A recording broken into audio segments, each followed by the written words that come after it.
certainly to the fulfilment of such. He seemed staggered. He had manifestly never regarded the matter as other than the recovery of property entrusted to him through his ancestors.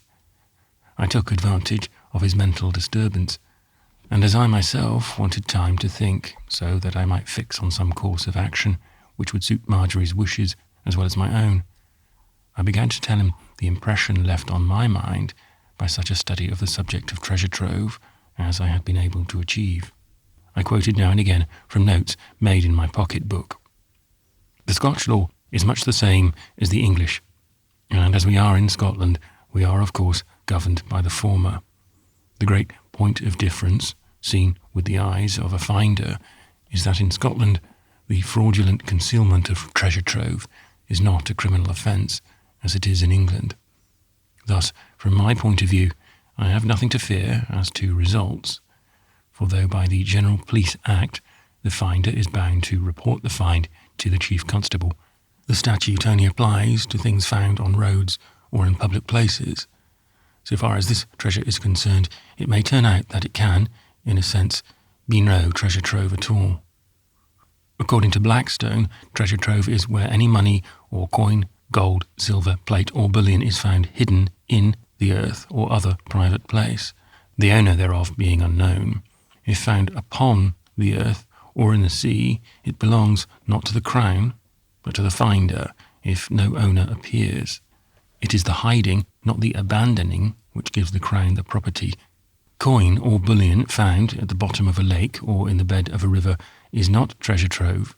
It is not hidden in the earth. The right of the Crown is limited to gold or silver, bullion or coin. It extends to nothing else. When I had got thus far, the Spaniard interrupted me. But, sir, in all these that you say, the rights of the owner seem to be recognized even in your law.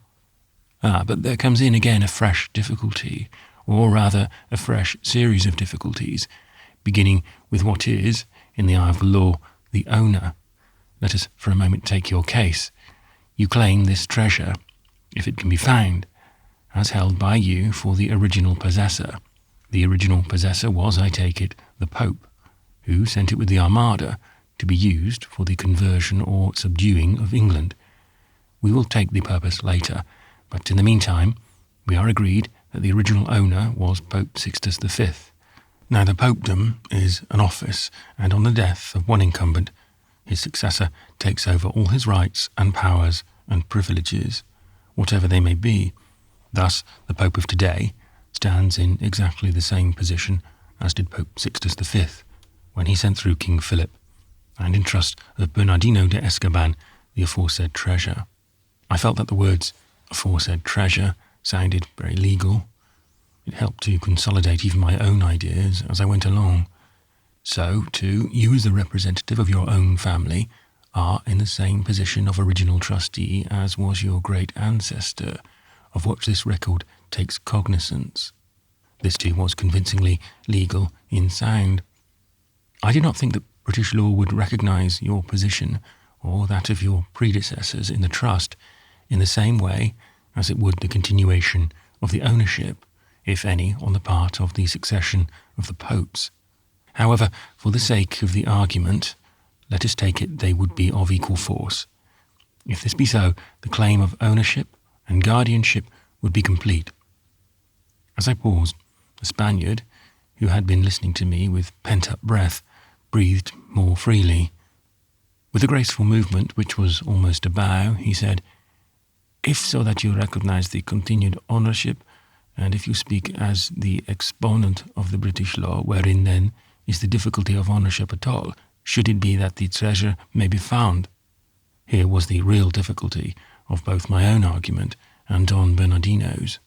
For my own part, I had not the faintest idea of what the law might be, but I could see easily enough that great issues might be raised for the British side against the Spanish. As I had to bluff my opponent to a certain extent, I added the impressions of personal conviction to my manner as I answered, "Have you considered what you, or rather your predecessors, in title and trust, have done to forfeit any rights which you may have had?" He paled and was visibly staggered.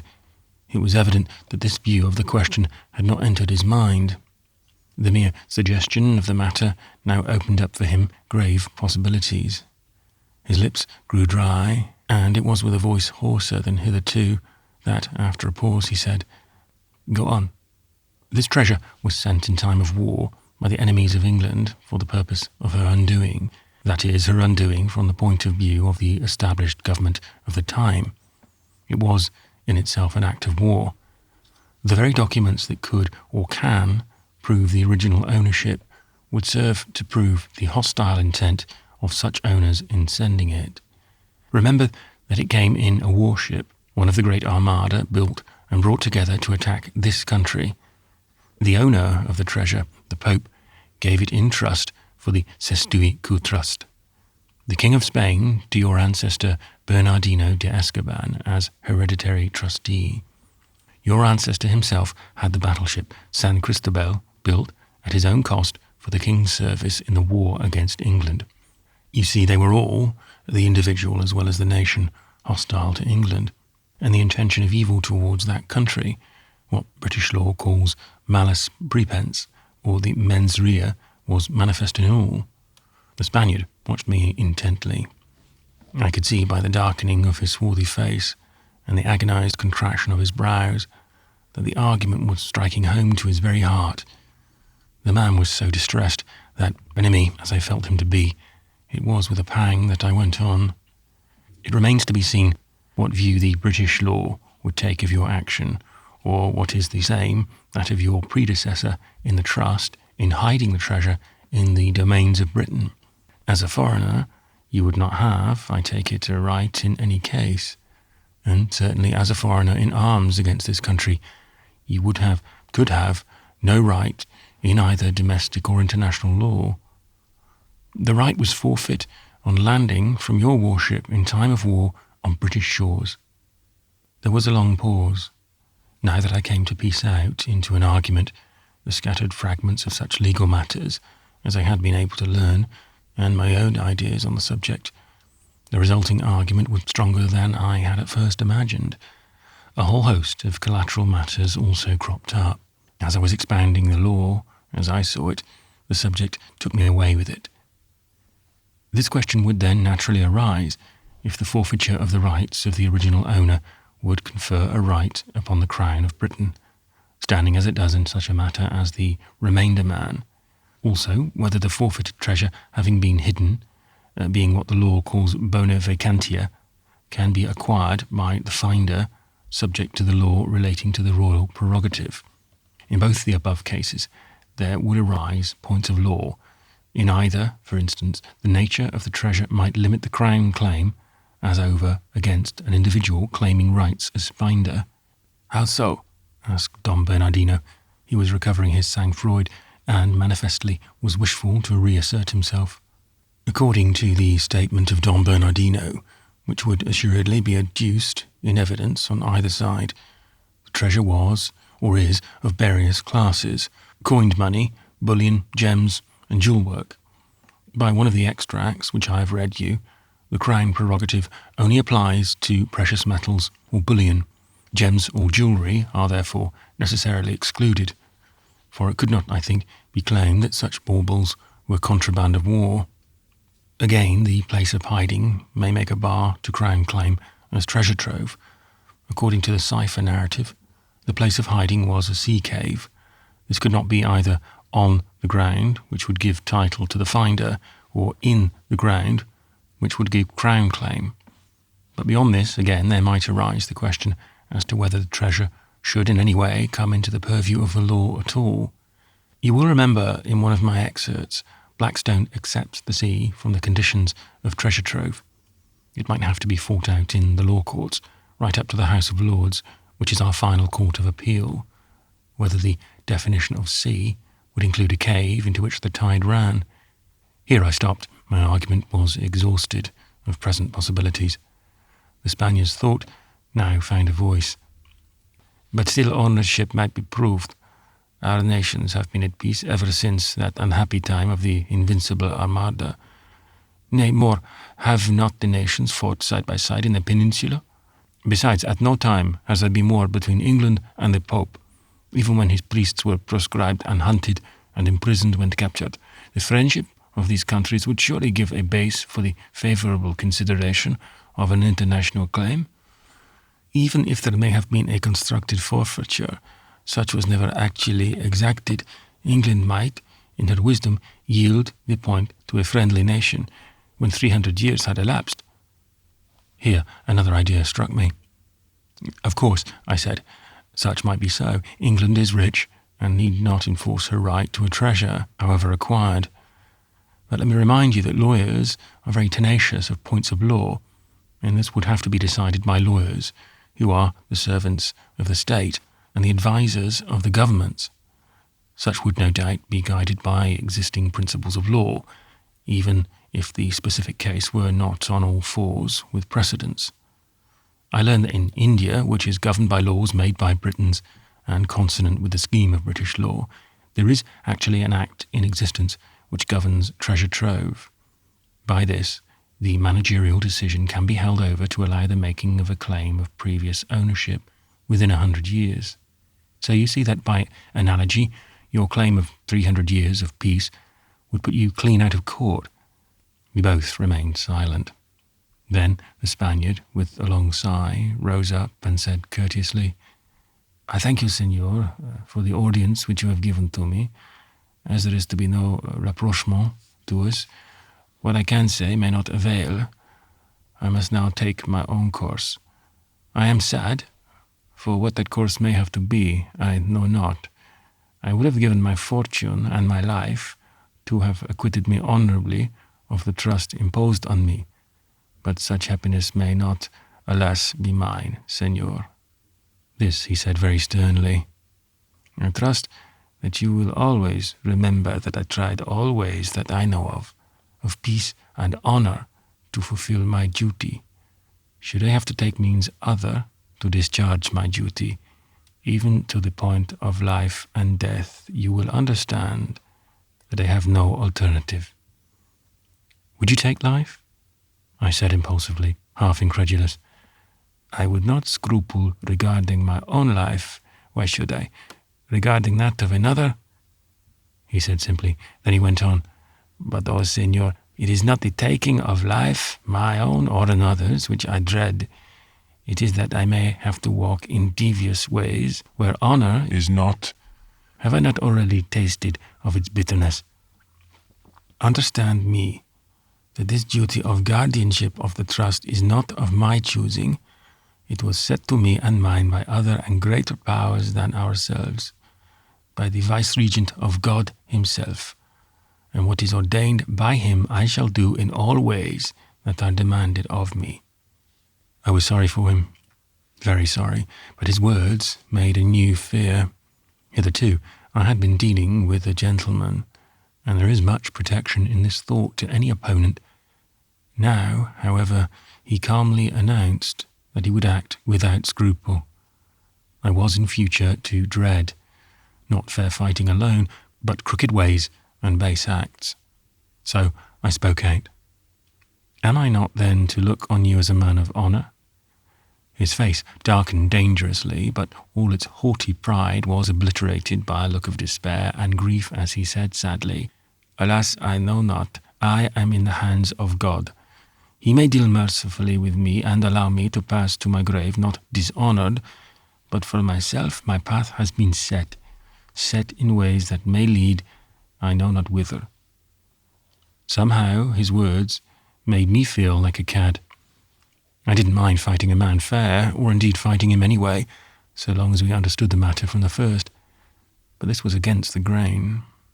The man had shown himself willing to give up everything he had so as to fulfil his trust and be free, and for me now to have a part in forcing him into ways of dishonour seemed too bad. It didn't seem altogether fair to me either. I had always tried to act honourably and mercifully, so that to have my own hand forced, to acquiesce in the downfall of another man, was in its way hard lines on me too. Truly the ways of wealth are full of thorns, and when war and politics and intrigue are joined in the chase for gold, There is much suffering for all who are so unhappy as to be drawn within the spell. I was weakening in my resolve regarding the treasure, and would, I am sure, in a moment of impulse, have made some rash proffer to the Spaniard, when once more there came back to me the purpose of the treasure, and what Marjorie might think if I allowed it to go back where it might be used against her country.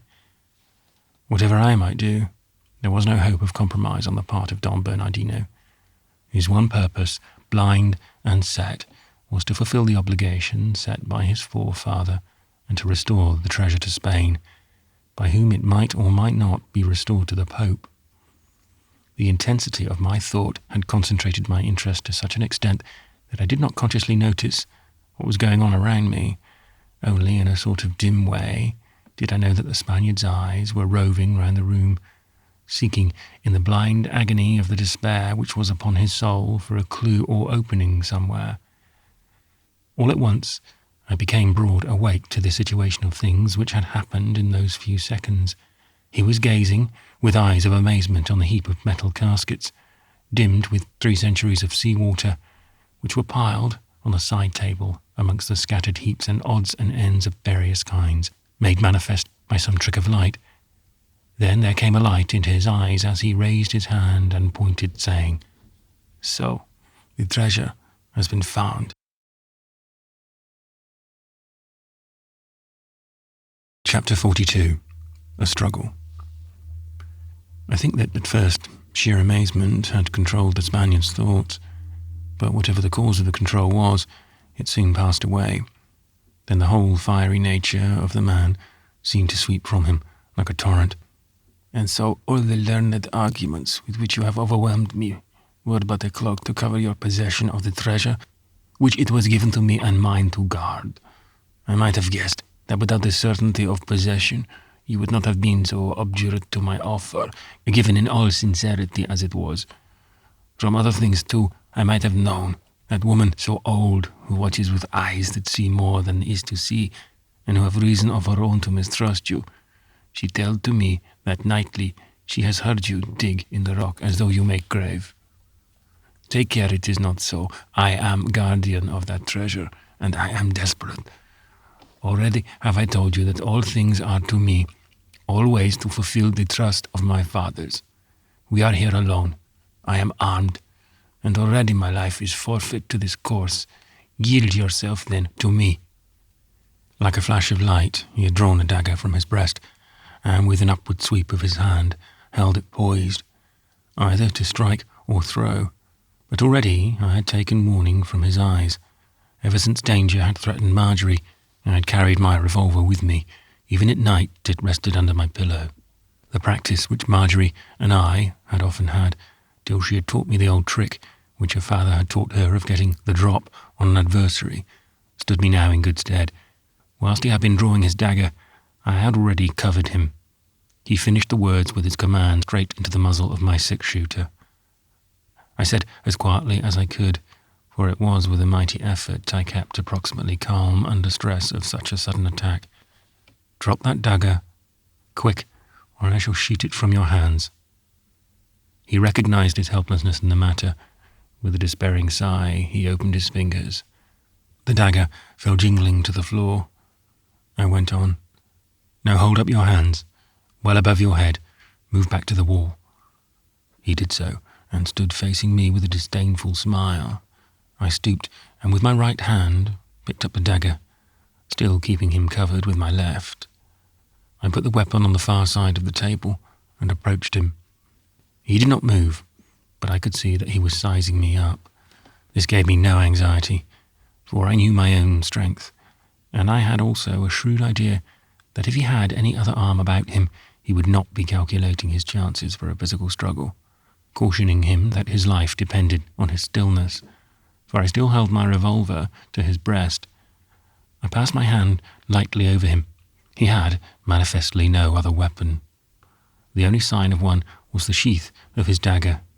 This I took from him. I placed the dagger in it and put it in my own pocket. Then I drew a chair to the middle of the room and motioned him to sit down. He obeyed sullenly. Having by this time regained something of my serenity of mind, I spoke. Your pardon, sir, for the indignity to which I have been obliged to submit you, but I am sure you will remember that it was not I who began the question of force. When you thought it right to draw arms upon me in my own house, you made it necessary that I should protect myself.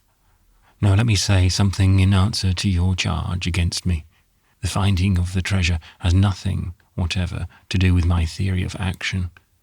I should hold my present view just as strongly had we not made the discovery. Indeed, I may say that since we have had actual possession of the treasure, it seems not nearly so desirable as it had been. So far as I am concerned, I don't care a straw whether I have ultimate possession of it or not. But I am so fixed up that if I waive my rights, that is, if I have any to waive, that I may aid in doing a repugnant thing to a very dear friend, that I shall not do. I shall oppose its doing by any means in my power. The Spaniard saw a chance and spoke. But if I undertake, I cut him short. Sir, in this matter you are not in a position to undertake. By your own showing, you are simply bound to fulfill your trust and to restore the treasure to the king, who will restore it to the Pope, or to restore it to the Pope direct. He answered quickly, but I can stipulate. Again I interrupted him, for this was a useless road to travel. How can you stipulate? You would or might be told to simply fulfill the duty that had been undertaken for you. Did you refuse from whatever motive, no matter how justly founded, on ground of right or honour, you would not be holding to the simple terms of your trust. No, sir, this is no private affair to be settled by you or me or by us together. It belongs to politics, and international politics at that. The government of Spain is desperately in want of money. How do you know to what shift or to what specious argument it will condescend in its straits? I have no doubt that, should anything be done, contrary to your idea of fair play, you would be grievously pained, but that is not to the point. Your government would not take thought for any wish of yours, any more than for aught of mine. Your king is a minor, his regent is a woman, and his councillors and governors are all men chosen to do what they can to save their country. Sir, but a few minutes ago you professed it your duty to take any step, even to crime and dishonour, to carry out your duty. Indeed, you drew a weapon upon me, a presumably unarmed man, in my own house, in which you are a self-invited guest. Suppose some of the government of Spain hold ideas of their duty equally strong and equally unscrupulous. Who then is to answer for what they do? Why, in such case, they would undertake anything until they had got possession of the treasure, and would then act entirely upon what they would call their better judgment. His native pride awoke in an instant, for he said hotly, I would have you know, senor, and remember always when you talk with a Spaniard, that our statesmen are not criminals but men of honour. I bowed instinctively as I answered him, Sir, I have no doubt whatever, and I speak in all sincerity, that you yourself are, under normal circumstances, a man of the highest honour. Your self-sacrificing offer has shown me that, and I have added to that knowledge by seeing the pain you have suffered at even the thought of dishonour. Here he bowed low, and there was a look of gratitude in his eyes which touched me to the quick. And yet even you have openly told me that all your belief in honour, all your lifelong adherence to its behests, will not keep you from fulfilling a duty should these things clash. Nay, more, you have already done things which, I take it, are at variance with your principles. How then can you, or I, believe that other men, of less lofty lineage and less delicate sense of humour, will forego an advantage for their country in distress? Yielding to a theoretical point of right or wrong, no, sir, I went on piteously, for I felt that it would be a kindness to him to shut absolutely this door of hope. We must make no step which will place in the hands of others the guardianship of that treasure, of which you have hitherto conceived yourself trustee, of which I now believe myself to be the owner. For fully several minutes we faced each other in silence. His face grew more and more fixed and stern. At last he stood up with such a look of resolution that instinctively my fingers tightened round the butt of my revolver. I thought that he might be about to throw himself upon me and attempt, even at such odds as were against him, a struggle for present mastery. Then, without moving from his place, he spoke. When I have done all I can to fulfill my trust in its completeness and have failed, I shall ask the government of my country to make representation to her friend England of a friendly claim, so that we may get even a part of the treasure, and then I will devote myself to the avenging of my honour on those who have foiled me in my duty." This was a sort of speech which braced me up again. It was a promise of war, man to man, and I could understand it better than the subtleties which now enmeshed us. I put my pistol back in my pocket and bowed to my opponent as I answered, "And when that time comes, sir, you will find me at your service, how you will, where you will, and when you will. In the meantime, when first you place the matter on the international plane, I shall take care that the American government, in which dear friends of mine are interested, shall make friendly demand of her friend England, that she shall take no step with regard to this particular treasure, if indeed it be then in her possession, which may be used to the detriment of the transatlantic power. Thus you see, sir, that time must in any case elapse before a final settlement. Nothing can be done till the close of the present war, when I take it that immediate need of the sinews of war shall have ceased to exist. Be very careful, then, how you take any steps to bring upon the scene other powers than ourselves, powers vastly more strong and vastly less scrupulous, perhaps." He answered nothing, but looked at me a long time in silent, cold disdain. Then he said quietly, "Have I your permission, senor, to depart?" I bowed and brought him to the door. When outside, he turned, and, lifting his hat high in an old-fashioned, stately way, bowed. He passed up the laneway towards Whinnyfold, without once glancing back. As I stood looking at him, I saw in the dusk Gormala's head now and again, showing above the low green bank which guarded the edge of the cliff. She was bent double, and was, in secret, following the Spaniard. I went back to the house to think over matters. Altogether, we were getting so complicated that there did not seem any straight road to take. In the back of my mind, I had a firm idea that the best thing I could do would be to hand over the treasure to the custody of the police, inform the sheriff, and get my solicitor to enter a formal claim of ownership wherever the claim should be made. Then I should get Marjorie to come upon our honeymoon. I could see that her mind was almost, if not quite, made up to accept this step, and for a while I lost myself in a daydream. I came back to the reality of things by dimly and gradually realizing that it had grown dark, so I made preparation for the night, bearing in mind that I had a vast treasure in my possession, and that a desperate man, who claimed to represent its ownership, was aware that I had it in the house. It was not till I had seen to the fastenings of every window and door that I began to prepare a meal. By this time I was exceedingly hungry. When I had eaten, I seated myself before a roasting fire of pine logs, lit my pipe, and began to think. Without, the wind was rising, and I could hear it whistle along the roof, and now and again it roared and boomed down the chimney. The leaping fire seemed to answer its call. I could not think definitely. My thoughts kept whirling in a circle from the Spaniard to the treasure, from the treasure to Gormala, from Gormala to Marjorie, and from Marjorie back to the Spaniard again. Every time the cycle became complete, and my thoughts came back to Marjorie, my rapture, as I thought of her and of our future, became clouded by a vague uneasiness. It was out of this that the thought of Don Bernardino came to commence the next round of thought. In all my mental wanderings, he became a dominant character. His pride, his sense of duty, which subordinated even honour, his desperation, his grief, all seemed to be with me and around me. Now and again I trembled when I thought that such self-sacrificing forces might be turned against Marjorie. Little by little, despite all my anxiety, stole over me in the disposition of sleep. I was indeed almost worn out.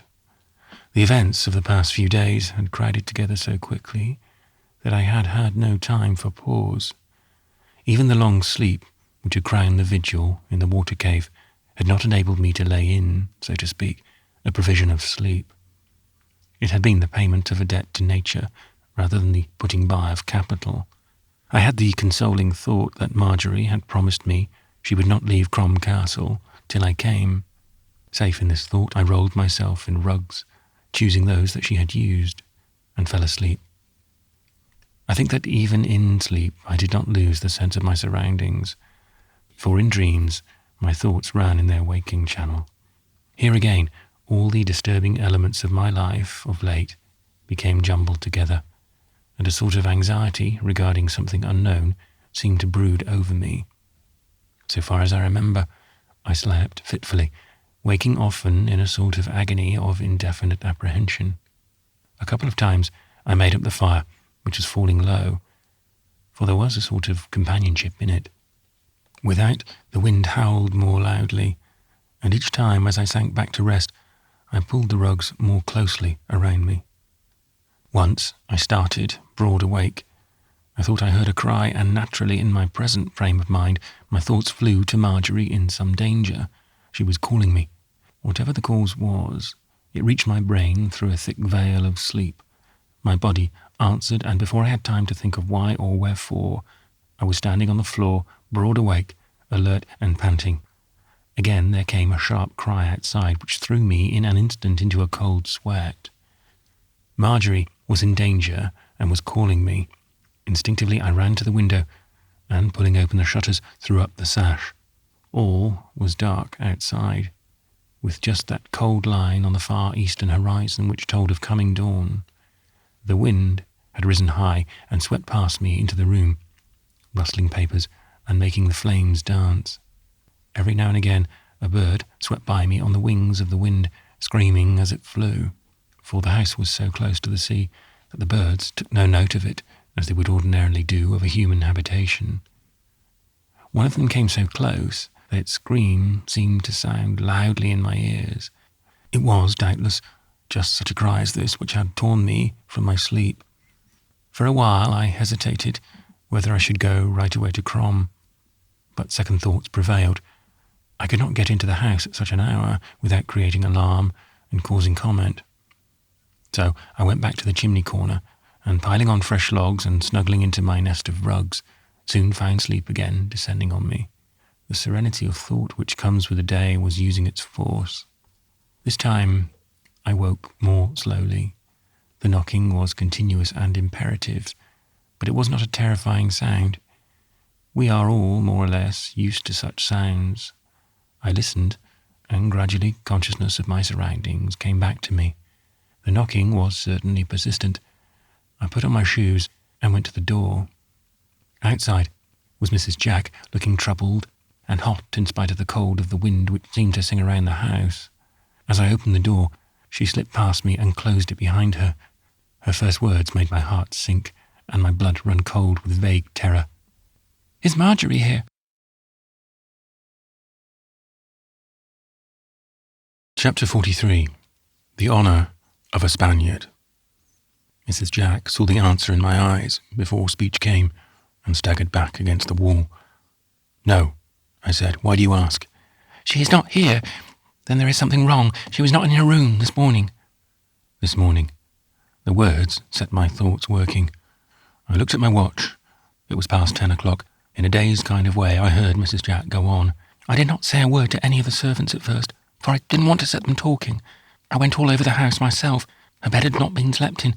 I pulled the clothes off it and threw them on again, roughly, so that the maid might not suspect. Then I asked quietly if any of the maids had seen her, but none had. So I said as quietly as I could that she must have gone out for an early walk, and I took my breakfast. Then I had the cart got ready and drove over here myself. What could it be? She told me last night that she was not going out until you came, and she is always so exact when she says a thing, that there must be something wrong. Come back with me at once. I'm so anxious that I don't know what to do." 2 minutes sufficed for my toilet. Then, shutting the door behind us, we got into the cart and drove to Crom. At the first and at the last we went quietly, so as not to arouse attention by our speed. But in the middle space we flew. During the journey, Mrs. Jack had told me that last night she had gone to bed as usual, leaving in the drawing-room Marjorie, who had told her that she was going presently into the library to write, as she had a lot of letters to get through, and that no one was to wait up for her. This was her usual habit when she sat late. It therefore excited no extra attention. Mrs. Jack, who was an early riser, had been dressed for an hour before she went to Marjorie's room. In the course of her inquiries, amongst the servants, one of them, whose business it was to open the hall door, told her she had found it locked and chained as usual. Within the house at Crom, we found all quiet. I went at once into the library, as that was presumably the last place where Marjorie had been. As we went, I asked Mrs. Jack if any letters had been left out to post. She said no. Within the house at Crom, we found all quiet. I went at once into the library, as that was presumably the last place where Marjorie had been. As we went, I asked Mrs. Jack if any letters had been left out to post. She said no, that the usual habit was to put such in the box on the hall table, but she had herself looked when she came down to put in a letter for America. I went over at once to the table near the fire, where Marjorie usually sat at night. There were plenty of writing materials, and blank paper and envelopes, but not a sign of a letter or anything written. I looked all round the room, but could see nothing to attract my attention. Once more I asked Mrs. Jack what Marjorie had said to her about her intention of not leaving the castle till I had come. With some hesitation at first, as though she were fearful of breaking confidence, but afterwards, more freely, as if glad to be able to speak, she told me all. The dear child took to her heart what I said yesterday about her living with her husband. After you had gone, she came to me and laid her head on my breast, as she used to as a little child, and began to cry, and told me that I had been very good to her, the darling, and that her mind was made up. She realised now her duty to her husband, and that as he wished her to stay in the house, nothing in the world would induce her to leave it till he came. That was the first act of her new duty. Oh, my dear, that is why I was so concerned when I found that, after all, she was not in the house. I don't understand it. There must be something on foot that I don't know, and I'm full of fear. Here, the old lady quite broke down. I felt that any self-control now was precious. It would not do to leave Mrs. Jack in ignorance of the danger, so I told her in as few words as I could of the blackmailing going on and of the watch set by the United States Secret Service. At first she was overwhelmed, but her early apprenticeship to dangers of all kinds stood her in good stead. Very soon her agitation took practical shape. I told her I was off to seek for help, and that she must keep the house till I returned. I would have tried the secret tunnel, but from what Mrs. Jack had said, I was convinced that Marjorie had never left the house of her own accord. If she had been captured, she was doubtless far away by this time. It was possible that the blackmailers had found the secret passage into the castle by which Don Bernardino had come. Here the thought came to me in full force. That was how they had discovered it. They had seen and watched the Don. I felt that another debt for our day of reckoning had been piled up against him. I got in the cart again and went to Cruden as hard as the mare could go. As I went, I formed my plans. I had my telegrams made up in my mind, ready to write them out at once. For a while, I doubted whether I could go to another telegraph office, lest the Cruden people might come to know too much. But there was no need of concealment now. I was not afraid of anyone knowing, though I determined to be discreet and secret if possible. The circuit was occupied, so I found the use of the priority telegraph forms Adams had sent me. There was not a moment lost. One was being dispatched whilst I was writing the next. To Adams, I said, "They have succeeded. Wire men, see me at Crom right away. Come if you can. Want all help can get. Time vital." To Cathcart, I wired at his house in Inverness-shire. "Come to me without moment's delay. Vital. Want every kind of help." I knew he would understand and would come armed. As it would be some little time before anything could be done, I determined to find Don Bernardino if possible, and induce him to show me the secret exit. Without knowledge of this, we would be powerless. With it, we might find some clue. I did not make up my mind as to what I would do if he refused, but to myself, the instinctive grinding of my teeth and clenching of my fingers seemed to answer my question. Of one thing, I was glad. He was a gentleman. In such a matter as that in which I was engaged, there were possibilities, if even there were not definite hope. I drove to Ellen, and from the agent there got his address. I soon found it, an old-fashioned house near the town, in a tiny park surrounded with great trees. I left the cart on the road, with the mare tethered to the gate post, there being no lodge-keeper or no lodge. Before I rang the doorbell, I saw that my revolver was ready to my hand. The instant the door was open, I stepped in and said to the old woman who opened it, "Mr. Barnard is in the study, I suppose? I have pressing business with him." She was so taken aback by the suddenness of my entry and speech that she pointed to a door, saying, "He is in there." As I entered the room, closing the door behind me, the Don, who had been seated in a large chair with his back to the door, turned unconcernedly. He had evidently not expected any disturbing visitor. The instant he saw me, however, he leaped to his feet, all his hostility awake. As he scanned my face, his concern grew, and he glanced round as though seeking for some weapon. I put my hand on my revolver and said as quietly as I could, remembering his own precision of manner, "Forgive my intrusion, sir, but I have urgent need of speech with you." I suppose there was something in my tone which bore home to his brain the idea that I had changed in some way since we met. Do what I would, I could not conceal the anxiety of my voice. After a pause, he said, "Regarding the treasure?" "No," said I. "Since last night I have not even given it a thought." A strange new look came over his face, a look in which hope and concern seemed to have equal parts. He paused again. I could see he was thinking. Mechanically, I tapped my foot on the floor with impatience. The golden moments were flying by. He realized my gravity of purpose, and manifestly turning his attention to me, said, "Speak on, senor." By this time, I had well in my mind what I intended to say. It was not my purpose to further antagonize the Spaniard, at the outset at any rate. Later on, that might be necessary, but I should exhaust other means first. "I have come, sir, to ask your aid, the help of a gentleman, and I feel at a loss how to ask it." Through the high-bred courtesy of the Spaniard's manner came a note of bitterness as he answered, "Alas, senor, I know the feeling. Have not I myself asked on such a plea and stooped in vain?" I had nothing to say in reply to this, so went on. "Sir, I am aware that you can make much sacrifice. I ask not for myself, but for a lady in peril." He answered quickly, "A lady in peril? Say on, senor." There was such hope and purpose in his quick tone that my heart instinctively leaped as I went on. "In peril, sir, of life, of honour. To you I appeal to lay aside your feelings of hate towards me, however just they may be, and come, like a true gentleman, to her aid. I am emboldened to ask this because it was, I think, by your act that the peril, the immediate peril, has come to her." He flushed at once. "Through me, a peril to a lady's honour. Through me. Have a care, sir, have a care." With a rush, I went on.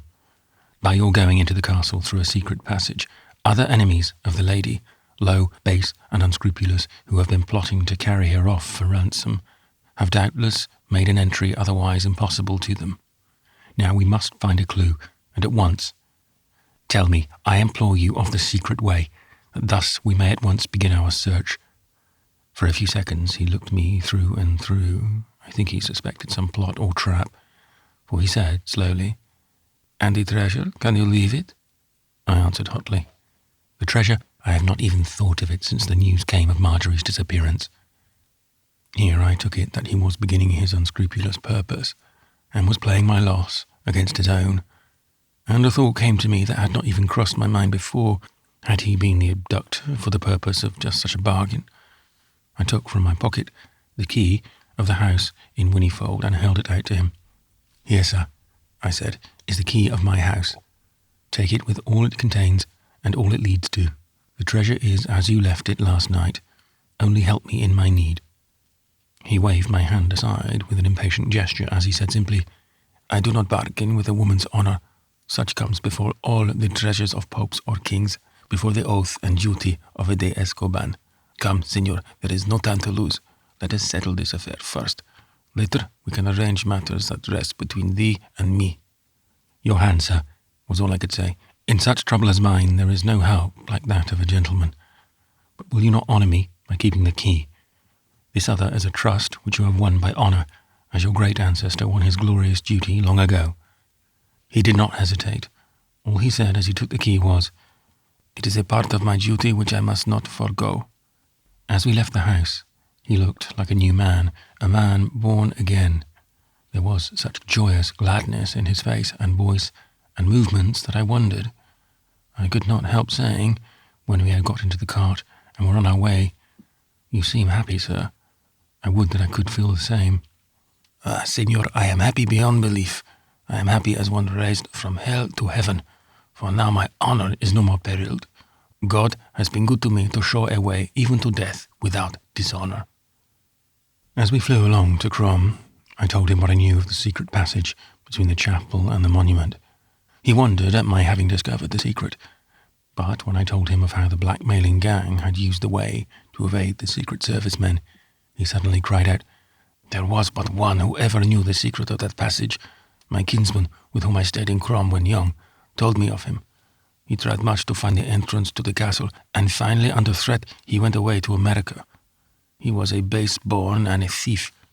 It must be he who has come back after these years and has told of the secret way. Alas, they must have watched me when I went, all unsuspicious, and so discovered the other secret." Then he tried to explain where the entrance was. It was not in the chamber where we had expected it would be, but in a narrow corner of the stair, the whole corner being one stone and forming the entrance. When we arrived at Crom, we found that the Secret Service men were waiting for me, having been instructed from London. There were also telegrams from Adams and Cathcart saying that they were on the way to join me. Adams wired from Aberdeen and Cathcart from Kingussie. Mrs. Jack was with the detectives and had taken them through the rooms which Marjorie had used. They had had up the servants one by one and examined them as to what they knew. The chief man had insisted on this. He said matters were now too serious to play the fool any longer. The servants were not told anything, even that Marjorie was missing. But of course they had their suspicions. A peremptory order was given that no one should leave the house without permission. The chief confided to me that Mrs. Jack had quite broken down when she was telling him that Marjorie knew all along about the blackmailers and had never told her. "But she was all right now, sir," he concluded. "That old lady is just full of sand, and I tell you her head is level. She's been thinking of everything which could possibly be of use to us. I guess I've heard more of this racket within the last half hour than I've done in the last 2 weeks." By the instructions of Don Bernardino, we went into the library. I asked Mrs. Jack to send for lamps and candles, and these were brought shortly. In the meantime, I asked that one of the detectives should be sent into the old chapel, and another to the monument on the hill. Both were warned to have their guns ready, and to allow no one to pass at any hazard. To each before going, I explained the secret mode of entry. The Don went over to one of the bookcases, the very section containing the shelf in which I had replaced the old law book. Taking out that particular volume, he put his hand in and pressed a spring. There was a faint click. He replaced the book and pressed against the bookcase with slow, level pressure. Very slowly, it seemed to give way before him, and then, turning on a hinge at one side, left an open cavity through which a man could easily pass. I was about to rush in and was quite ready, with a lamp in one hand and a revolver in the other, when the chief of the detectives laid a restraining hand on my arm as he said, "Wait a moment. If you go too fast, you may obliterate some sign which would give us a clue." The wisdom of his speech was not to be gainsaid. Instinctively, I fell back. 2 of the trained observers drew close to the doorway, and holding their lamp in such wise as to throw light all round the opening, began an exact scrutiny. One of them knelt down and examined the flooring. The other confined his attention to roof and walls. After a silence lasting perhaps a minute, the man, kneeling, stood up and said, "Not a doubt about it. There has been a violent struggle here at the doorway." Chapter 44. The Voice in the Dust. One of the men produced his notebook and began taking down in shorthand the rapid utterances of the chief, repeating it so as to check the accuracy as he went on. "Easy to see the marks. The floor is deep in dust, and the walls are thick with it. On the floor, mark of several feet, confused in struggle, may articulate separately later on. One woman's, also trailing of long skirt. On walls, marks of hands, fingers outspread, as if trying to grasp Some of the long marks down the walls, others across. The speaker here raised his lamp and held it in the opening, as far as his arm would go. Then he went on. Steps wind downwards to right. Struggle seems to have stopped. Footmarks more clear. Then the chief turned to us. I think, gentlemen, we may follow in now. The footmarks may be discriminated and identified later. We must chance destroying them, or we cannot pass in this narrow passage. Here I spoke. The thought had been surging up in my brain ever since the detective had pointed out the finger marks on the wall, down and across. Stop a moment, please. Let me see the marks on the wall before anyone enters. The passage is narrow, and they may be rubbed off. A glance was enough, just time enough to formulate which was the symbol of A and which of B. The perpendicular strokes were A and the horizontal B. Marjorie had kept her head even at this trying time, and was leaving a message for me as she was forced along. I understood why the struggle had ceased and forced through the narrow doorway. She had at first struggled hard. Then, when she realized that she could leave a clue behind her, she had evidently agreed to go quietly, for so she might have her hands free. It would be a hard job to carry or force along an unwilling captive through that narrow, uneven passage. Doubtless, the captors were as willing as she was that she should go quietly. I said to the detectives, "These marks on the wall are in a cipher which I can read. Give me the best lamp we have, and let me go first." So, in an orderly procession, leaving 2 men in the library with Mrs. Jack to guard the entrance, we passed into the secret passage. As I read off the words written on the wall, the man with the notebook took them down, his companion holding a candle so as to enable him to do so. How my heart beat as I read my dear girl's message, marked on the wall on the inner side, whichever way the curves ran. Obviously, it would create less attention by guiding herself in this wise as she passed. She had kept her hand well down, so that her signs should not be confused with the marks made by the men who, guiding themselves likewise, had held their hands at a natural height. Her marks ran continuously, even after we had passed into the passage between the chapel and the monument. The writing ran as follows. 4 men came in, 2 waiting in passage through bookcase. Late, striking 1, struggled, then quiet, hands free, same voice we heard in chapel. Feathers, thin voice, small man, dark, all masked. Whiskey Tommy, hoarse voice, big man, sandy, large hands, Dago, deep voice, swarthy, little finger missing, left hand, Max, silent, nods for speech, think dumb. 2 others on ahead, too far see, here. In a pause I heard the chief detective murmur, "That girl's a peach, we'll get her yet." The spot at which we were pausing was where the way to the reservoir branched off. Here Marjorie probably stood with her back to the wall and used her hands behind her back, for the strokes were smaller and more uneven. There were faults which put me out, and I could only read a few words. Whispering, only word can hear, manse. There was evidently some conversation going on between her captors, and she was making use of her opportunities. Then we went on and found the signs renewed. It cut me to the heart when I saw a smear of blood on one of the marks. The rough, uncertain movement and the sharp edges of the rock had told on her delicate skin. But later on, the blood marks were continued, and I could not but think that she had cut her fingers on purpose to make a more apparent clue. When I mentioned my surmise to the detective, his instinct, having been trained in such matters, showed a keener insight than mine. More likely she is preparing to leave a mark, which we can see when they get her out of the tunnel. They may not suspect intention if her fingers are bleeding already. The words following the stop where I had read manse were, "Boat ready, seagull, coffin, hearse, burial." Here, the next mark, instead of being horizontal, took a sudden angle down, and the blood was roughly rubbed off. It was though her hand had been struck in the act of making the mark. Her captors had suspected her. There were no more marks on the wall. I could not imagine, however, that Marjorie would be entirely baffled. She had infinite resource, and would, doubtless, find some other means of leaving a clue. Telling the others, therefore, to keep back, I threw the rays of the lamp over roof and walls and floor as we proceeded. It was a strange scene. the candles and lamp showing up but patches of light in the inky black darkness, the moving figures projected against the lights as I looked back, the silence broken by the shuffling tread of stumbling feet on the rock floor, the eager, intense faces, when a change in the light flashed them into view. It all moved me at moments, for there was a gleam of hope in its earnestness. I tried to put myself in Marjorie's position. If her hands were useless, as they would be if she could not use them without suspicion, even were they not tied now, as was probable, her next effort would be with her feet.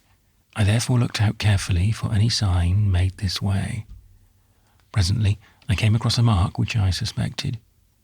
It was only a few steps beyond the last mark on the wall. It was a sort of drag of the foot, where there was any slight accumulation of dust or rubbish or sand. There were more such traces ahead, so motioning to the others to keep back, I followed them up, taking care not to disturb any of them. They were but the rough marks made during a stumbling progress, and for a time I was baffled, though I could distinguish the traces of Marjorie's little feet amongst the great ones. Then I went back and looked at them afresh from the beginning, and a light burst upon me. They were made with the right or left foot as required. Thus she could reproduce the biliteral symbol. Interpretation was now easy enough, and hence on to the exit from the tunnel. I could tell almost every word written, there being only a few cases where the sign was not sufficiently marked for me to read it. Suspicious. Hands tied, gagged. Find seagull. Find manse. It was, sadly, slow work, and my heart at times sank within me at the exasperating delay in our progress. However, it was progress after all, and that sustained us. All along, as we worked our way towards the monument, I had been thinking of the word manse, and now its repetition showed its importance. It would be necessary that the abductors have some place in which to conceal their captive before they should be able to get her out of the country. That this latter would be a necessary step towards their object was manifest, but the word seagull settled it. When we got to the entrance of the tunnel, we examined every inch of the way. This was the wish of the detective rather than my own. Marjorie would, it seemed to me, go quietly through the entrance. She would know that she was being watched here with extra carefulness, and would reserve herself for a less suspicious opportunity. She would also know that if I were on her track at all, I would be able to follow through the secret entrance. Outside, on the ground, beside the monument, there were no unusual signs of passage. The patch of bare earth and gravel, which we had before noticed, left no trace of footsteps. Those who had used it had evidently taken care that there should be no sign.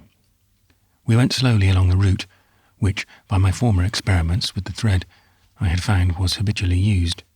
Presently, one of the Americans asked me to stop, as he had seen a trace of feet. For my life, I could distinguish nothing in the seemingly undisturbed mass of pine needles, but the man, who in his youth had been in Indian country, had learned something of tracking. He could interpret signs unseen to others with less highly developed instincts. He went down on his knees and examined the ground inch by inch using a microscope. For some 10 yards he crawled along on hands and knees, engaged in this way. Then he stood up and said, "There's no error about it now. There are 6 men and a woman. They have been carrying her and have let her down here." We did not challenge his report or even ask how he had arrived at it. We were all well content to accept it. We then moved on in the manifest direction in which the ground treaded. We were working towards the high road which ran past the gates of Crom. I asked the others to let me go first now, for I knew this would be Marjorie's chance to continue her warning. Surely enough, I saw, presently, a slight disturbance in the pine needles, and then another and another. I spelled out the word manse, and again manse, and later on, try all manses near. Then the sign writing ceased. We had come out of the wood onto a grass field which ran down to the high road. Here, outside a gap at the bottom of the field, were the marks in the dust of several feet, the treading of horses and the ruts of wheels.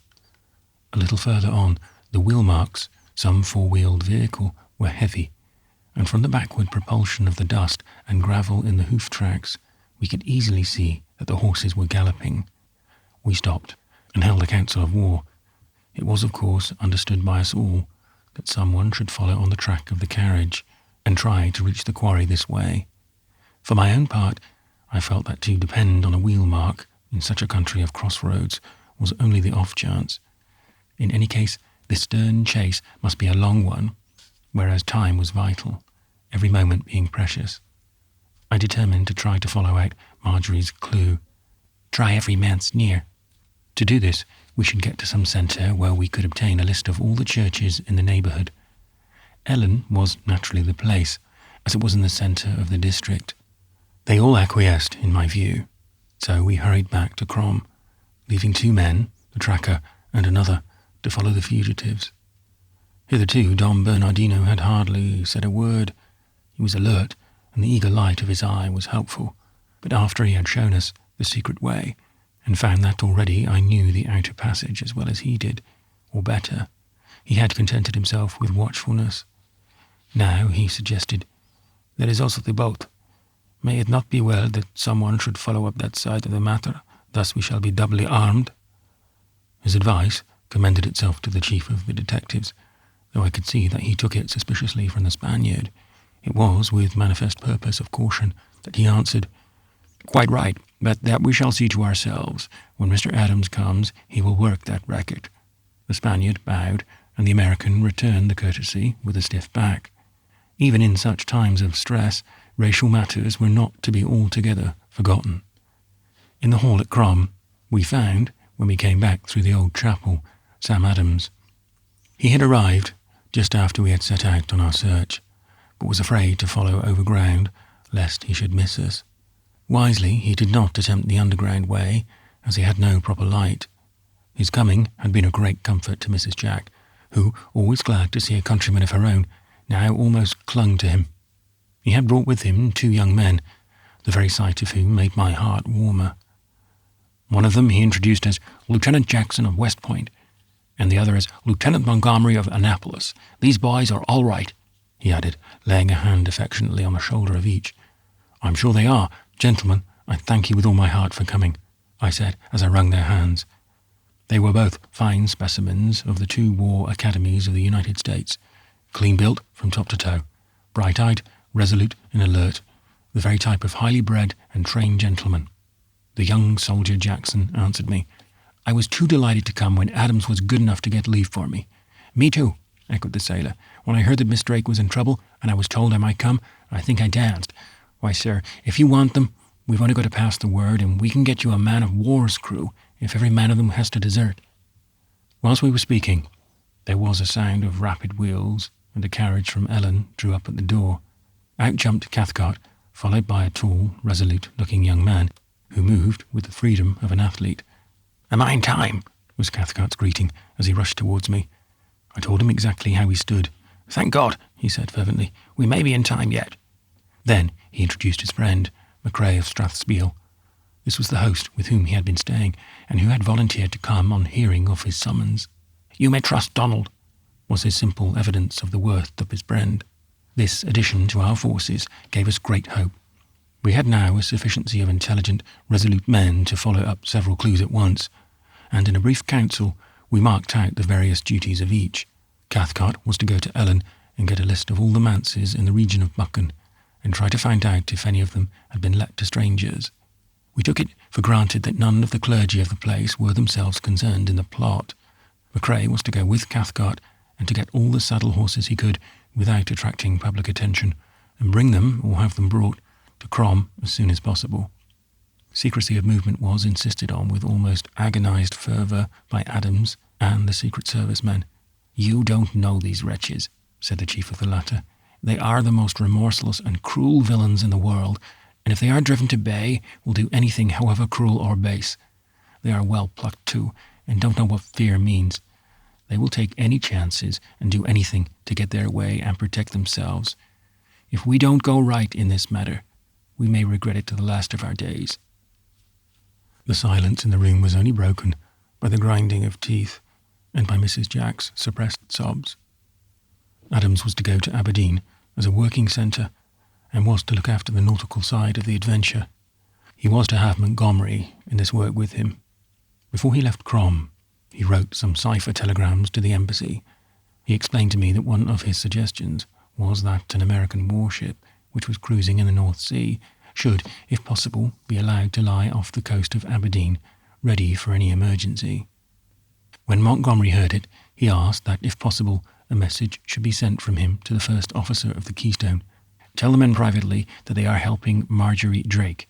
There will be 1,000 pairs of eyes on the watch then," he added by way of explanation. I was to wait with the detectives till we should get word from any of our sources as to what could be done, for there were several possibilities. The trackers might mark down the locality where the prisoner was hidden. Cathcart might, before this, come with the list of manses and their occupants. Adams or Montgomery might get wind of the Seagull.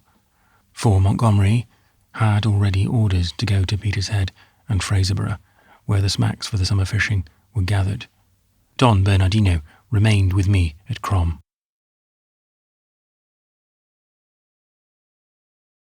Chapter 45. Danger. The time of waiting was inconceivably long and dreary. When Marjorie and I had been waiting for death in the water cave, we thought that nothing could be so protracted. But now I knew better. Then we had been together, and whatever came, even death itself, would be shared by us. But now I was alone, and Marjorie away, and in danger. In what danger I knew not. I could only imagine, and at every new thought of fear and horror I ground my teeth afresh and longed for action. Fortunately, there was something to do. The detectives wanted to know all I could tell them. At the first, the chief had asked that Mrs. Jack would get all the servants of the house together so that he might see them. She had so arranged matters that they would be together in the servants' hall, and he went down to inspect. He did not stay long, but came back to me at once with an important look on his face. He closed the door, and coming close to me, said, "I knew there was something wrong below stairs. That footman has skipped." For a few seconds I did not realize what he meant, and asked him to explain. "That footman that went out gallivanting at nights. He's in it, sure. Why isn't he in the hall where the others are? Just you ask the old lady about him. It'll be less suspicious than me doing it." Then it dawned on me what he meant. "There is no footman in the house," I said. "That's so, mister. That's just what I'm telling. Where is he?" "There is none. They don't have any male servants in the house. The only men are in the stables in the village. And that makes it worse still. There is a man who I've seen myself steal out of the house after dark, or in the dusk, and sneak back again out of the wood in the grey of the dawn. Why, I reported it to Mr. Adams. Didn't he warn you about it? He said he would. He did that. And didn't you take his tip?" "No." Here, from the annoyed expression of his face, I took warning. It would never do to chagrin the man and set him against me by any suspicion of ridicule. So I went on. "The fact is, my friend, that this was a disguise. It was Miss Drake who used it." He was veritably surprised. His amazement was manifest in his words. "Miss Drake? And did she put on the John Thomas livery? In the name of thunder, why?" "To escape you." "To escape me? Well, I'm damned. That elegant young lady to put on a livery and to escape me?" "Yes, you and the others. She knew you were watching her. Of course she was grateful for it," I added, for his face fell. "But she couldn't bear it all the time. You know what girls are." I went on apologetically. "They don't like to be cornered or forced to do anything. She knew you were all clever fellows at your work and didn't take any chances." I was trying to conciliate him, but I need not have feared. He was of the right sort. He broke into a laugh, slapping his thigh with his open hand as he said heartily, "Well, that girl's a daisy. She's a peach. She's it. To think of her walking out under our noses and us not having an idea that it might be her, just because we didn't think she'd condescend to put on the breeches. And the footman's at that. Well, it's a pity we didn't get on to her curves, for it might have been different. Never mind. We'll take her out of her trouble before long, and Mr. Whiskey Tommy and his push will have to look out for their skins." This little episode passed some of the time, but the reaction to the dreary waiting was worse than ever. As I began again an endless chain of surmises and misgivings, it occurred to me that Don Bernardino might be of some use. The blackmailers had evidently watched him. It might be that they would watch him again. If so, he could be the means of a trap being laid. I turned the matter over in my mind, but at present could see no way to realize the idea. It gave me another thought, however. The Don had been very noble in his attitude to me, and I might repay some of his goodness. Although he was so quiet and silent, I knew well that he must be full of his own anxiety regarding the treasure, now exposed, as it might be to other eyes than his own. I could ask him to go to see after it. With some diffidence I broached the matter to him, for I did not want in any way to wound him, since I had determined to relinquish the treasure if necessary. I was loath to make the doing so seem like an ungracious act. At first he almost took offence, reminding me with overt haughtiness that he had already assured me that all the treasures of Spain or of the popedom were secondary to a woman's honour. I liked him all the better for his attitude, and tried to persuade him that it was his duty to guard this trust, as otherwise it might fall into bad hands. Then a brilliant idea struck me, one which at once met the case and made the possibility of a trap. I told him that, as the blackmailers had watched him once, they might have done so again, and have even followed him to my house. As I was speaking, the thought struck me of how well Providence arranges all for the best. If Don Bernardino had not taken from the library the typescript of the secret writing, it might have fallen into the hands of the gang. When I mentioned the idea to him, he said in surprise, "But I did not take the papers. I read them on the table, but did not think of moving them. Why, had I done so, I should have at once made suspicion, and it was my purpose to keep the secret if I could." An idea struck me, and I ran over to the table to look where the papers usually were. There was not a sign of them about. Somebody had secured them. It could hardly have been Marjorie, who lacked any possible motive for doing so.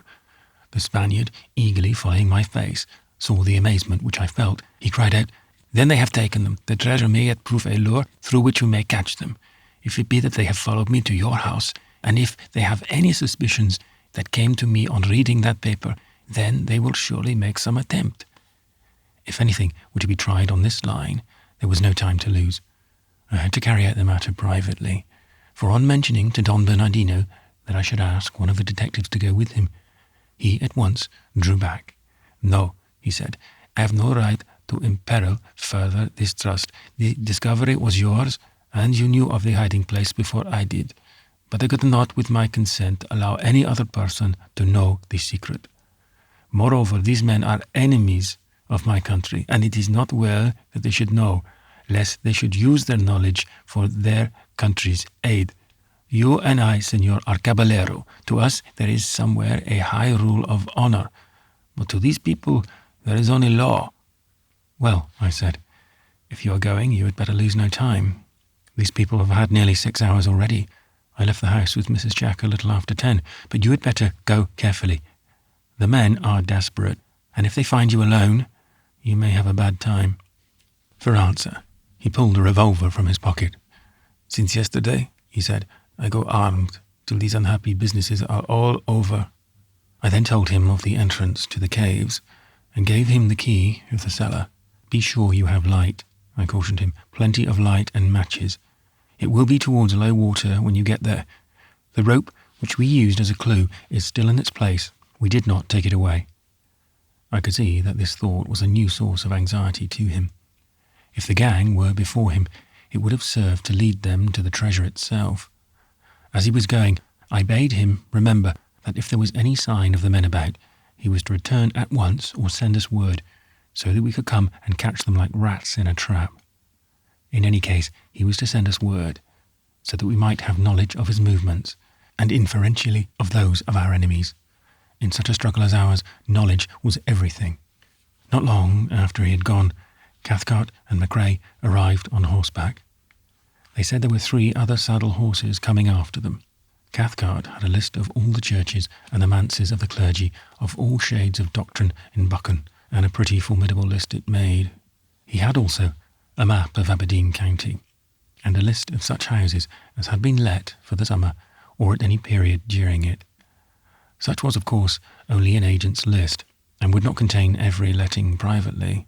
We set to work at once with the map and the lists, and soon marked the names which were likely to be of any use to us, those which had at any time lately been let to strangers.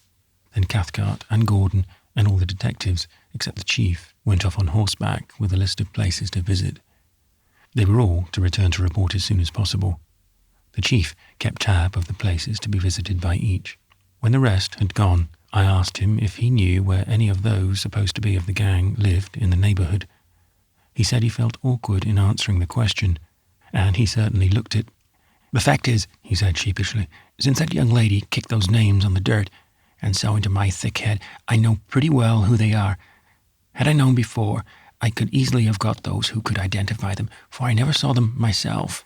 I take it that Feathers is none other than Featherstone, who was with Whiskey Tommy, which was Tom Mason, in the A.T. Stewart ransom case. If those two are in it, most likely the one they call the Dago is a half-bred Spaniard that comes from somewheres over here. That Max that she named, if he's the same man, is a Dutchman. He's about the worst of the bunch.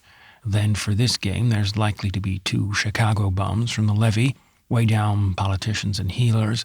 It's possible that there are 2 more, a man from Frisco, they call Sailor Ben, what they call a cosmopolite, or he doesn't come from nowhere in particular, and a buck nigger from New Orleans, a real bad un he is. Of all the... But I hope he isn't in the gang. If he is, we have no time to lose." His words made my blood run cold. Was this the crowd, within whose danger I had consented that Marjorie should stand? The worst kind of scoundrels from all over the earth. Oh, what it was to be powerless, and to know that she was in their hands. It took me all my strength of purpose not to weep out of very despair. I think the detective must have wished to cheer me a little, for he went on, "Of course, it's not their game to do her any harm or let harm come to her. She's worth too many millions, alive and unharmed, for them to spoil their market by any foolishness. It's here that I trust Whiskey Tommy to keep the rest straight. I suppose you know, sir, that criminals always work in the same way every time. We know that when the judge wouldn't pay up for old A.T., Featherstone threatened to burn up the stiff, but Whiskey Tommy knew better than to kill the golden goose like that. Why, he went and stole it from Featherstone and hid it somewhere about Trenton until the old lady coughed up about 25,000. Tommy's head's level, and if that black devil isn't in the squeeze, he'll keep them up to the collar every time." "Who is the Negro?" I asked, for I wanted to know the worst. "What has he done?"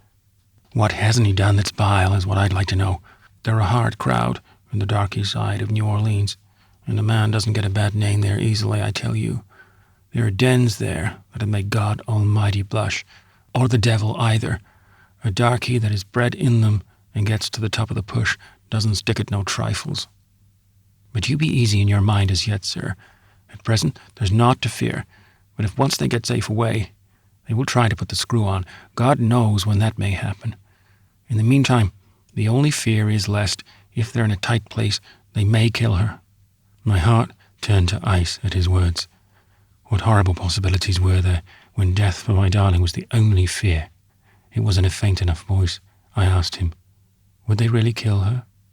Of course they would, if it was their best course. But don't you be downhearted, sir. There's not much fear of killing, as yet at all events. These men are out for dough, and for a good heap of it too. They're not going to throw away a chance till the game's up. If we get onto their curves quick, they'll have to think of their own skins. It's only when all's up that they'll act, when they themselves must croak if she doesn't. Oh, if I had known, if I had had any suspicion of the dangerous nature of the game we were playing, that I had consented that Marjorie should play, I'd have cut my tongue out before I'd have agreed. I might have known that a great nation like the United States would not have concerned itself as to any danger to an individual unless there had been good cause. Oh, fool that I had been. If I had been able to do anything, it might not have been so bad. It was necessary, however, that I should be at the very heart and centre of action, for I alone knew the different ramifications of things, and there was always something cropping up of which I had better knowledge than the others, and so I had to wait in what patience I could pray for. Patience and coolness of head were what were demanded of me for the present. Later on, the time might come when there would be action, and I never doubted that when that time did come, it would not find me wanting, even in the issues of life and death. Chapter 46. Our Differy Manse. In the dreary time of waiting, I talked with the detective chief. Everything which he told me seemed to torture me, but there was a weird fascination in his experience as it bore on our own matter. I was face to face, for the first time in my life, with that callousness which is the outcome of the hard side of the wicked world. Criminal hunters, as well as criminals, achieve it, so I suppose do all whose fortunes bring them against the sterner sides of life. Now and again it amazed me to hear this man, unmistakably a good fellow, and an upright one, weighing up crime and criminals in a matter-of-fact way, without malice, without anger, without vindictiveness. He did seem to exercise in his habitual thought of his clientele that constructive condemnation which sways the rest of us in matters of moral judgment. The whole of his work and attitude and purpose seemed to be only integral parts of a game which was being played. At that time I thought light of this, and consequently of him, but looking back with judgment in better perspective, I am able to realize the value of just such things. There was certainly more chance of cooler thought and better judgment under these conditions than when the ordinary passions and motives of human life held sway. This man did not seem to be chagrined or put out personally in any way by the failure of his task, or to have any rancour from this cause in his heart for those to whom the failure was due. On the contrary, he, like a good sportsman, valued his opponent more on account of the cleverness which had baffled him. I imagined that at first he would have been angry when he learned how all the time in which he and his companions had been watching Crom Castle and were exulting in the security which their presence caused, their enemies had been coming and going as they wished, by a safe way unknown, and had themselves been the watchers. But there was nothing of the kind. I really believe that, leaving out of course the possibly terrible consequences of his failure, he enjoyed the defeat which had come to him. In his own way, he put it cleverly.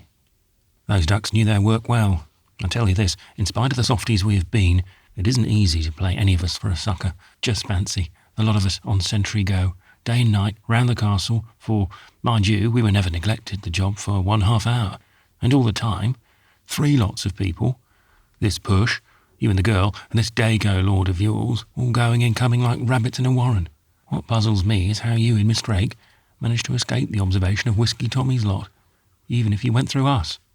It had been after 5 o'clock when the party set out to visit the manses. At 6 o'clock, the reports began to come in. The first was a message scribbled on a leaf torn from a notebook and sent in one of the envelopes taken for the purpose. All right at Auchihani. From this on, messengers kept arriving, some on foot, some on horseback, some in carts, but each bearing a similar message, though couched in different terms.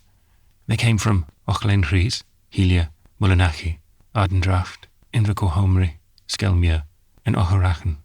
At 9 o'clock, the first of the searchers returned. This was Donald MacRae, knowing the country he had been able to get about quicker than any of the others, who had to keep to the main roads. His report was altogether satisfactory. He had been to 6 places, and in each of them there was no ground for even suspicion.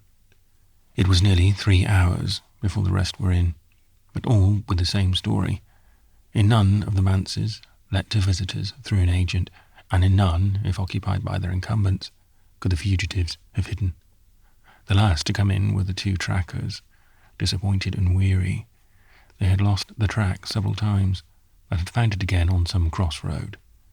They had finally lost it in a dusty road near Ardiffery, and had only given up when the light had altogether gone. They themselves thought their loss was final, for they could not take up the track within 1/4 of a mile of either side of the spot where they had lost it. It was now too late to do anything more for this night, so after a meal, all the men, except one who had remained on watch, went to sleep for a few hours. We must start again before dawn. For myself, I could not rest. I should have gone mad, I think, if I had to remain the night without doing something, so I determined to wheel over to Whinnyfold and see how Don Bernardino had progressed. I was anxious, as I had not heard from him. At Whinnyfold all was still, and there was no sign of light in the house. I had brought with me the duplicate key which I had given to Marjorie, and which Mrs. Jack found for me on her dressing-table, but when I inserted it, it would not turn. It was a Yale lock, and it was not likely that it should have got out of order without the use of some force or clumsiness. I put it down in the first instance to the inexperience of the Don in such mechanism. Anyhow, there was nothing to be done as to entry by that way. So I went round to the back to see if I could make an entry there. It was all safe, however. I had taken care to fasten every door and window on the previous night. As the front door was closed to me, it was only by force that I could effect entrance to my own house. I knocked softly at the door, and then louder. I thought, perhaps for some reason to be explained, the Don had remained in the house, and might now be asleep. There was no sound, however, and I began to have grave doubts in my mind as to whether something serious might have happened. If so, there was no time to lose. Anything having gone wrong meant that the blackmailers had been there. If I had to break open the door, I might as well do it myself. For if I should get help from the village, discussion and gossip would at once begin, if only from the fact that I could not wait till morning. I got a scaffold pole from the yard where some of the builder's material still remained, and managed by raising it on my shoulder and making a quick run forward to strike the door with it just over the lock. The blow was most efficacious. The door flew open so quickly that the handle broke against the wall of the passage. For a few seconds I paused, looking carefully round to see if the sound had brought anyone to the spot, but all was still. Then, carefully, and with my revolver ready in my right hand and the lamp of my bicycle in my left, I entered the house. A glance into each of the 2 sitting rooms on the ground floor showed me that there was no one there, so I closed the hall door again and propped it shut with the scaffold pole. Quickly I ran over the house from top to bottom, looking into every room and space where anyone could hide. The cellar door was locked.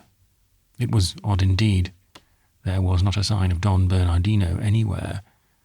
With a sudden suspicion, I turned into the dining room and looked on the table, where the several caskets which we had taken from the cave had lain. There was not a sign of them. Someone had carried them off. For a while, I thought it must have been Don Bernardino. There came back to me very vividly the conversation which we had had in that very room only a day before.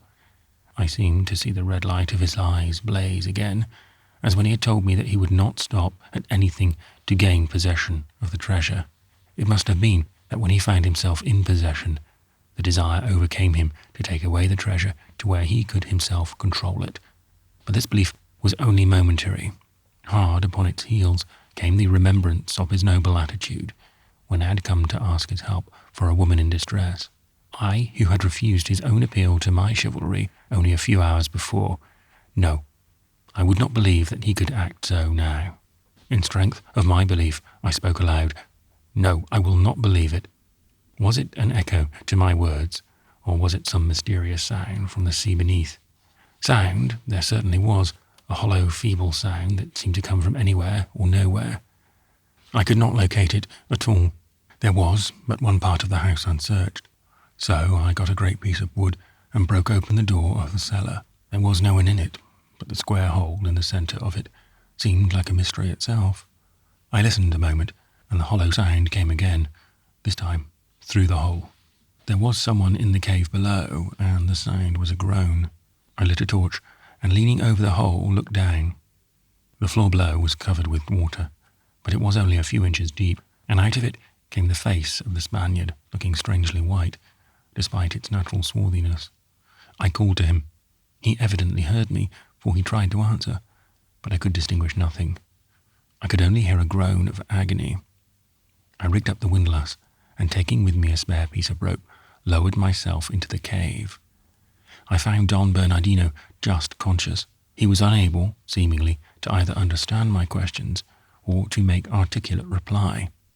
I tied the spare rope around him, there being no time or opportunity to examine him as he lay in the water, and taking the spare end with me, pulled myself up again.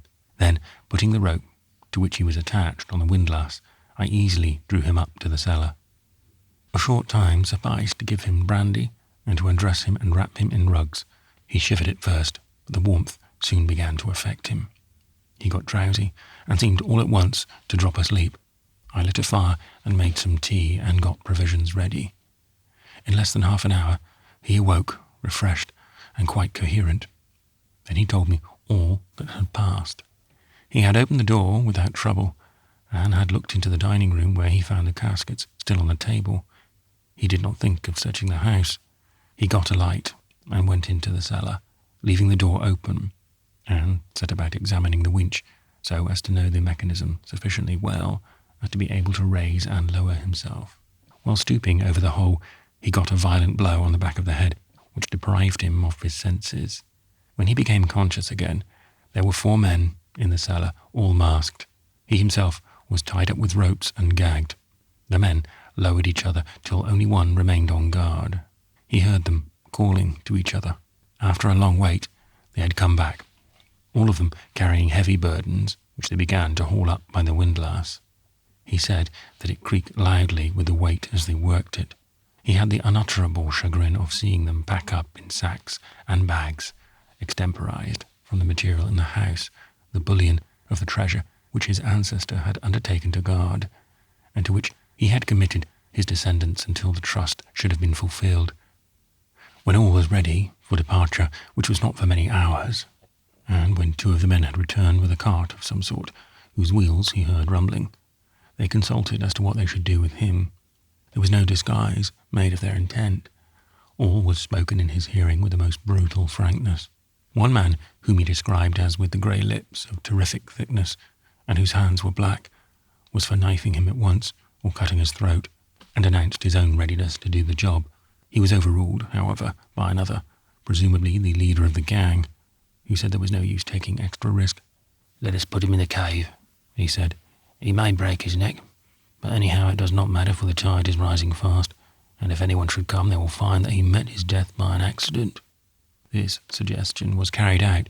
He was, after the ropes and gag were removed, with the utmost care, but with the utmost brutality, lowered into the cave. He remembered no more till the deadly silence around him was broken by the sound, seemingly far away, of a heavy blow on wood which reverberated. I examined him all over carefully, but could find no definite harm done to him. This knowledge in itself cheered him up, and his strength and nerve began to come back. With his strength came determination. He could, however, tell me nothing of the men who had attacked him. He said he would know their voices again, but what with their masks and his cramped position, he could not see enough to distinguish anything. Whilst he was recovering himself, I looked carefully round the room and house. From the marks at one of the windows at the back, I gathered that this was the means by which they had gained admission. They were expert housebreakers, and, as I gathered from the detective that Whiskey Tommy was a bank burglar, most scientific and difficult of all criminal trades, except perhaps banknote forgery, I was not surprised that they had been able to gain admittance.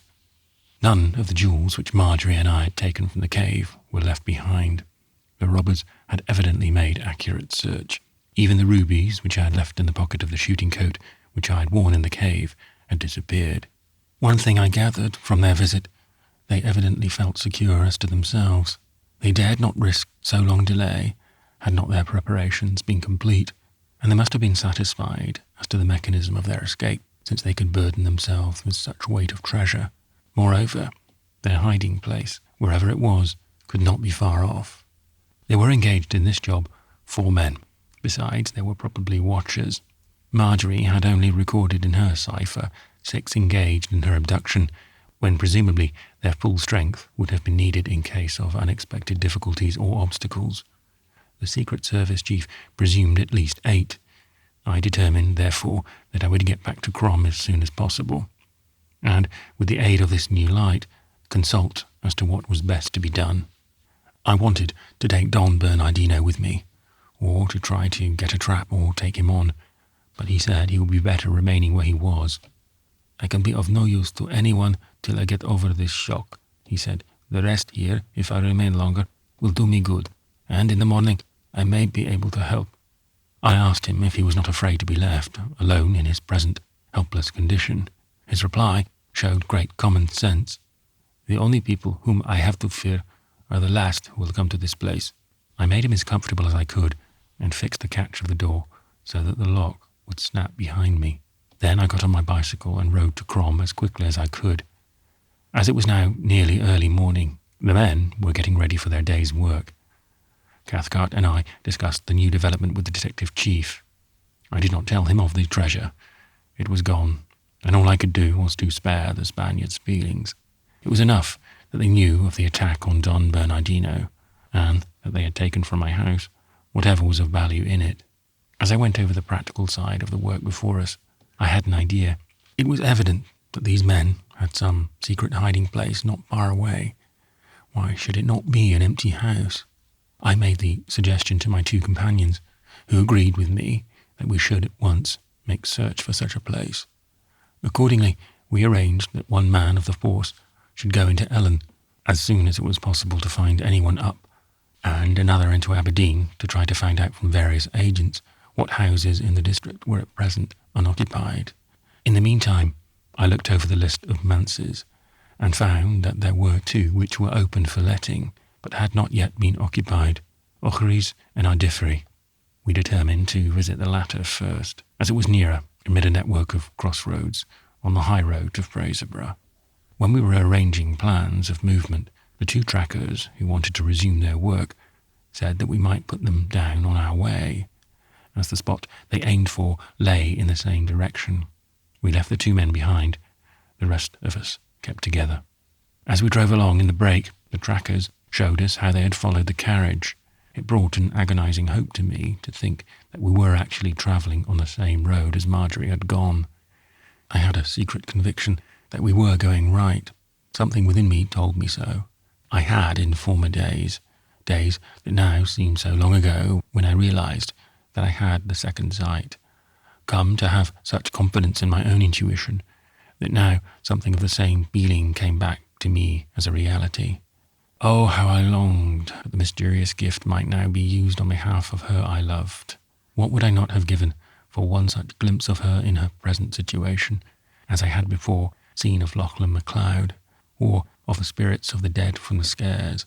But it is of the essence of such supernatural power that it will not work to command, to present need, to the voice of suffering or of prayer, but only in such mysterious way and time as none can predicate. Whilst I thought thus, and hoped thus, and prayed with all the intensity of my poor breaking heart, I seemed to feel in me something of the mood in which the previous visions had come. I became lost to all surroundings, and it was with surprise that I became conscious that the carriage had stopped and that the trackers were getting off. We arranged with them that after our visit to the manse at Ardiffery, we should return for them, or to see how they had got on with their task. They were not hopeful of following a 2-day-old trail of a carriage on these dusty roads. The crossroad to Ardiffery branched off to our left, and then to the left again, so that when we came near the place, we were still within easy distance, as the crow flies, from where we had left our men. The manse at Ardiffery is a lonely spot, close to the church, but quite away from the little clachan. The church stands in its own graveyard, in a hollow surrounded with a wall of considerable dimensions. The garden and policies of the house seem as though carved out of the woodland growth. There is a narrow iron gate, sheer in the roadway, and a straight path up to the front of the house. One arm branches to the right in a curved laneway through fir trees leading to the stable and farm offices at the back of the house. At the gateway was a board with a printed notice that the house, with grounds, gardens and policies, was to be let until Christmas. The key could be had from and details supplied by Mrs. McPhee, merchant at the Ardiffery crossroads. The whole place had a deserted air. Weeds were growing everywhere, and even from the roadway one could see that the windows were fouled from disuse.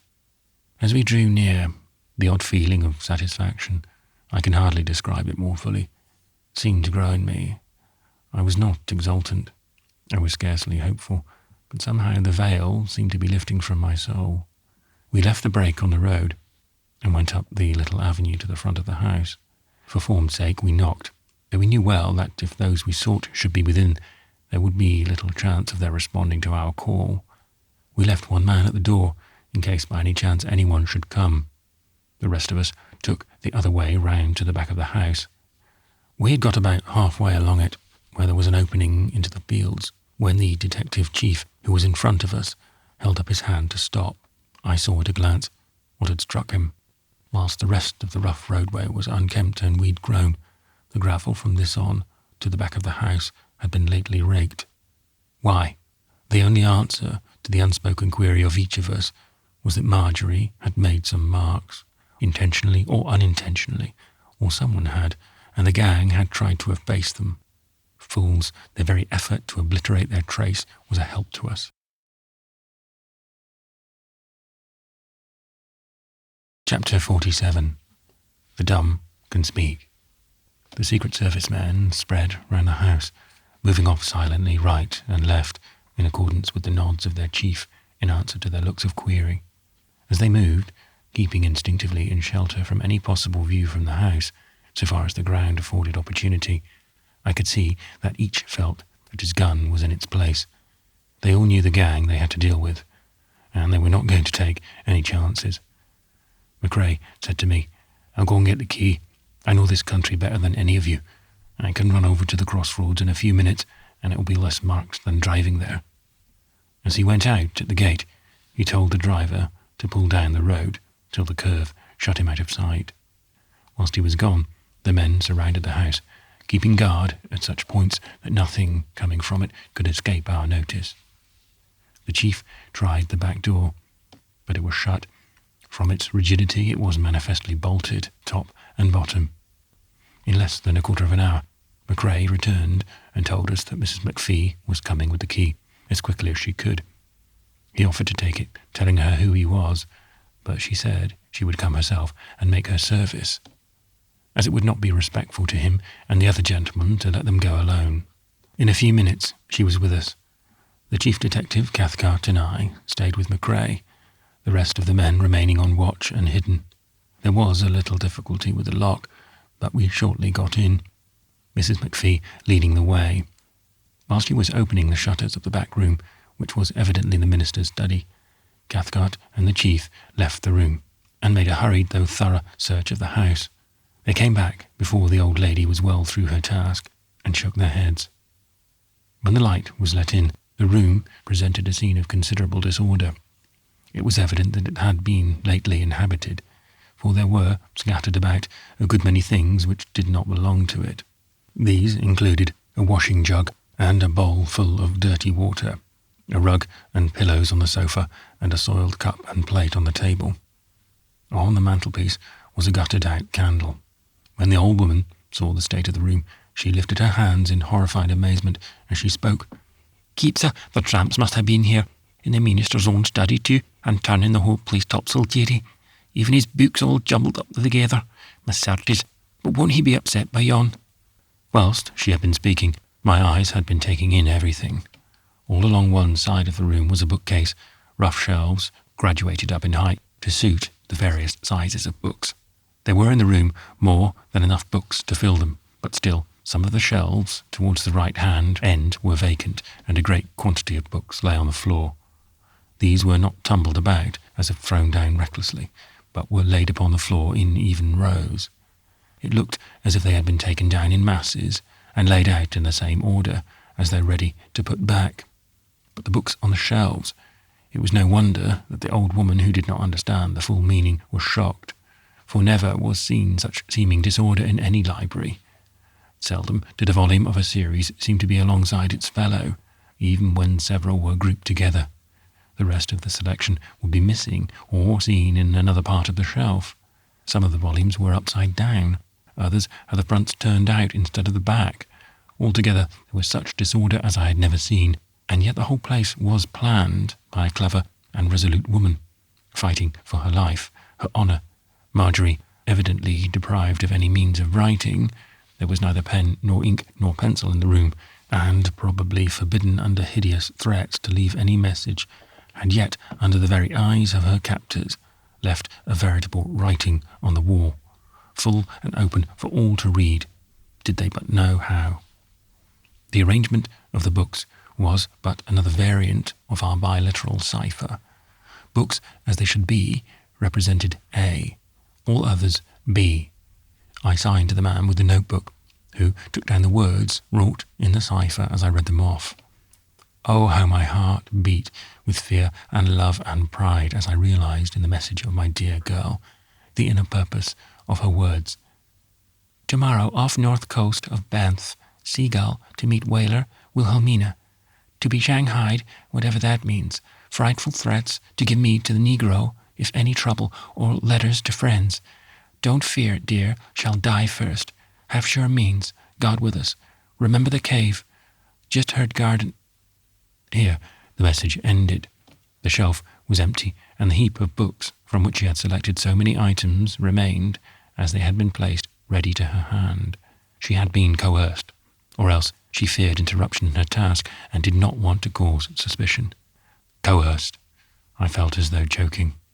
There was nothing further to be gained here, so we told the old lady that we should write regarding the rental if we decided to take the house. When we went back to our wagonette, we picked up our 2 trackers.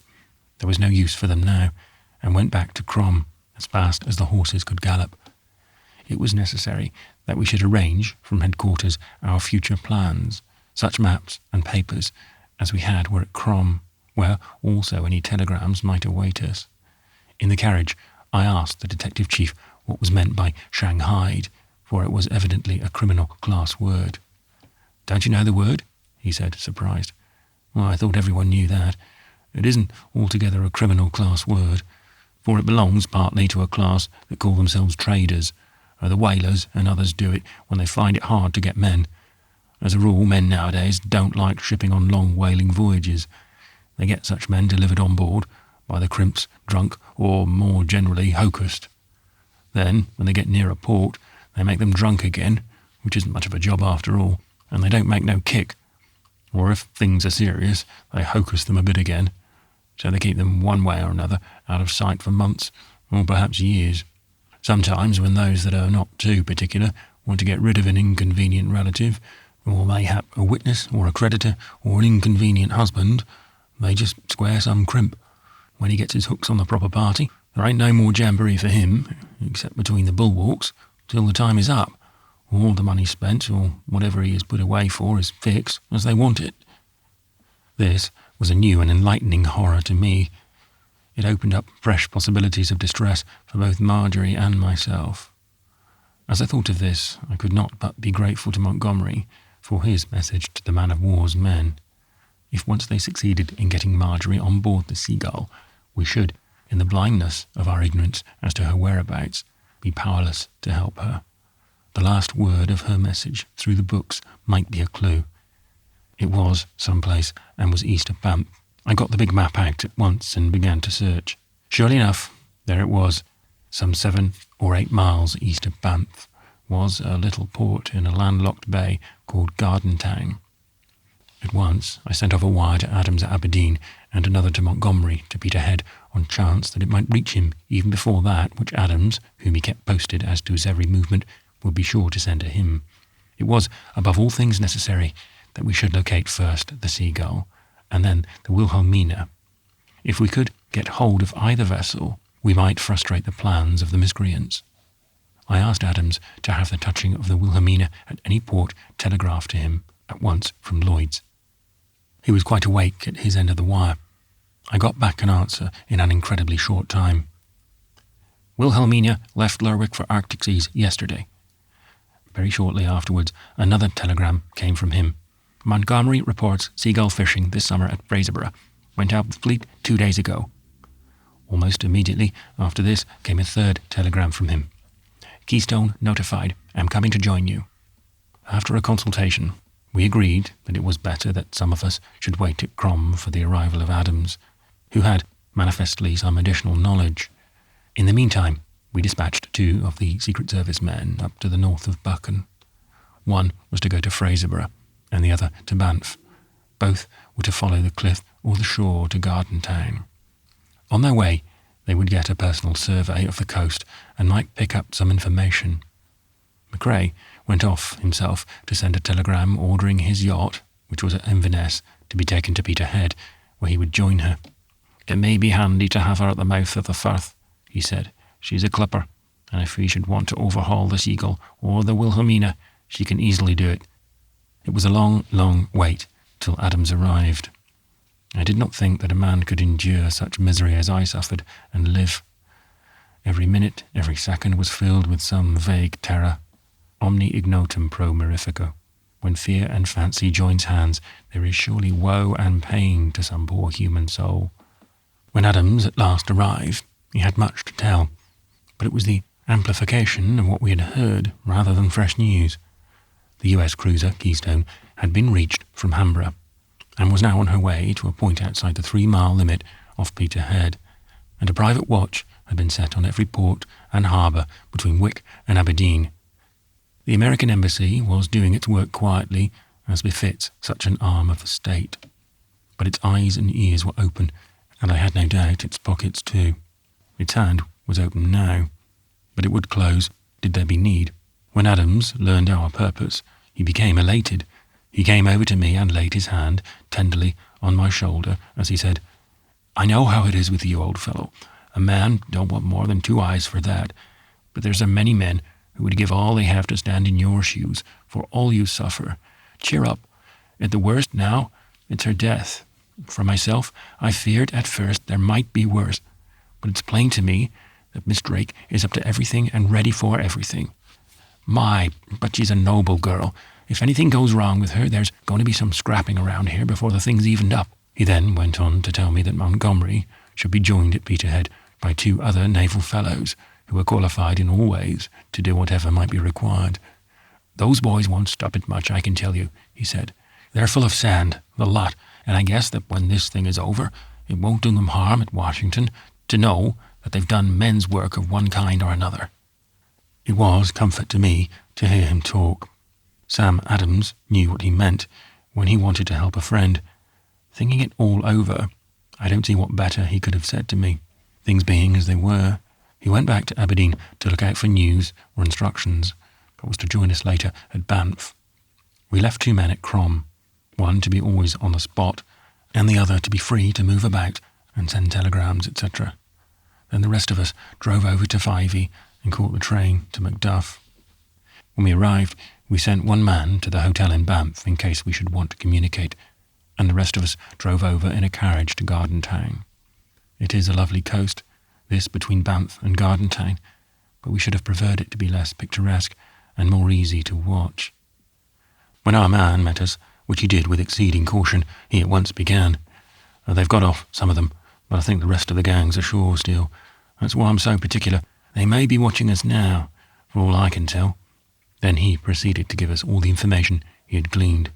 The Seagull was here until yesterday, when she went out into the Firth to run down to Fifeshire, as the fish were reported going south. She had more than her complement of men, and her skipper volunteered the information that 2 of them were friends whom they were taking to join their own boat, which was waiting for them at Burnt Island. "From all accounts I gather," he went on, "that there wasn't anything extra high-toned. Most of them were drunk or getting a jag on them, and it took the 2 sober ones and the skipper to keep them in order. The skipper was mighty angry. He seemed somehow ashamed of them, and hurried out of port as quick as he could when he made his mind up. They say he swore at them frightful. That was not to be wondered at when he himself had to help bring the nets on board. One of the men on the quay told me that he said if that was the effect of his men of waiting around for weeks doing nothing, he would see that another time their double-dashed noses were kept to the grindstone. I've been thinking since I heard of the trouble they had in carrying on the nets that there was something under them that they meant to hide. The men here tell me that the hand barrow they carried would have been a job for 6 men, not 3, for it was piled shoulder high with nets. That's why the skipper was so wrathy with them. They say he's a sort of giant, a Dutchman with an evil, cunning face, and that all the time he was carrying the back handles, he never stopped swearing at the 2 in front, though they was nigh speechless with the effort of carrying, and their faces as red as blazes. If I'm right, we've missed them this time. They've got the girl on the fishing boat, and they're off for the whaler. She's the one we'll have to find next." As he spoke, my heart kept sinking deeper and deeper down. My poor girl, if alive, was in the hands of her enemies. In all the thoughts which filled me with anguish unspeakable, there was but one gleam of consolation. The negro was not on board too. I had come to think of this miscreant as in some way the active principle of whatever evil might be. Here we were again at a fault in our pursuit. We must wait for the reports of Montgomery, who was making local inquiries. We had wired him to join us, or send us word to Gardentown, and he had replied that he was on the way. Chapter 48. Dunby Haven. We had today been so hot in the immediate pursuit of Marjorie that we had hardly been able to think of the other branches of our work, but all at once the turn of the wheel brought up as the most important matter before us what had been up to now only a collateral. Hitherto the Seagull had been our objective, but now it must be the Wilhelmina. Adams had been in charge of the general investigation as to these boats, whilst Montgomery had been attending to local matters. It was to the former, therefore, rather than the latter, that we had to look for enlightenment. Montgomery and McCrae were the first to arrive, coming on horseback from Fraserburgh, the former with all the elan and abandonment of a sailor ashore. He was frightfully chagrined when he heard that the Seagull had got safely away. "Just like my luck," he said. "I might have got her in time if I had known enough. But I never even heard of Gardentown till your wire came to me. It isn't on the map." He was still full of lamentings, though I could tell from the way he was all nerved and braced up that we should hear of him when the time for action came. When we arrived at the station at Macduff to meet Adams, we hurried him at once into the carriage which we had waiting. He gave us his news as we hurried off to Gardentown. We felt that it might be a mistake our going there, for we should be out of the way of everything, but we had made arrangements for news to be sent there, and it was necessary we should go there before holding our council of war. Adams told us that the whaler Wilhelmina had been reported at Lerwick 2 days ago, but that she had suddenly left on receipt of a telegram, hurrying in the last of her stores at such a rate that some of them had been actually left behind. He had not been able to gain any specific information by wire. The master of the ship had said to the harbour master that he was going to Nova Zembla, but nothing more definite could be obtained. When we got together in the hotel at Gardentown, we were surprised by another arrival, none other than Don Bernardino, who had come by the same train as Adams, but had had to wait to get a carriage. We had got away so quickly that none of us had seen him. Things were now at such a stage that it would not do to have any concealment whatever. And so, after a moment in private with the Don, I told my companions of the attack on the Spaniard in my house, and of the carrying off the great treasure. I did not give any details of the treasure or its purpose, nor did I even mention the trust. This was now the Don's secret, and there was no need to mention it. We all agreed that if we should have any chance at all of finding Marjorie, it would be by finding and following the members of the gang left on shore. Sam Adams, who was, next to the Secret Service man, the coolest-headed of our party, summed up the situation. "Those fellows haven't got off yet.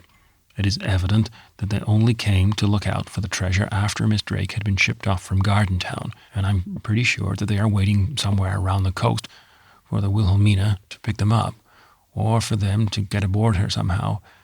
They've got a cartload of stuff at the very least to get away, and you may bet your sweet life that they don't mean to leave it to chance. Moreover, you can't lay your hand at any minute on a whaler ready for shanghaiing anyone.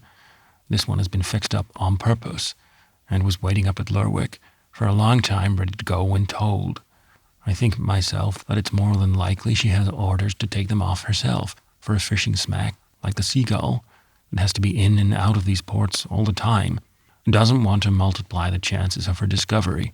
Now that she has done a criminal thing, and is pretty sure that it can't be proved against her, she'll take her share of the swag, or whatever was promised her, and clear out. If the Wilhelmina has to get off the gang, it'll have to be somewhere off this coast. They're nearly all strangers to start with, and they wouldn't know where else to go. If they go south, they get at once into more thickly peopled shores, where the chances of getting off in secret would be less. They daren't go anywhere along the shore of the Firth, for their ship might be cut off at the mouth, and they might be taken within the 3-mile limit and searched. Beyond the Firth, they can know nothing. Therefore, we have got to hunt them along this shore.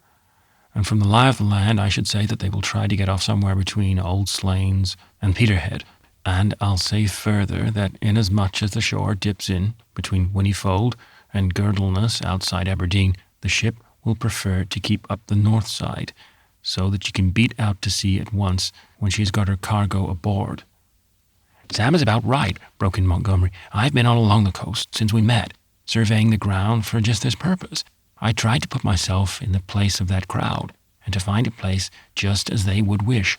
They could get out at Peterhead or at Bottom, and so I have set a watch at these places. Some of our sailors who were sent up to me from London are there now, and I'll stake my word that if Wilhelmina tries to come into either of these places, she won't get out again with Marjorie Drake on board. But it's not their game to come near a port. They've got to lie offshore somewhere agreed on and take off their friends in a boat. There are dozens of places between Cruden and Peterhead where a boat could lie hidden and slip out safely enough. When they get aboard, they could hoist in the boat or scuttle her, and then up sails and off before anyone was the wiser. What I propose, therefore, is this, for I take it I'm the naval expert here, such as it is. We must set a watch along this bit of coast, so as to be ready to jump on them when they start out. We can get the Keystone to lie off Buchan, and we can signal her when we get sign of her lot. She'll be well on the outside, and these scallywags don't know that she'll be there to watch them. When the time comes, she'll crowd them into shore, and we'll be ready for them there. If she can hunt the Wilhelmina into the Firth, it will be easy enough to get her. Fighting Dick Morgan isn't a man to stand on ceremony, and you can bet your bottom dollar that if he gets a sight of the Dutchman, he'll pretty well see that she hasn't any citizen of the United States aboard against her will. Dick wouldn't mind the people in Washington much, and he'd take on the Dutch tomorrow as well as the Spaniards. Now, if in addition this gentleman's yacht is to the fore, with any one of us here aboard to take responsibility, I guess we can overhaul the whaler without losing time. I'll be aboard, said Donald MacRae quietly. The Sporran is due at Peterhead this afternoon. Just you fit me up with signals so that we'll know what to do when we get word, and I'll see to the rest. My men are my own clan, and I'll answer for them. They'll not hang back in anything when I'm in the front of them. I wrung the hands of the two young fellows, east and west. It was all the same. The old fighting gallantry was in their hearts, and with the instinct of born captains, they were ready to accept all responsibility. All they asked was that their men should follow them. They immediately sat down to arrange their signals. Montgomery was, of course, trained in this work, and easily fixed up a simple scheme by which certain orders could be given by either flags or lights or rockets. There was not need for much complication. It was understood that when the Wilhelmina should be sighted, she should be boarded at once, wherever or however she might be. We were, one and all of us, prepared to set at defiance every law, international, maritime, national or local. Under the circumstances, we felt that given we could once get on track with our enemy, we held a great power in our hands. Before long, MacRae was off to Peterhead to join his yacht, which would at once start on a sort of sentry go up and down the coast. The rest of us set about arranging to spread ourselves along the shore between Cruden and Peterhead. We did not arrange watches, for time was now precious to all on both sides of the encounter. If an attempt was to be made to take off the treasure, it would, in all probability, be made before morning. Every hour that passed multiplied the difficulties and dangers of the blackmailers. The weather was becoming misty, which was a source of inconvenience to us all. Thick patches of white fog began to drift in from the north-east, and there was ominous promise in the rising wind of there being danger on sea and shore before many hours had passed. We each took provision with us for the night, and a sufficiency of rockets and white and red lights for our signalling work, in case there might be needs of such. In disposing of our forces, we had not, of course, a sufficiency of men to form irregular cordon, but we so arranged ourselves that there was no point at which a boat could land which was not in view of some of us. I was terribly anxious, for as the evening came on, the patches of white mist came driving in more quickly, and getting thicker and more dense.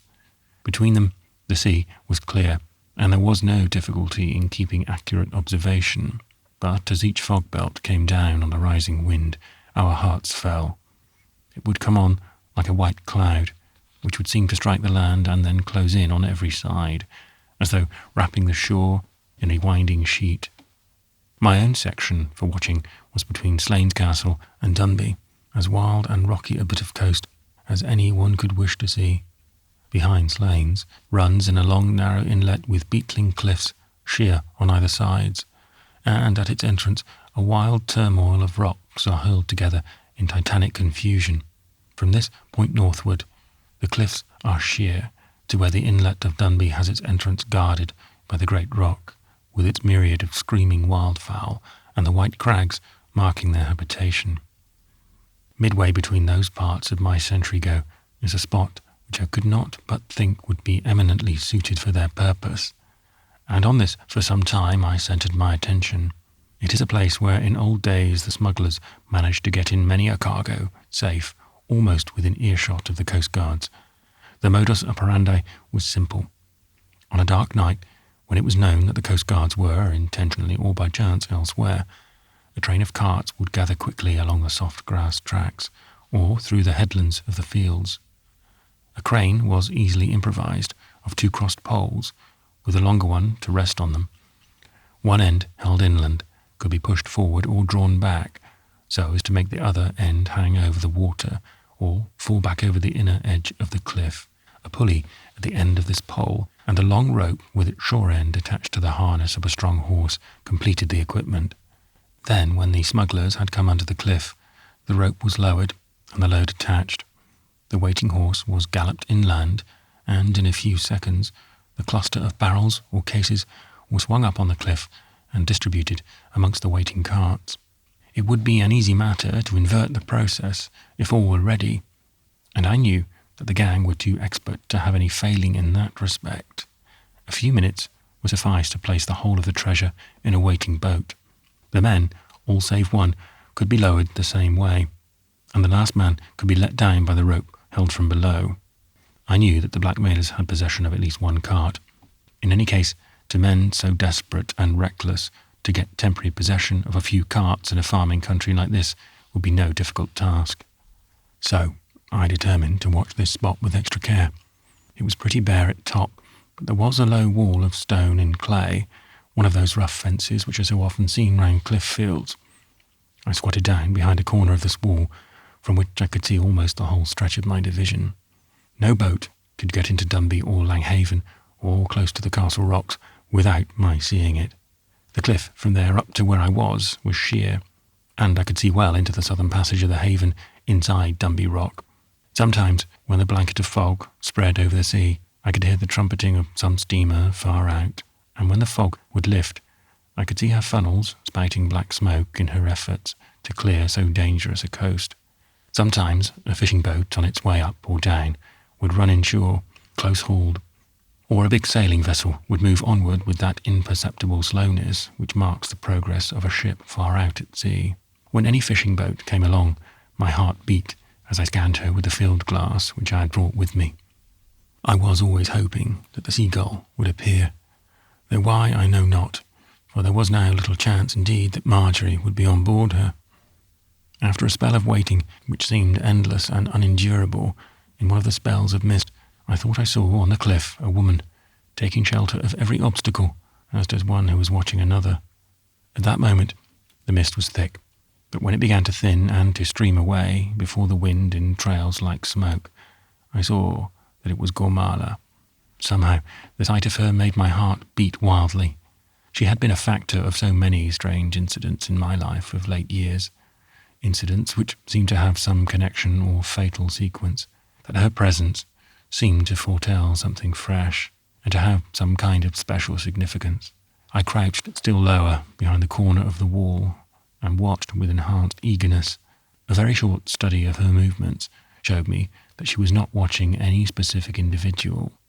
She was searching for someone or something, and was in terror of being seen rather than of missing the object of her search. She would peer carefully over the edge of the cliff, lying down on her face to do so, and putting her head forward with the most elaborate care. Then, when she had satisfied herself that what she sought was not within sight, she would pass on a little further and begin her survey over again. Her attitude during the prevalence of a mist was so instructive that I found myself unconsciously imitating her.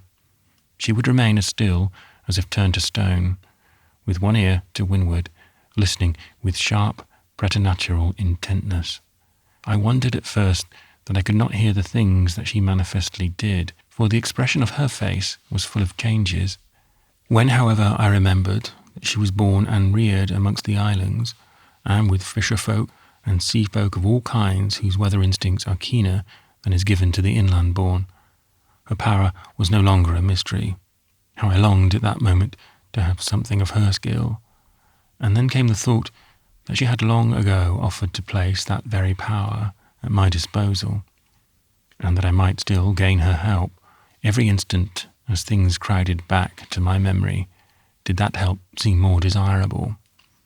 Was it not her whom I had seen watching Don Bernardino when he left my house? Mayhap she had guided him to it. Or might it not have been Gormala who had brought the blackmailers to my door? If she had no knowledge of them, what was she doing here now? Why had she sought this place of all places? Why at this time of all times? What or whom was she seeking amongst the cliffs? I determined not to lose sight of her at present, no matter what might happen. Later, when I had come at her purpose, either by guessing or by observation, I could try to gain her services. Though she had been enraged with me, I was still to her a seer, and she must believe, from what had passed, that I could read for her the mystery of the sea. As she worked along the cliff above Dunby Haven, where the rock overhung the water, she seemed to increase both her interest and her caution. I followed round the rude wall which ran parallel to the cliff, so that I might be as near to her as possible. Dunby Haven is a deep cleft in the granite rock in the shape of a Y, the arms of which run seawards and are formed by the mother cliff on either hand and the lofty crags of the island of Dunby. In both these arms there is deep water, but when there is a sea on, or when the wind blows strong, they are supremely dangerous. Even the scour of the tide running up or down makes a current difficult to stem. In fair weather, however, it is fairly good for boating, though the swell outside may be trying to those who are poor sailors. I had often tossed on that swell when I had been out with the salmon fishers, when they had been drawing their deep floating nets. Presently I saw Gormala bend and then disappear out of sight. She had passed over the edge of the cliff. I went cautiously after her, and throwing myself on my face so that she could not see me, peered over. There was a sort of sheep track along the face of the cliff, leading downward in a zigzag. It was so steep and showed so little foothold that even in the state of super-excitement in which I then was, it made me dizzy to look at it. But the old woman, trained on the crags of the Western Islands, passed along it as though it were a broad walk of a terraced garden. Chapter 49. Gormala's Last Help. After Gormala had disappeared down the zigzag under the rock, where I could no longer see her movements, I waited for her return. At the end of the haven, where the little beach runs up to the edge of the cliff, there is a steep path. Even this is so steep that it is impracticable to ordinary persons. Only fisher folk, dalesmen and hunters can use such ways. For myself, I dare not leave my post. From the end of the haven I could not see any part at all of the coast I had come to watch, except the narrow spot between great cliffs, where the channels ran right and left of the rock of Dunby. So I crept back to my hiding place, behind the angle of the wall, from which I could watch the entrance to the track down which she had passed. Time wore away, slowly, slowly, and the mist coming in more frequent belts, heavier and more dank. After the sunset, the fog seemed to come more heavily still, so that the promise of the night was darkness invincible. In Aberdeen, however, the twilight is long, and under ordinary conditions it is easy to see for hours after sunset. All at once, under the passing of a belt of mist, I was startled by a voice behind me. "And for what is it that you watch, the nicht? Is it the mystery of the sea that holds you to the dyke, or maybe it is the treasure that you seek?" Gormala had evidently come up the path at the end of the haven. For a while I did not say a word, but thought the matter over. Now, if ever, there was need to use my wits, and I could best deal with Gormala if I should know something of her own wishes beforehand, so I tried to master her purpose and her difficulties. Firstly, she must have been in search of some hiding place herself, or she would not have come behind the wall. I was quite sure that she had not known of my presence before she went down the sheep track. If she wanted cover, what then was it she was watching? She had been down to the beach of the haven, and so must have known whether or no it was bare of interest, as she was choosing a corner whence she could watch the track. It was, at least, likely that she expected someone to go up or down by it. If she were looking for someone to go down, she would surely rather watch its approaches than the place itself. It was, therefore, for someone to come up for whom she wished to watch, as instead of hurrying away or hiding herself from me when she had seen me without my seeing her, she had deliberately engaged with me in conversation. It was evident that she did not expect whomever she watched for to come up at once. In fine, I concluded she intended to watch for someone who might come. With this knowledge, I drew a bow at a venture. "So your friend isn't coming up yet? Why didn't you fix matters when you were down below?" For an instant, she was betrayed into showing astonishment. The surprise was in both her expression and in the tones of her voice as she replied, "How kent ye that I was doing the haven?" Then she saw her mistake and went on with a scowl, "Very clever you are with your guesses, and a daft old wife am I to know ken you better. Why did you find him down below?" Even whilst I was speaking, the conviction came to me, I scarcely know how, but it was there, as though deep-rooted in my brain all my life, that our enemies were down below, or that they had some hiding place there. Gormala must have seen the change in my face, for she exclaimed with jubilation, "It would have been better for ye that ye had taken my service. The een that watched others might have been watching to your will, but it's a' ower the noo. What secret there was is yours nae mair, and it may be worth for ye that ye flouted me in the days gone." As she spoke, the bitterness of her manner was beyond belief. The past rushed back on me so fiercely that I groaned. Then came again, but with oh, what pain, the thought of my dear one in the hands of her enemies. Let no man question the working of the Almighty's hand. In that moment of the ecstasy of pain, something had spoken to the heart of the old woman beside me. For when I came back to myself, they were different eyes which looked into mine. They were soft and full of pity. All the motherhood which ever had been or might have been in that lonely soul was full awake. It was with a tender voice that she questioned me. "Ye are muckle sad, laddie. Do I no ken a look like that when I speir it? I know that the fates are to their work. What makes ye greet, laddie, what makes ye greet?" For by this time the revulsion of tenderness had been too much for me, and I was openly weeping. "Is it that the lassie is gone frae ye? Weel I ken that nane but a lassie can mak a strong man greet." I felt that the woman's heart was open to me, and spoke with all the passion of my soul. "Oh, Gormala, help me. Perhaps you can, and it may not be too late. She has stolen away, and is in the hands of her enemies, wicked and desperate men who have her prisoner on a ship somewhere out at sea. Her life, her honour, are at stake. Help me if you can, and I will bless you to the last hour of my life." The old woman's face actually blazed as I spoke. She seemed to tower up in the full of her gaunt height to the stature of her woman's pride, as, with blazing eyes, she answered me. "What, a woman, a lassie, in the hands of wicked men? Aye, and sic a bonny, grand lassie as yon, though she did flout me in the pride of her youth and strength. Laddie, I'm with ye, in all ye can do, wi' the strength of my heart and the breath of my body, for life or for death. Ne'er mind the past, bad or good, for me it is o'er, and frae this out I'm to your work. Tell me what I can do, and the grass'll no grow under my feet. A bonny bit lassie in the power of wicked men. I may have been o'er-eager to win your secret, but I'm no that bad to let aught sich come between me and the duty to what is pure and good." She seemed grand and noble in her self-surrender, such a figure as the poets of the old sagas may have seen in their dreams, when the type of noble old womanhood was in their hearts, in the times when the northern nations were dawning. I was quite overcome. I could not speak.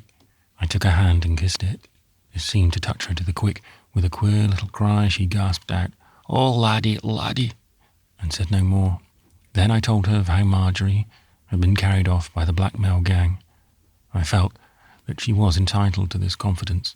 When I had spoken, she beat with her shut hand on the top of the wall and said in a smothered way, "Och, if I had but kent, to think that I might have been watching them instead of spyring round yon house of yours, watching to wring your secret frae you, and aiding your enemies in their work. First the outland man with the dark hair, and then them along with the black man with the evil face that suck ye the neck gone. Wae is me that I had done harm to a' in the frenzy of my lust and greed and curiosity. She took on so badly that I tried to comfort her. I succeeded to a measure when I had pointed out that the carrying off of Marjorie was altogether a different matter from what had gone on in my house. Suddenly, she stopped rocking herself to and fro. Holding up one long gaunt arm, as I had seen her do several times before, she said, "But what matters it after all? We're in the hands of fate, and there are voices that speak, and in that see what is ordered of old will be done for true, no matter how we may try to work our own will. 'Tis little use to kick against the pricks." Then, all at once, she became brisk and alert. In a most practical tone of voice, she said, "Now, tell me what I can do. Will I ken that ye have a plan of your own, and that you and others are working to an end that ye have set? Ye have one other with you the nicht, for guide or ill." She paused, and I asked her, "Why did you go down the sheep path to the haven? For what or for whom were you looking?" "I was looking for the treasure that I suspect was ta'en frae your house, and for them that took it. 'Twas I that guided them after the dark man had gone, and watched whiles they were within. Then they sent me on a lang errand away to Ellen, and when I got back there was nane there. I speered close and saw the marks of the cart heavy loading. It was lost on the high road, and since then, night and day, I have sought for any trace, but all in vain. But I'm thinking that it's nigh to here they've hid it. I went down the Yowes Roadie and along the rock and up the beach, but never a sign did I see. There's a many corners about the crags here where a muckle treasure might lie hid, and none the wiser, save them that pit it there." While she was talking, I was scribbling a line in my pocketbook. I tore out the page and handed it to her. "If you would help me take that letter, for I must not leave here. Give it to the dark gentleman whom you know by sight. He is somewhere on the rocks beyond the castle." My message was to tell Don Bernardino, but I believed the treasure was hidden somewhere near me, and that the bearer of the note would guide him if he thought wise to join me. Then I waited. The night grew darker and darker, and the fog belts came so thick and so heavy that they almost became one endless mass. Only now and again could I get a glimpse of the sea outside the great rock. Once, far off out at sea, but floating in on the wind, I heard 8 bells sound from a ship. My heart beat at the thought, for if the Keystone were close at hand, it might be well for us later on. Then there was silence, long and continuous, a silence which was of the night alone. Every now and again, when some sound or life from near or far came to break its monotony, the reaction became so marked that silence seemed to be a positive quality. All at once I became conscious that Gormala was somewhere near me. I could not see her, I could not hear her, but it was no surprise to me when through the darkness I saw her coming close to me, followed by Don Bernardino. They both looked colossal through the mist. As quickly as I could, I told the Don of my suspicions and asked his advice. He agreed with me as to the probabilities of the attempt to escape and announced his willingness to go down the path to Dunby Haven and explore it thoroughly so far as was possible. Accordingly, with Gormala to guide him, he went to the end of the haven and descended the steep moraine. It was a declension rather than a path. For myself, I was not sanguine as to a search. The night was now well on us, and even had the weather been clear, it would have been a difficult task to make search in such a place, where the high cliffs all around shut out the possibilities of sidelight. Moreover, along the haven, as with other such openings on this iron-bound coast, there were patches of outlying rock under the cliffs. Occasionally, these were continuous, so that at the proper state of the tide, a fairly good climber could easily make way along them. Here, however, there was no such continuity. The rocks, rising from the sea, close under the cliffs, were in patches. Without a boat, it would be useless to attempt a complete exploration. I waited, however, calmly. I was gaining patience now, out of my pain. A good while elapsed before the Don returned, still accompanied by Gormala. He told me that only the beach had been possible for examination, but as far as he could see out by either channel, there was no sign of anyone hiding, or any bulk which could be such as we sought. He considered it might be advisable if he went to warn the rest of our party of our belief as to the place appointed, and so took his way up north. Gormala remained with me, so as to be ready to take any message if occasion required. She looked tired, so tired and weary that I made her lie down behind the rough wall. For myself, sleep was an impossibility.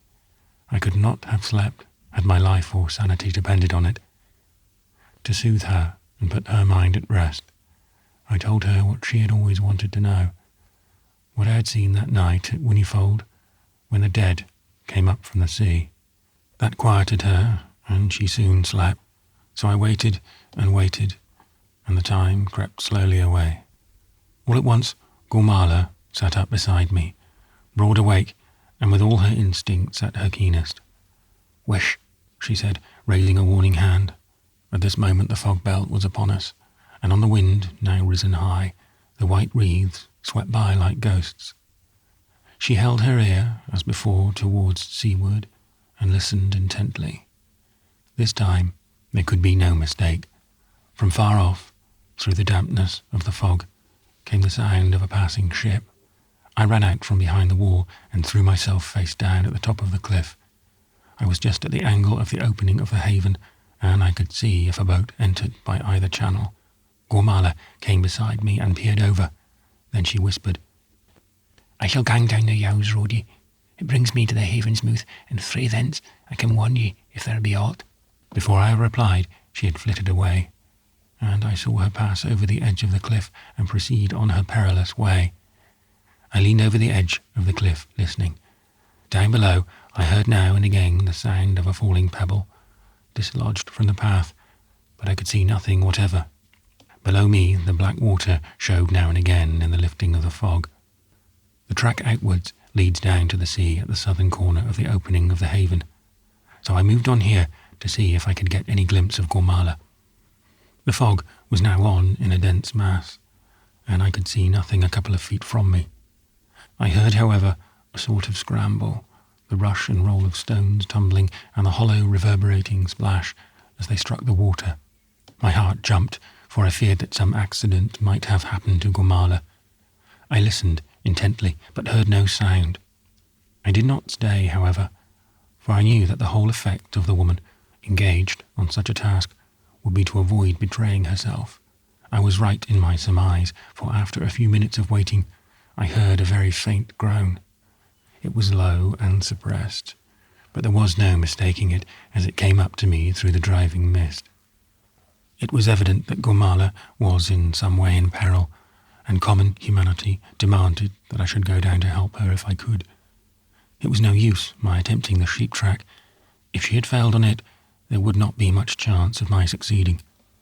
Besides, there had been a manifest slip or landslide, and more than probably the path or some necessary portion of it had been carried away. It would have been madness to attempt it, so I went to the southern side of the cliff where the rock was broken and where there was a sort of rugged path down to the sea. There was also an advantage about this way. I could see straight out to sea to the south of Dumby Rock. Thus I need not lose sight of any shore-coming boat, which might happen were I on the other path, which opened only in the haven. It was a hard task, and by daylight I might have found it even more difficult. In parts, it actually overhung the water with an effect of dizziness which was in itself dangerous. However, I persevered, and presently got down on the cluster of rocks overhung by the cliff. Here, at the very corner of the opening to the haven, under the spot where the sheep track led down, I found Gormala almost unconscious. She revived a little when I lifted her and put my flask to her lips. For a few seconds she leaned, gasping against my breast, with her poor, thin, grey hair straggling across it. Then, with a great effort, she moaned out feebly, but of intention keeping her voice low, lest even that lone spot amid the darkness of the night and the mist there might be listeners. "I'm done this time, laddie.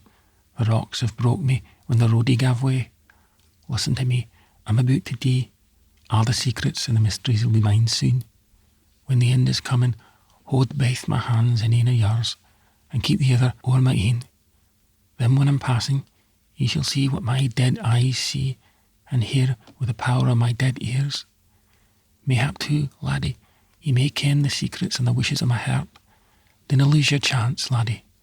God be wi' ye and the bonny lass. Tell her, and ye will, that I forgie her flouting me, and that I bade the good God keep her frae all harm, and send peace and happiness to ye both, till the end. God forgie me all my sins." As she was speaking, her life seemed slowly ebbing away. I could feel it, and I knew it in many ways. As I took her hand in mine, a glad smile was on her face, together with a look of eager curiosity. This was the last thing I saw in the dim light as my hand covered her filming eyes. And then a strange and terrible thing began to happen. Chapter 50. The Eyes of the Dead. As I knelt, with the dead woman's hands in one of mine and the other over her eyes, I seemed to be floating high up in the air, and with amazing vision to see all round for a great distance. The fog still hung thick over the water. Around, the vast of the air and the depths of the sea were as open as though sunshine was on them, and I was merely looking through bright water. In the general panorama of things, so far as the eye could range, all lay open. The ships on the sea and the floor under it, the iron-bound coast and the far-lying uplands were all as though marked on a picture chart. Far away, on the horizon, were several craft, small and large. A few miles out was a ship of war, and to the north of her, but much closer inshore, lay a graceful yacht, slowly moving with the tide and under shortened sail. The warship was all alert, on every top, and wherever there was a chance of seeing anything was the head of a man on the lookout. The searchlight was on. The sea and sky were lit alternately with its revolving rays. But that which drew my eyes, as the magnet draws the iron, was a clumsily rigged ship close inshore, seemingly only a few hundred yards beyond the Dunby rock. She was a whaler, I knew, for on her deck were the great boats for use in rough seas, and the furnace where the blubber was melted. With unconscious movement, as though my soul were winged as a bird, I hung poised over this vessel. It was strange indeed, but she seemed all as though composed of crystal. I could see through her and down into the deep below her where her shadow lay, till my eyes rested on the patches of bare sand or the masses of giant seaweed which swayed with the tide above the rocks on which it grew. In and out amongst the seaweed the fishes darted, and the flower-like limpets moved ceaselessly outside their shells on the rocks. I could even see the streaks on the water which wind and current invariably leave on their course. Within the ship all was clear, as though I were looking into a child's toy house, but a toy house wrought of glass. Every nook and cranny was laid bare, and the details, even when they did not interest me, sank into my mind. I could evermore, by closing my eyes, have seen again anything on which in those moments of spiritual vision the eyes of my soul had rested. All the time there was to me a dual consciousness. Whatever I saw before me was all plain and real, and yet I never lost, for a moment, the sense of my own identity. I knew I was on shore, amid the rocks under the cliff, and that Gormala's dead body was beside me as I knelt. But there was some divine guiding principle which directed my thought. It must have been my thought, for my eyes followed as my wishes led, as though my whole being went too. They were guided from the very bow of the ship along the deck and down the after hatchway. I went down, step by step, making accurate and careful scrutiny of all things around me. I passed into the narrow cabin, which seemed even to me to smell evilly. The rank yellow light from the crude oil lamp, with thick smoky wick, made the gloom seem a reality, and the shadows as monstrous. From this I passed aft into a tiny cabin, where on a bunk lay Marjorie asleep. She looked pale and wan. It made my heart sick to see the great black circles around her eyes. But there was resolution in her mouth and nostrils, resolution fixed and untamable. Knowing her as I did, and with her message, "I can die," burned into my heart, it did not need any guessing to know what was in the hand clenched inside the breast of her dress. The cabin door was locked. On the outside was a rough bolt, newly placed. The key was not in the lock. I would have lingered, for the lightning-like glimpse made me hungry for more, but the same compelling force moved me on. In the next cabin lay a man, also asleep. He was large of frame, with a rugged red beard streaked with grey. What hair remained on his head, which was all scarred with cicatrices, was a dull red turning white. On a rack above him, under the chronometer, which marked Greenwich time as 2:15, ready to his hand, were 2 great 7-shooters. From his pocket peeped the hilt of a bowie knife. It was indeed strange to me that I could look without passion or vindictiveness on such a person so disposed. I suppose it was the impersonal spirit within me which was at that moment receptive, and that all human passion, being ultimately of the flesh, was latent. At the time, though, I was conscious of it. It did not strike me as strange, no more strange than that I could see far and near at the same glance, and take in great space and an impossible wilderness of detail. No more strange than that all things were for me resolved into their elements, that fog ceased to deaden or darkness to hide, that timber and iron, deck and panel, and partition, beam and door and bulkhead were as transparent as glass. In my mind was a vague intention of making examination of every detail which could bear on the danger of Marjorie, but even whilst such an idea was in its incipient stage, so swift is the mechanism of thought, my eyes beheld, as though it were through the sides of the ship, a boat pass out from a water cave in the cliffs behind the rock of Dunby. In it I saw, with the same seeing eye which gave me power in aught else, 7 men, some of whom I knew at a glance to be those whom Marjorie had described in the tunnel. All but one I surveyed calmly, and weighed up, as it were, with complacency. But this one was a huge coal-black negro, hideous and of repulsive aspect. A glimpse of him made my blood run cold, and filled my mind at once with hate and fear. As I looked, the boat came towards the ship with inconceivable rapidity. It was not that she moved fast through the water, for her progress was in reality slow and laboured. The wind and the sea had risen. Half a gale was blowing, and the seas were running so high that the ship rose and fell, pitched and rolled, and tossed about like a toy.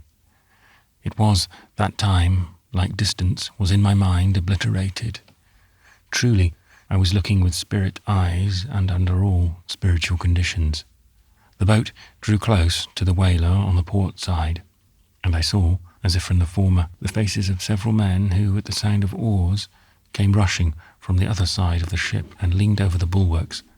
It was evident that they had expected arrival from the starboard. With some difficulty the boat got close, for the sea was running wilder every moment, and one by one the men began to climb the ladder and disappear over the bulwark. With the extraordinary action of sight and mind and memory which was to me at present, I followed each and all of them at the same time. They hurriedly rigged up a whip and began to raise from the boat parcels of great weight. In the doing of this, one of them, the negro, was officious and was always trying to examine each parcel as it came on board, but he was ever and always repulsed. The others would not allow him to touch anything. At each rebuff he retired scowling. All this must, under ordinary conditions, have taken much time, but to my spirit-ruled eyes it all passed with wondrous rapidity. I became conscious that things around me were growing less clear. The fog seemed to be stealing over the sea, as I had seen it earlier in the evening, and to wrap up details from my sight. The great expanse of the sea and the ships upon it, and all the wonders of the deep, became lost in the growing darkness. I found, quicker and quicker, my thoughts, like my eyes, centred on the deck of the ship. At a moment when all others were engaged and did not notice him, I saw the great negro, his face, overmuch distorted with an evil smile, steal towards the after hatchway and disappear. With the growing of the fog and the dark, I was losing the power to see through things opaque and material, and it came to me as an actual shock that the negro passed beyond my vision. With his going, the fear in my heart grew and grew, till, in my frantic human passion, all that was ethereal around me faded and went out like a dying flame. The anguish of my soul, in my fear for my beloved, tore my true spirit out of its phantom existence back to stern working life. I find myself chilled and sick at heart, kneeling by the marble-cold, stiffening body of Gormala, on a lone rock under the cliff. The rising wind whistled by me in the crannies above, and the rising sea, in angry rushes, leaped at us by the black shining rocks. All was so dark around me that my eyes, accustomed to the power given in my vision of making their own light, could not pierce the fog and the gloom. I tried to look at my watch, but could only see the dial dimly. I could not distinguish the figures on it, and I feared to light a match, lest such light might betray my presence. Fortunately, my watch could strike the hours and minutes, and I found it was now 1:30. I still, therefore, had 3/4 of an hour, for I remembered the lesson of the whaler's chronometer. I knew there would be no time nor opportunity to bring Gormala's body to the top of the cliff at present, so I carried her up to the highest point of the underlying rock, which is well above high water mark. Reverently and with blessing, I closed her dead eyes, which still looked up at the sky with a sort of ghostly curiosity. Then I clambered up the steep pathway and made my way as quickly as I could round to the other side of the haven, to try if I could discover any trace of the blackmailers or any indication of the water cave in which their boat was hidden. The cliffs here are woefully steep and hang far over the sea, so that there is no possibility of lying on the cliff edge and peering over. Round here also, the stark steepness forbids the existence of even the tiniest track. A hare could not find its way along these beetling cliffs. The only way of making search of this channel would be to follow round in a boat. The nearest point to procure one would be at the little harbour beside the Bullers O'Buchan, and for this there was not time. I was in dire doubt as to what was best to do, and I longed with a sickening force for the presence of Montgomery or some of our party who would know how to deal with such a situation. I was not anxious for the present moment, but I wanted to take all precautions against the time which was coming. Well I knew that the vision I had seen with the eyes of the dead Gormala was no mere phantasm of the mind, that it was no promise of what might be, but a grim picture of what would be. There was never a doubt in my mind as to its accuracy. Oh, if I could have seen more of what was to happen, if I could have lingered but a few instants longer. But with the speed at which things had passed before my inner eye in that strange time, every second might have meant the joy or sorrow of a lifetime. How I groaned with regret and cursed my own precipitancy, that I could not wait and learn through the medium of the dead woman's spiritual eyes the truths that were to be borne in mind. But it was of no use to fret. Action of some sort would be necessary if Marjorie was to be saved. In one way I might help. Even alone I might save her, if I could get out to the whaler unknown to her crew. I knew I could manage this, for anyhow I could swim. For a weapon which the water could not render useless, I had the dagger I had taken from Don Bernardino. Should other weapons be necessary, I might be able to lay hands on them in the cabin next Marjorie's, where the red-bearded man lay asleep. I did not know whether it would be better to go in search of some of my comrades, or to wait the arrival of the Don, who was to be back within an hour of the time of leaving. I was still trying to make up my mind when the difficulty was settled for me by the arrival of the Spaniard, accompanied by one of the young American naval officers. When I told them of my vision, I could see, even in the darkness which prevailed, that neither of them was content to accept its accuracy in blind faith. I was at first impatient, but this wore away when I remembered that neither of them had any knowledge of my experiences in the way of second sight, or indeed of the phenomenon at all. Neither in Spain nor America does such a belief prevail, and I have no doubt that to both of them came the idea that worry and anxiety had turned my brain. Even when I told them how I meant to back my belief by swimming out beyond the Dunby Rock in time to reach the ship before the boat would arrive, they were not convinced. The method of reception of the idea by each was, however, characteristic of his race and nation. To the high-bred Spaniard, whose life had been ruled by laws of honour and of individual responsibility, no act done in the cause of chivalry could be other than worthy. He did not question the sanity of the keeping of such a purpose. The practical American, however, though equally willing to make self-sacrifice and to dare all things in the course of honour and duty, looked at my intention with regard to its result. Was I taking the step which would have the best result with regard to the girl whom we were all trying to save? Whilst the Spaniard raised his hat and said, "May God watch over your gallant enterprise, senor, and hold your life and that of her whom you love in the hollow of his hand." The American said, "Honest Injun, old chap, is that the best you can do? If it's only a man and a life you want, count me in every time. I'm a swimmer too, and I'm a youngster that don't count. So far as that goes, I'm on. But you've got to find the ship, you know. If she was there now, I should say, risk it, and I'd come with you if you liked. There's the whole North Sea out there, with room for 100 million of whalers without their jostling. No. Come, I say, let's us find another way round, where we can help the girl altogether." He was a good young fellow, as well as a fine one, and it was evident he meant well.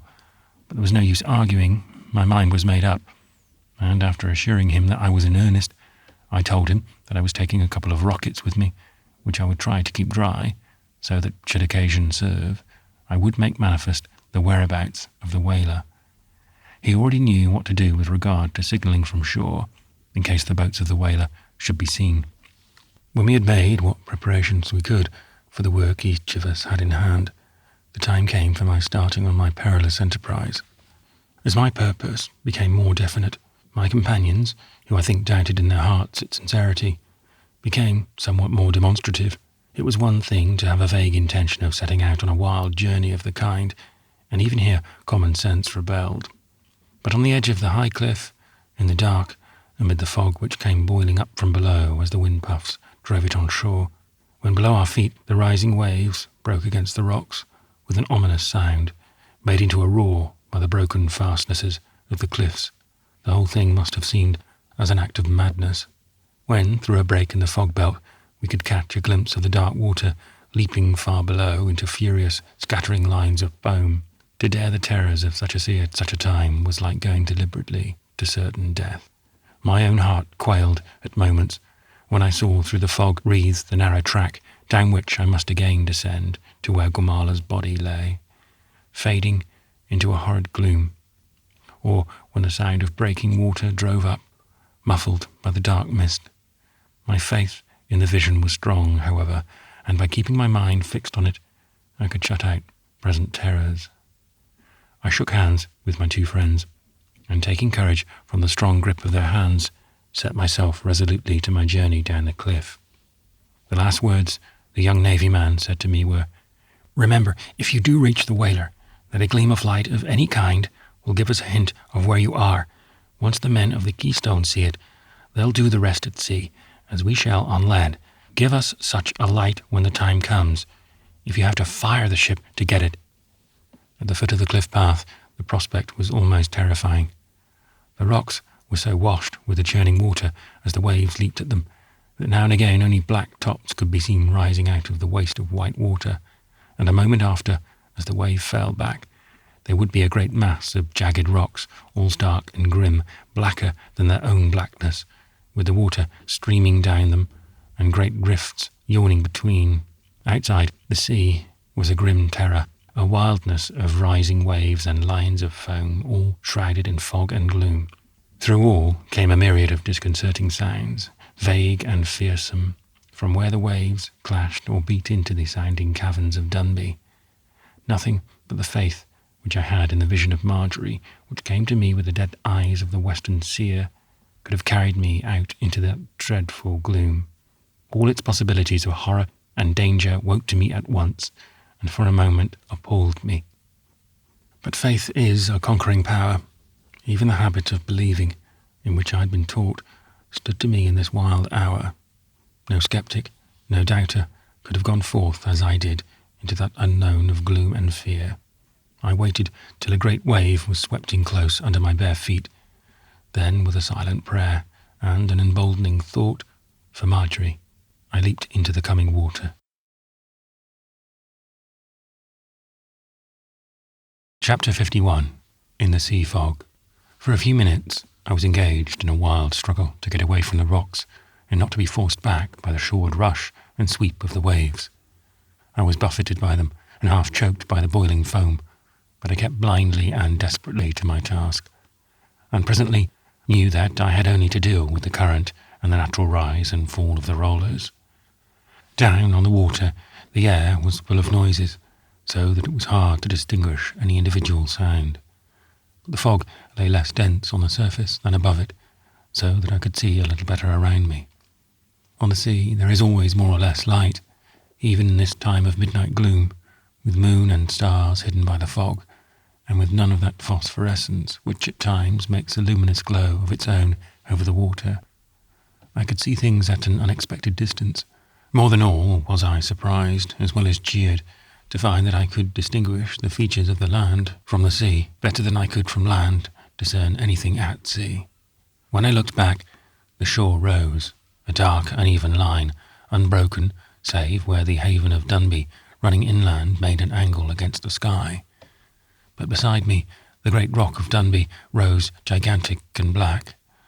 It was like a mountain towering over me.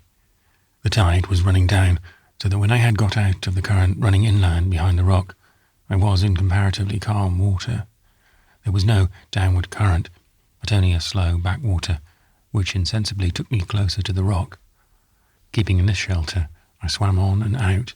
I saved myself as much as I could, for I knew the terrible demand on my strength which lay before me.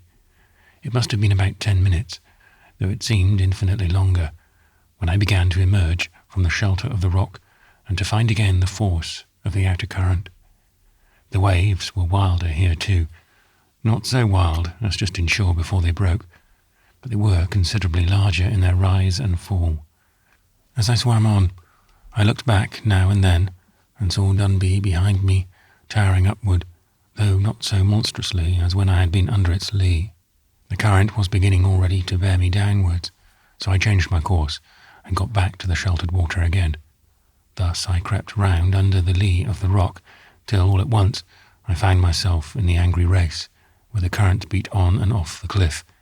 It took me all my strength and care to swim through this. When the force of the current began to slacken as I emerged from the race, I found myself panting and breathless with the exertion. But when I looked around me from this point, where the east opened up to me, there was something which restored all my courage and hope, though it did not still the beating of my heart. Close by, seemingly only a couple of 100 yards off to the northeast, lay a ship whose masts and spars stood out against the sky. I could see her clearly before a coming belt of fog bore down on her. The apprehension, lest I should miss her in the fog, chilled me more than the sea water in which I was immersed, for all possibilities of evil became fears to me, now that the realization of my vision was clear. I was glad of the darkness. It was a guarantee against discovery. I swam on quietly, and was rejoiced to find as I drew close that I was on the port side of the ship. Well I remembered how in my vision the boat approached to port, to the surprise of the men who were looking out for it on the other side. I found the rope ladder easily enough, and did not have much difficulty in getting a foothold on it, ascending cautiously and watching every inch of the way. I climbed the bulwark and hid behind a water barrel close to the mast. From this security, I looked out and saw the backs of several men ranged along the starboard bulwark. They were intent on their watching, and unsuspicious of my proximity, so I stole out and glided as silently as I could into the cabin's entrance. It was not new to me. I had a sense of complete security as to my knowledge. The eyes of Gormala's soul were keen. In the cabin I recognized at once the smoky lamp and the rude preparations for food. Thus emboldened, I came to the door, behind which I knew Marjorie lay. It was locked and bolted, and the key was gone. I slid back the bolt, but the lock baffled me. I was afraid to make the slightest noise, lest I should court discovery, so I passed on to the next cabin, where was her jailer. He lay just as, in the vision, I had seen him. The chronometer was above him, and the 2 heavy revolvers hung underneath it. I slipped in quietly. There were not shoes to remove, and reaching over so that the water would not drip from my wet underclothing on his face, unhooked the 2 weapons. I belted them round my waist with the strap on which they hung. Then I looked round for the key, but could see no sign of it. There was no time to lose. and it was neither time nor place to stand on ceremony. So I took the man by the throat with my left hand, the dagger being in my right, and held with such a grip that the blood seemed to leap into his face in a second. He could utter no sound, but instinctively his hand went back and up to where the revolvers had hung. I whispered in a low tone, "It's no use. Give me the key. I don't value your life a pin." He was well plucked, and he was manifestly used to tight places. He did not attempt to speak or parley, but whilst I had been whispering, his right hand had got hold of a knife. It was a bowie, and he was dexterous with it. With some kind of sharp wrench he threw it open. There was a click as the back spring worked. If I had not had my dagger ready, it would have been a bad time for me, but I was prepared. Whilst he was making the movement to strike at me, I struck. The keen point of the Spanish dagger went right through the upturned wrist and pinned his hand down to the wooden edge of the bunk. Whilst, however, he had been trying to strike with his right hand, his left had clutched my left wrist. He tried now to loose my grasp from his throat. Whilst bending his chin down, he made a furious effort to tear at my hand with his teeth. Never in my life did I more need my strength and weight. The man was manifestly a fighter, trained in many a wild rough and tumble, and his nerves were like iron. I feared to let go the hilt of the dagger, lest, in his violent struggling, he should tear his wrist away and so free his hand. Having, however, got my right knee raised, I pressed down with it in his arm on the edge of the bunk, and so freed my right hand. He continued to struggle ferociously. I knew well it was life and death, not only for me, but for Marjorie. It was his life or mine, and he had to pay the penalty of his crime. So intent was I on the struggle that I had not heard the approach of the boat with his comrades. It was only when I stood panting, with the limp throat between my fingers, which were white at the knuckles with the strain. The sound of voices and the tramp of feet on deck reached my intelligence. Then indeed I knew there was no time to lose. I searched the dead man's pockets and found a key, which I tried in the lock of Marjorie's cabin. When I opened the door, she started up. The hand in her bosom was whipped out with a flash, and in an instant a long steel bonnet pin was ready to drive into her breast. My agonized whisper, "Marjorie, it is I," only reached her mind in time to hold her hand. She did not speak, but never can I forget the look of joy that illumined her poor, pale face. I put my finger on my lip and held out my hand to her. She rose with the obedience of a child and came with me. I was just going out into the cabin when I heard the creak of a heavy footstep on the companion way. So I motioned her back, and drawing the dagger from my belt, stood ready. I knew who it was that was coming, yet I dared not use the pistols, save as a last resource. I stood behind the door. The negro did not expect anyone or any obstacle. He came on unthinkingly, save for whatever purpose of evil was in his mind. He was armed, as were all the members of the blackmail gang. In a belt across his shoulder, slung Kentucky fashion, were 2 great 7-shooters, and across his waist behind was a great bowie knife, with handle ready to grasp. Moreover, nigger-like, the handle of a razor rose out of the breast pocket of his dark flannel shirt. He did not, however, manifestly purpose using his weapons, at present at any rate. There was not any sign of danger or opposition in front of him. His comrades were busy at present in embarking the treasure, and would be for many an hour to come, in helping to work the ship clear in safety. Every minute now the wind was rising, and the waves swelling to such proportions that the anchored ship rocked like a bellboy in a storm. In the cabin I had to hold on, or I should have been shot from my place into view. But the huge negro cared for none of these things. He was callous to everything, and there was such a wicked, devilish purpose in his look that my heart hardened grimly in the antagonism of man to man.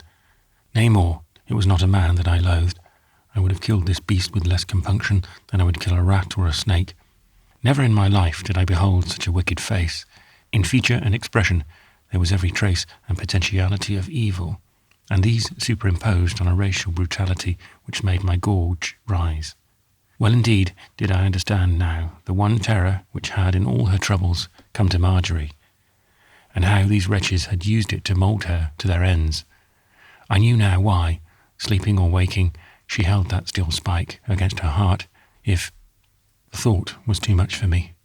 Even now, though I was beside her, she was beset by her enemies.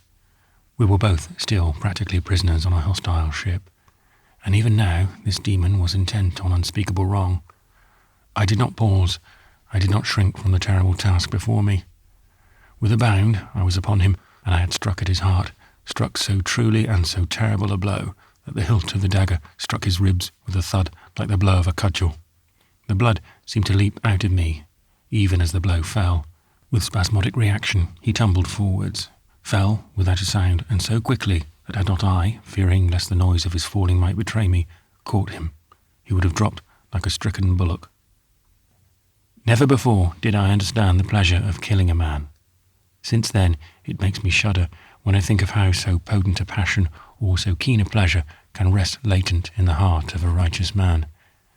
It may have been that between the man and myself was all the antagonism that came from race and fear and wrongdoing, but the act of his killing was to me a joy unspeakable. It will rest with me as a wild pleasure till I die. I took all the arms he had about him, 2 revolvers and a knife. They would give me 14 more shots were I hard pressed. In any case, they were safer, so far as Marjorie and I were concerned, in my hands than in those of our enemies. I dragged the body of the Negro into the cabin with the other dead man. Then I closed the door on them, and when Marjorie joined me, I locked the door of her cabin and took away the key. In case of suspicion, this might give us a few minutes of extra time.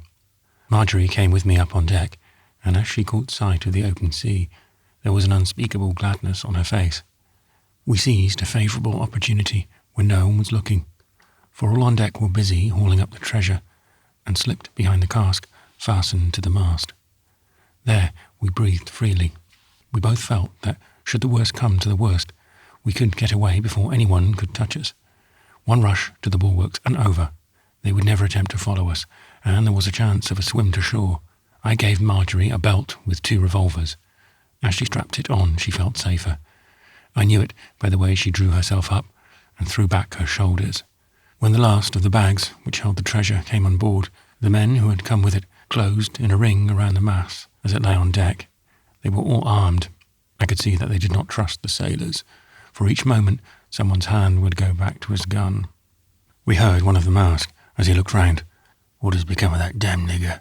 He must take his share of work." Marjorie was very brave and very still. I could see that her nerve was coming back to her. After a little whispered conversation, the newcomers began to carry the bags down to the cabin. It was slow work, for 2 always stood guard above, and 2 remained down below, evidently on similar duty. Discovery of the dead man must come soon, so Marjorie and I stole behind the foremast, which was well away from everyone. She was first, and as she began to pass behind, she recoiled.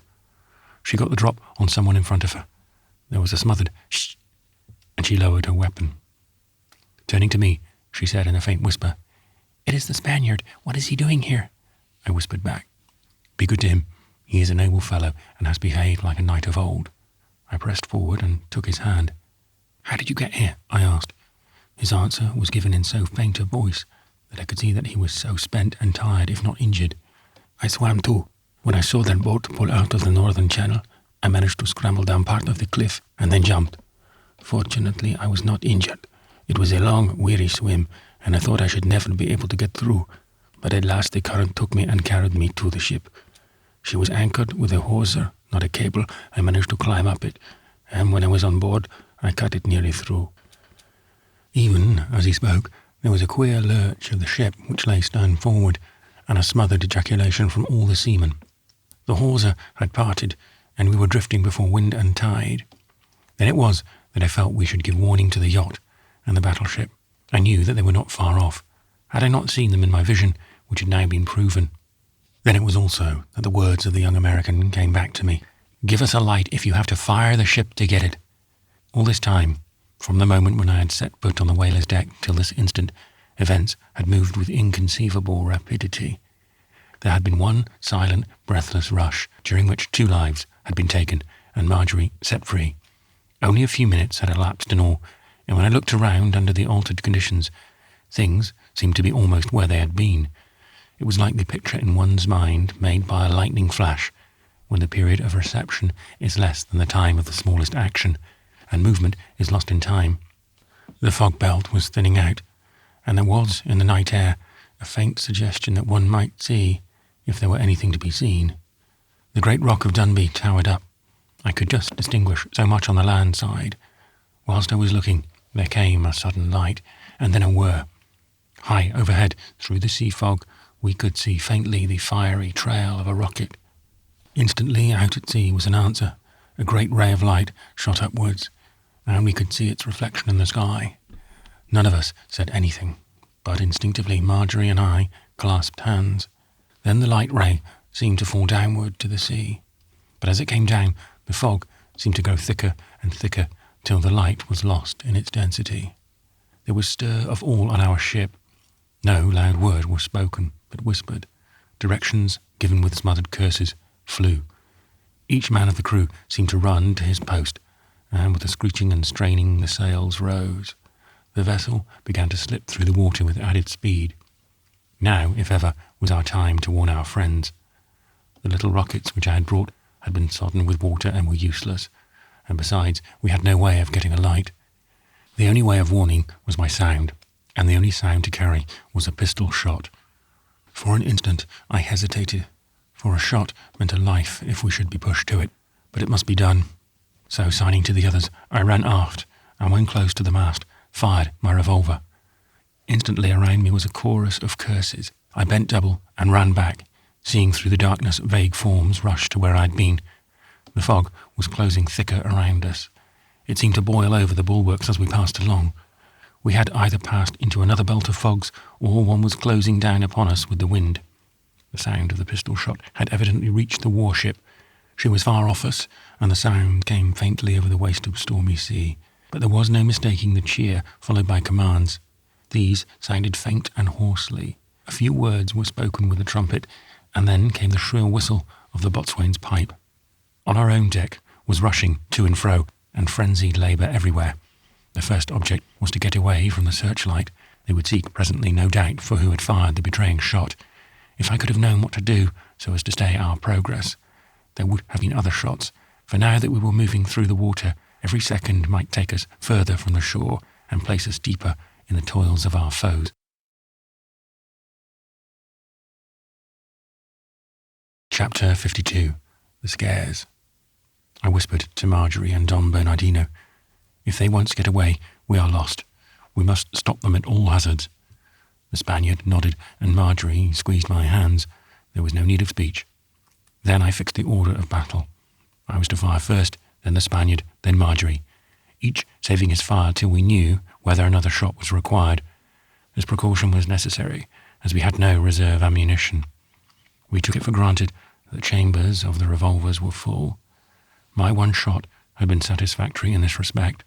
When the sails were set and we began rushing through the water, I saw that, even at the risk of betraying ourselves to our enemies, we must give warning again, and so fired. There was an answering cheer from the Keystone through the fog, and then a sudden rush forward of those on our own deck. When they were close to us, the seamen hung back, but the men of the gang kept on firing as they came. Fortunately, we were in a line behind cover, for I could hear the ping and the tearing wood as the bullets struck the mast. I fired a shot just to show that we were armed, and heard a sharp cry. Then they fell back. In a moment or two, they also had formed their plan of battle. These were men used to such encounters, and as they knew that at such times a quick rush may mean everything, they did not let the grass grow under their feet. I could see one of the seamen remonstrating with them, and hear the quick, angry tones of his voice, though I could not distinguish the words. He pointed out into the fog, where now there was distinctly a luminous patch of light. The searchlight was moving towards us.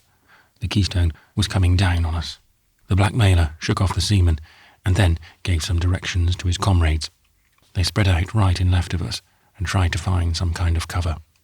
I lifted Marjorie and put her standing on the barrel fastened behind the mast, for I thought that, as the flash of my pistol had come from the deck, they would not expect anyone to be raised so high. Don Bernardino and I curled down on the deck, and our opponents began to fire. In the thickening fog, and with the motion of the ship which threw us all about like ninepins, their aim was vague. Fortunately, no one was hit. When I thought I had a chance, I fired, but there was no response. The Don got a shot, and Marjorie another, but there was no sound, save that of the bullets striking on wood or iron. Then Marjorie, whose traditional instinct was coming into play, fired twice in rapid succession. There was a quick exclamation, and then a flood of horrible profanity. The man was only winged. Again and again they fired, and I heard a groan behind me from the Don. "What's that?" I whispered, not daring to stop or even to look back. "My arm. Take my pistol. I cannot shoot with my left hand." I put my hand back, and he placed the revolver in it. I saw a dark form rush across the deck and fired, and missed. I tried another shot, but the weapon only answered with a click. The chambers were exhausted. So I used the other revolver. And so for a few minutes a furious fight went on. Marjorie seldom fired. She was holding herself in reserve. But before I knew what was happening, my second revolver was empty. Our antagonists were no chickens at their work. There was little to teach any of them in such a method of contest as this. Someone had evidently been counting the shots, for he suddenly called out, "Not yet, boys. They've at least 3 shots still." With a sudden simultaneous rush, they ran back into shelter. During this time, we had been tearing through the water at our full speed, but behind us on the port quarter was the sound of a great ship steaming on. The roar of the furnaces could be heard in the trumpeting of the funnels. The boatswain's whistles were piping, and there were voices of command cutting hoarsely through the fog. The searchlight, too, was at work. We could see its rays high up on the mist, though they did not at the moment penetrate sufficiently to expose us to the lookout of the Keystone. Closer on, our starboard quarter was another sound which came on the trailing wind, the rush of a small vessel running fast. We could hear down the wind the sharp slap, slap of the waves on the bows, and the roaring of the wind among the cordage. This must be the Sporran, following us close with grim disregard of danger. The commander of the whaler, recognizing the possibility of discovery, put his helm hard to starboard. I could myself not see through the darkness, but the seaman did, and took his chance of grounding in Cruden Bay. When we had run in a little way, the helm was jammed hard down again, and we ran on the other tack. For the moment, we were lost to both the warship and the yacht. Marjorie looked at me appealingly, and I nodded. The situation was not one to be risked. She fired another shot from her pistol. There was an immediate reply from far out on our port side in the shape of more direction spoken with the trumpet and answering piping from the boatswains. Several shots were fired towards us by the gang. They were manifestly on chance, for they went wildly wide of us. Then we could hear an angry remonstrance from the whaler captain, and a threat that if there were any more firing, he would down with his sails and take chance of being captured. One of the gang answered him. "That packet can't capture you within the 3-mile limit. It's a cruiser of Uncle Sam's, and they won't risk having to lie up in harbour till the war is over." To which the other surlily replied, "I wouldn't put money on it. Anyhow, someone will. You keep quiet if you can. There's enough against us already if we should be caught." The reply of the blackmailer was at least practical.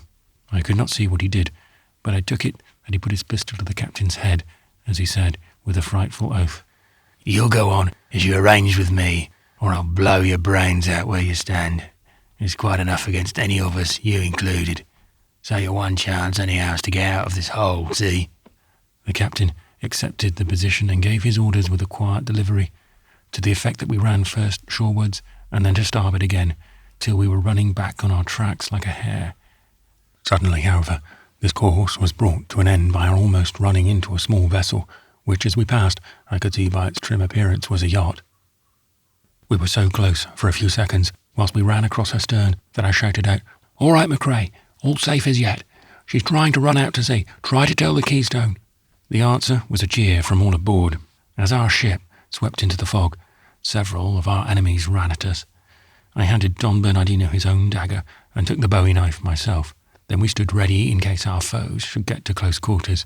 They got nearly up to us, firing as they came, but we were just then sheltering behind the mast, and no injury was done. They hesitated to come on, not seeing us, and we waited. As we stood with beating hearts, the ship began to come to starboard again. We must have been sheltered in some way, for we did not seem to feel either wind or tide so much as before. Suddenly, one of the seamen said, "West, I hear breakers." The rest paused and listened, and the captain called out, "Hard to starboard, we are running on shore." The ship answered at once, and we began to run across the wind, feeling the tide at the same time. But as we went, a searchlight flashed on the fog before us. We could not stop or change quick enough to quite avoid the ship from which it came, but the helm was put hard to starboard again, and we ran close alongside a great warship. I could see her tower with protruding cannon as we ran by. A voice came through a speaking trumpet, and I could just catch the first words as the vessel swept by us. "Rocks ahead!" The instinct of the seaman spoke, even at such a time, to keep another vessel from harm. The answer from our vessel was a volley of curses. Then the searchlight swept our deck, and we could see all our enemies. They were round us in a great ring and closing in upon us. They saw us too, and with a shout began to run in. I took Marjorie by the waist and ran with her to the bow of the ship. I flung her up on the bulwark and jumped up beside her. Dom Bernardino joined us in a moment, and we saw the searchlight as it passed us and pierced into the fog ahead.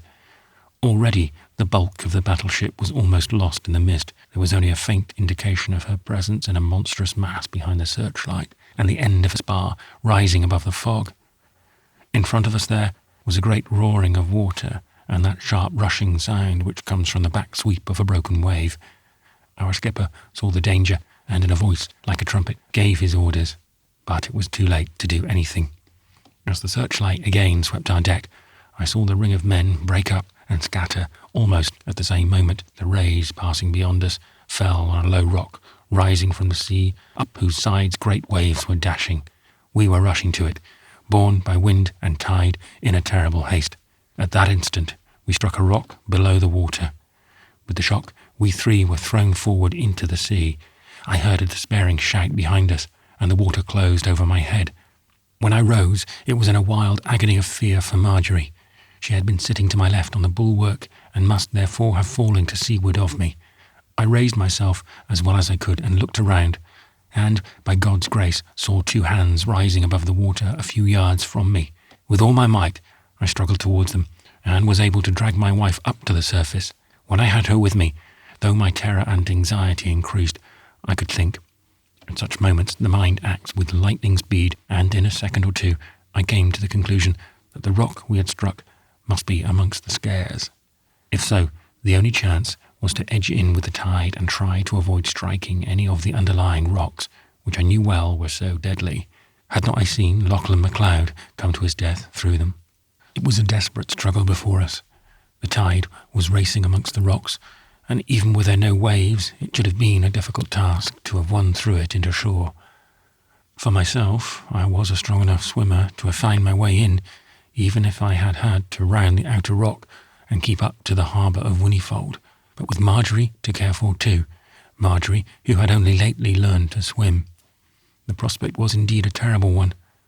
We must not lose a chance, and so I made my wife loose her skirts, which fell away in the drag of the water. She could then swim more freely and to the best of her power. The wind beat fiercely, and the tops of the breaking waves nearly choked us as they flew. There was just light enough down on the water level to see rocks a few yards ahead. The line of the shore rose like one dim, opaque mass. In the darkness and the stress of the tide race, there was little I could do save keep Marjorie's head and my own above the water, and let the current bear us on. I must avoid the rocks as well as I could, and let all my efforts tend to bring us shorewards. There was not time for fears or doubting or hoping. The moments must pass, and the struggle be made, never ending though it seemed to be. After a few minutes, I began to tire. The strain of the last few days and my late effort in reaching the whaler had begun to tell on me. I had now and again a passing thought of Don Bernardino and the friends who had been helping us, but they were all far off. The Spaniard I should probably never see again. The others might never see us. I was relapsing into the lethargy of despair. With a violent effort, I woke to the task before me, and kept sternly on my way. Marjorie was striving her utmost, but her strength was failing. Her weight was becoming deader. That nerved me to further effort, and I swam on so frantically that I drew closer to the mainland. Here there was a shelter of a kind. The waves, broken by the outer rocks, were less forceful. The crested tops, which the wind had driven on us, were weakening also. There was hope in this, and it kept me up. On I fought, on. Oh, would the struggle never end? I shut my teeth and forged on fiercely. I could feel that we were going with the rush of the waves through a gully between sunken rocks. Joy! There was shore beneath my feet, rough pebbles which rolled and worked against each other. The wave pulled us back, but my heart was renewed again. I made one more frantic effort and swam closer to the land. Then, as I saw the wave began to recoil, I put down my feet, and with the last of my strength lifting Marjorie in my arms, I fought fiercely with the retreating wave. Staggering over the screaming pebbles, exhausted to the point of death, I bore her high up on the beach and laid her down. Then I sank, lifeless, beside her cold body. The last thing I remember was the faint light of the coming dawn, falling on her marble white face as she lay on the shore. Chapter 53. From the Deep. It could not have been more than a few minutes before I recovered consciousness, if indeed I were ever absolutely unconscious. It was rather the inevitable yielding to a strain on nerve and muscle and brain than a time of oblivion. I think that I always knew that I was by the sea, and that Marjorie was beside me and in trouble, but that was all. I was in the nightmare stage, when one can understand danger and realize terror, and when the only thing impossible to one is to do anything. Certainly, when I came to myself, I was fully conscious of my surroundings. I was even surprised that I did not see on Marjorie's pale face the cold, faint gleam of light which had been there when I last saw her. The general light had, however, increased. The strand and the rocks looked now not black, but inexpressibly drear in the uniform grey which seemed to make all colour and shape and distance into one sad flat screen. My first work was, of course, to attend Marjorie. For a while I feared that she was dead, so white was she amid the surrounding grey. But her heart still beat, and her breast moved, though very slightly, with her breathing. I could now see that we were in Broadhaven, and so, close to my own home, I could see through the pierced rock called the Puremont. I took my wife in my arms and carried her, though with infinite difficulty, for I was sorely exhausted, up the steep path, and brought her into the house. I had to break the door in again, but there was no one to help me or to interfere in the matter.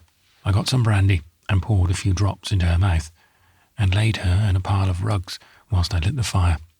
The supply of wind brushes in the woodhouse was not exhausted, and very soon there was a roaring fire. When Marjorie opened her eyes and looked around the room, a certain amount of consciousness came to her. She imagined the occasion of her being with me was the same as when we had escaped from the flooded cave. Holding out her arms, she said to me with infinite love and sweetness, "Thank God, dear, you are safe." A moment later, she rubbed her eyes and sat up, looking wildly around, as one does after a hideous dream.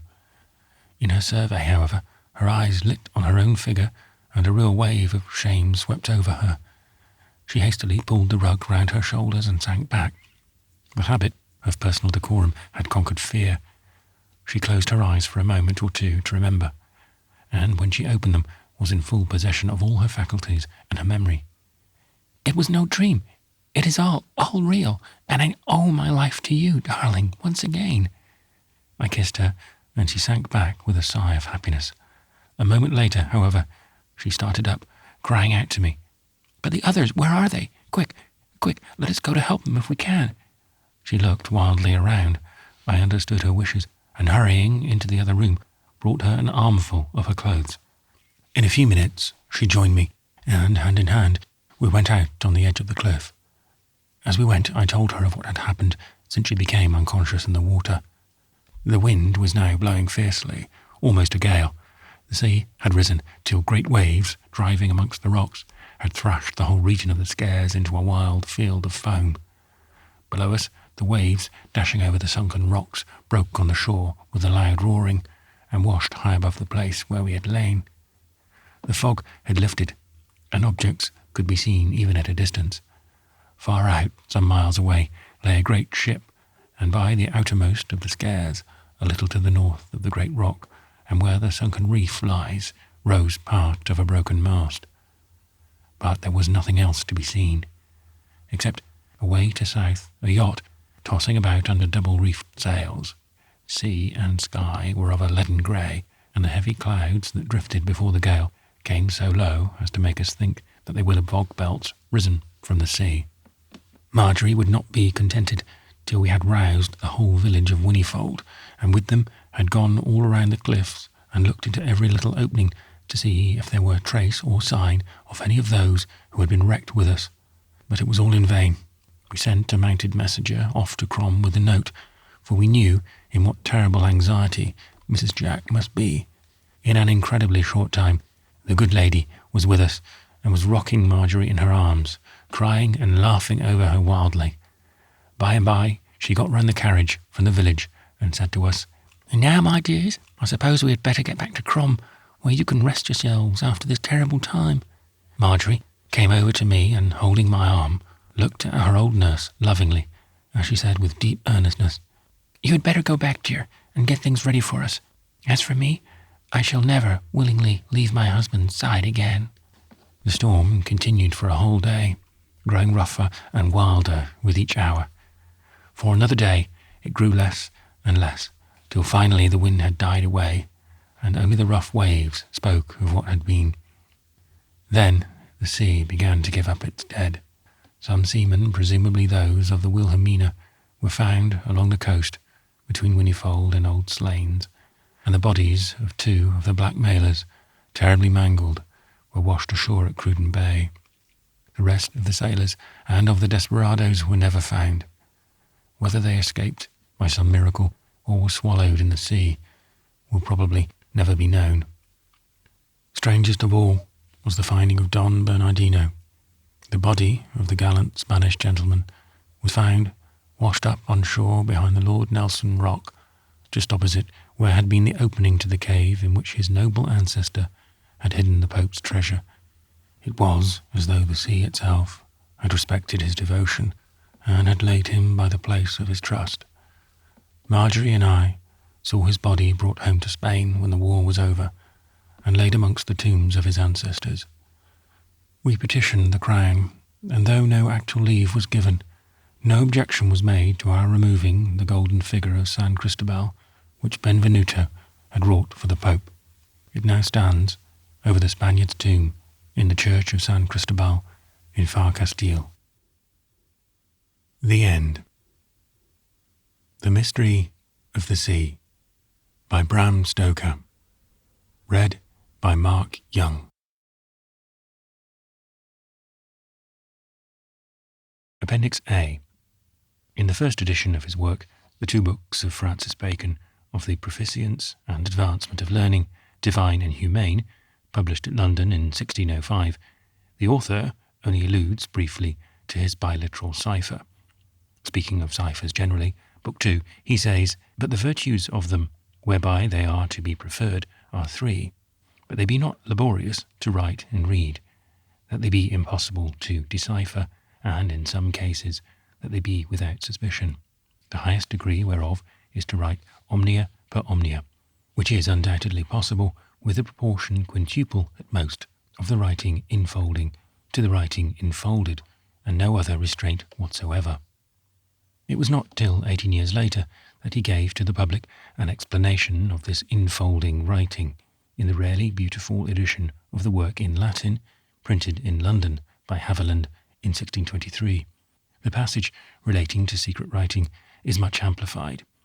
Indeed, the entire work is completed in many ways and greatly enlarged, as is shown by its title, De Dignitate et Augmentis Scientiarum Libros IX. The following is his revised statement. Quote, "But for avoiding suspicion altogether, I will add another contrivance, which I devised myself when I was at Paris in my early youth, and which I still think worthy of preservation.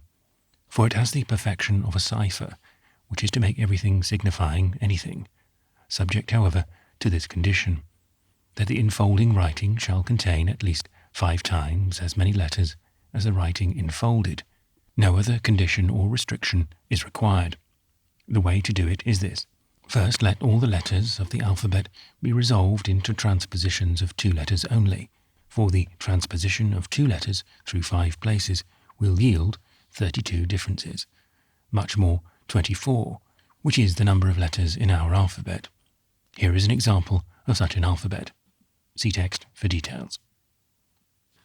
Nor is it a slight thing which is thus by the way effected, for here we see how thoughts may be communicated at any distance of place, by means of any objects perceptible either to the eye or ear, provided only that those objects are capable of 2 differences, as by bells, trumpets, torches, gunshots, and the like. But to proceed with our business, When you prepare to write, you must reduce the interior epistle to this biliteral alphabet. Let the interior epistle be fly, example of reduction, F, AABAB, L, ABABA, Y, BABBA. Have by you at the same time another alphabet in two forms, in which each of the letters of the common alphabet, both capitals and small, are exhibited in two different forms, any forms that you find convenient. For instance, Roman and italic letters, A, representing Roman, and B, representing italic. Then take your interior epistle, reduced to the biliteral shape, and adapt it, letter by letter, to your exterior epistle in the biform character, and then write it out. Let the exterior epistle be, do not go till I come. Example of reduction, FLY, F AABAB, L ABABA, Y BABBA. F, do not, L, GOTIL, Y, LICOME. Do not go till I come. From the above given dates, it would almost seem as if Bacon had treated the matter in a purely academic manner, and had drawn out of his remembrance of his younger days a method of secret communication which had not seen any practical service. Spedding mentions in his books, Francis Bacon and His Times, that Bacon may have got the hint of the biliteral cipher from the work of John Baptist Porter, De Occultis Literarum Notis, reprinted in Strasbourg in 1606, but the first edition of which was published when Porter was a young man. It is, however, manifest from certain evidence that Bacon practised his special cipher and used it for many years. Lady Bacon, mother of the philosopher, writing in 1593 to her son Anthony, elder brother of Francis, speaking of him, Francis says, quote, I do not understand his enigmatical folded writing, unquote. Indeed, it is possible that many years before he had tried to have his invention made use of for public service, his was an age of secret writing. Every ambassador had to send his dispatches in cipher, for thus, and even then not always, could they be safe from hostile eyes. The thousands of pages of reports to King Philip made by Don Bernardino de Mendoza, the Spanish ambassador at the court of Queen Elizabeth, before the time of the Armada, were all written in this form. The groaning shelves of the records at Zamankis bear evidence of the industry of such political officials and of their spies and secretaries. An ambitious youth like Francis Bacon, son of the Lord Keeper, and so traditionally and familiarly in touch with court and council, who in his baby days was addressed by Elizabeth as her young Lord Keeper, and who spent the time between his 16th and 18th years in the suite of the English ambassador in Paris, Sir Amyas Paulet, must have had constant experience of the need of a cipher, which would fulfil the conditions which he laid down as essential in 1605, facility of execution, impossibility of discovery, and lack of suspiciousness. When, in a letter of 16th September 1580 to his uncle Lord Burleigh, he made suit to the Queen for some special employment, it is possible that the post he sought was that of secret writer to Her Majesty. His letter, though, followed up with a more pressing one on 18th October of the same year, remained unanswered. Whatever the motive or purpose of these last two letters may have been, it remained on his mind. For 11 years later, we find him again writing to his uncle, the Lord Keeper, quote, I ever have a mind to serve Her Majesty, and again, the meanness of my estate doth somewhat move me. In the interval, on 25th August 1585, he wrote to the Right Honourable Sir Francis Walsingham, Principal Secretary to the Queen, quote, in default of getting it, will go back to course of practice at bar. I must and will follow, not for my necessity of estate, but for my credit's sake, which I fear, by being out of action, will wear. Unquote. His brother, Anthony, spent the best part of his life abroad, presumably on some secret missions, and as Francis was the recipient of his letters, it was doubtless that folded writing which so puzzled their mother, which was used for the safety and secrecy of their correspondence. Indeed, to what a fine point the biliteral method must have been brought by Bacon and his correspondence is shown by the extraordinarily minute differences given in his own setting forth of the symbols for A and B, etc., in the De Augmentis of 1623 and later. In the edition printed in Latin in Paris the next year, 1624, by Peter Matea, the differences, possibly through some imperfection of printing, are so minute that even the reader, studying the characters set before him, with the extra elucidation of their being placed under their proper headings, finds it almost impossible to understand them. The cutting, for instance, of the N, which represents A, and that which represents B, seems, after prolonged study, to be the same. It is to be noticed that Bacon, in setting forth the cipher in its completeness, directs attention to its infinite possibilities and variations. The organised repetition of any two symbols in combinations of not more than 5 for one or both symbols may convey ideas. Not letters only, but colours, bells, cannon, or other sounds may be used with effect. All the senses may be employed, or any or some of them, in endless combinations.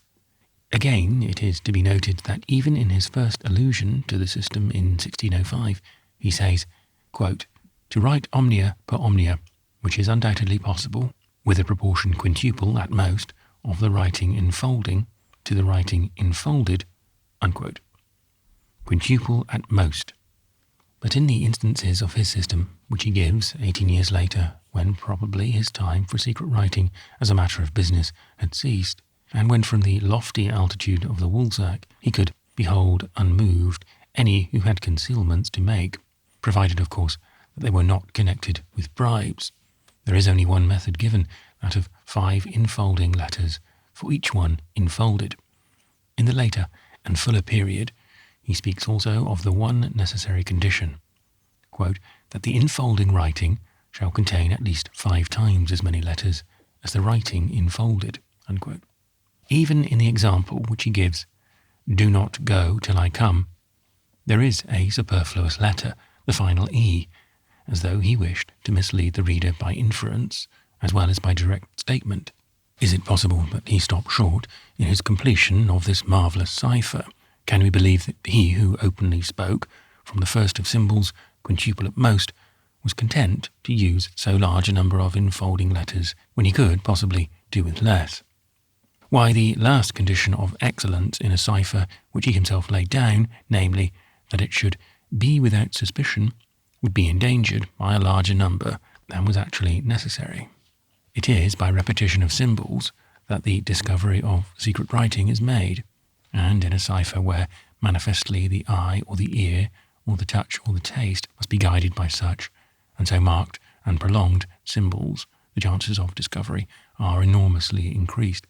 Doubtless, then, he did not rest in his investigation and invention until he had brought his cipher to its least dimensions, and it was for some other reason or purpose that he thus tried to divert the mind of the student from his earlier suggestion. It will probably be proved hereafter that more than one variant and reduction to lower dimensions of his biliteral cipher was used between himself and his friends. When the secrets of that scrivenery, which, according to Mr. W.G. Thorpe in his interesting volume, The Hidden Lives of Shakespeare and Bacon, kept at work in Twickenham Park, are made known, we shall doubtless know more on the subject. Of one point, however, we may rest assured.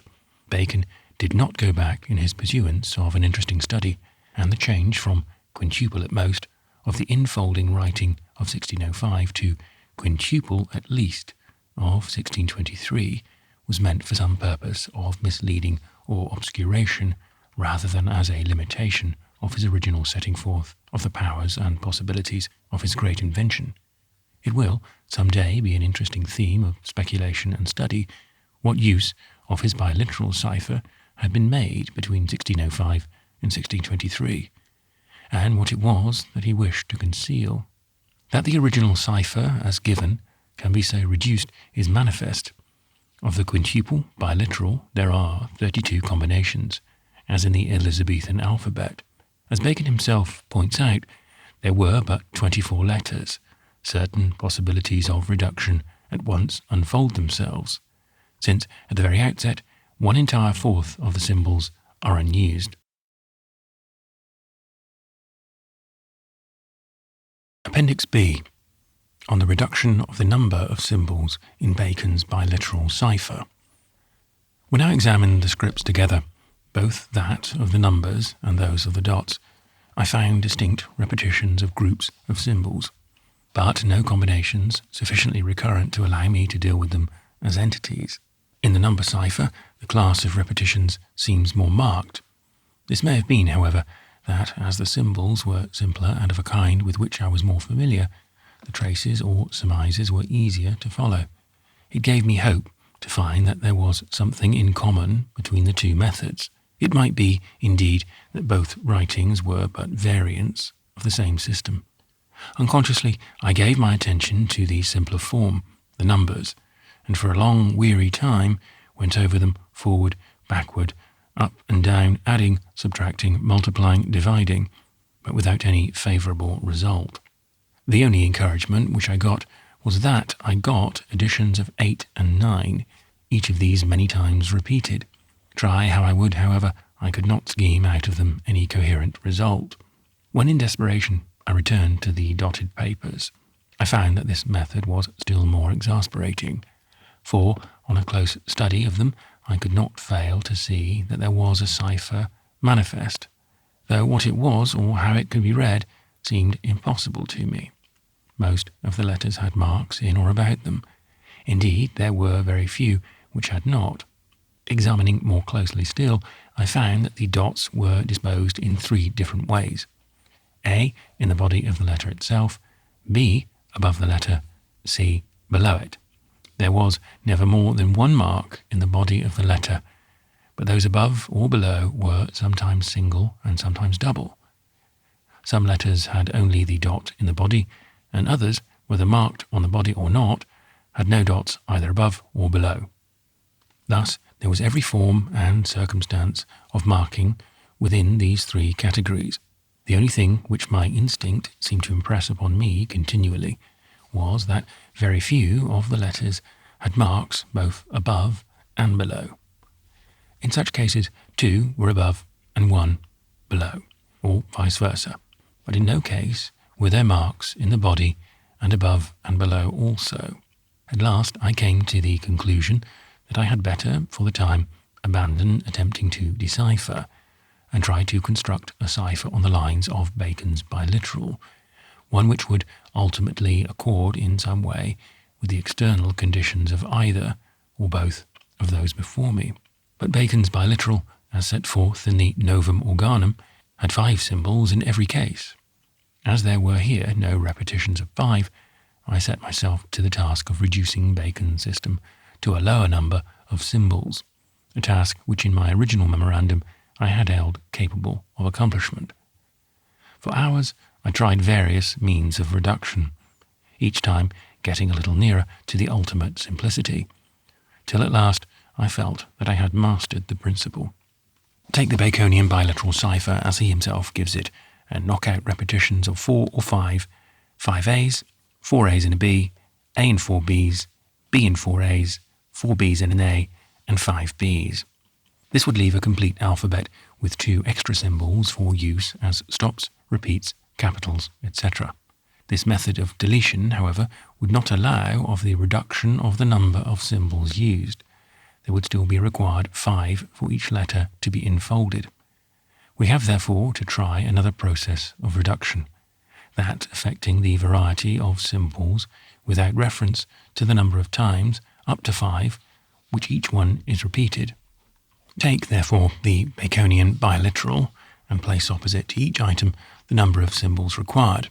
The first, 5 A's, requires but 1 symbol, A. The second, 4 A's and a B, 2, A and B. The third, 3 A's, B, A, 3, A, B, and A, and so on. We shall thus find that the 11th, A, B, A, B, A, and the 22nd, B, A, B, A, B, require 5 each, and that the 6th, 10th, 12th, 14th, 19th, 21st, 23rd, and 27th require 4 each. If, therefore, we delete all these biliteral combinations, which require 4 or 5 symbols each, 10 in all, we have still left 22 combinations, necessitating at most not more than 2 changes of symbol in addition to the initial letter of each, requiring up to 5 quantities of the same symbol. Fit these to the alphabet, and the scheme of cipher is complete. If therefore we can devise any means of expressing, in conjunction with each symbol, a certain number of repeats, up to 5, and if we can, for practical purposes, reduce our alphabet to 22 letters, we can at once reduce the biliteral cipher to 3 instead of 5 symbols. The latter is easy enough, for certain letters are so infrequently used that they may well be grouped in twos. Take X and Z, for instance. In modern printing in English, where the letter E is employed 70 times, X is only used 3 times, and Z twice. Again, K is only used 6 times, and Q only 3 times. Therefore, we may very well group together K and Q, and X and Z. The lessening of the Elizabethan alphabet thus effected would leave but 22 letters, the same number as the combinations of the biliteral remaining after the Elysian.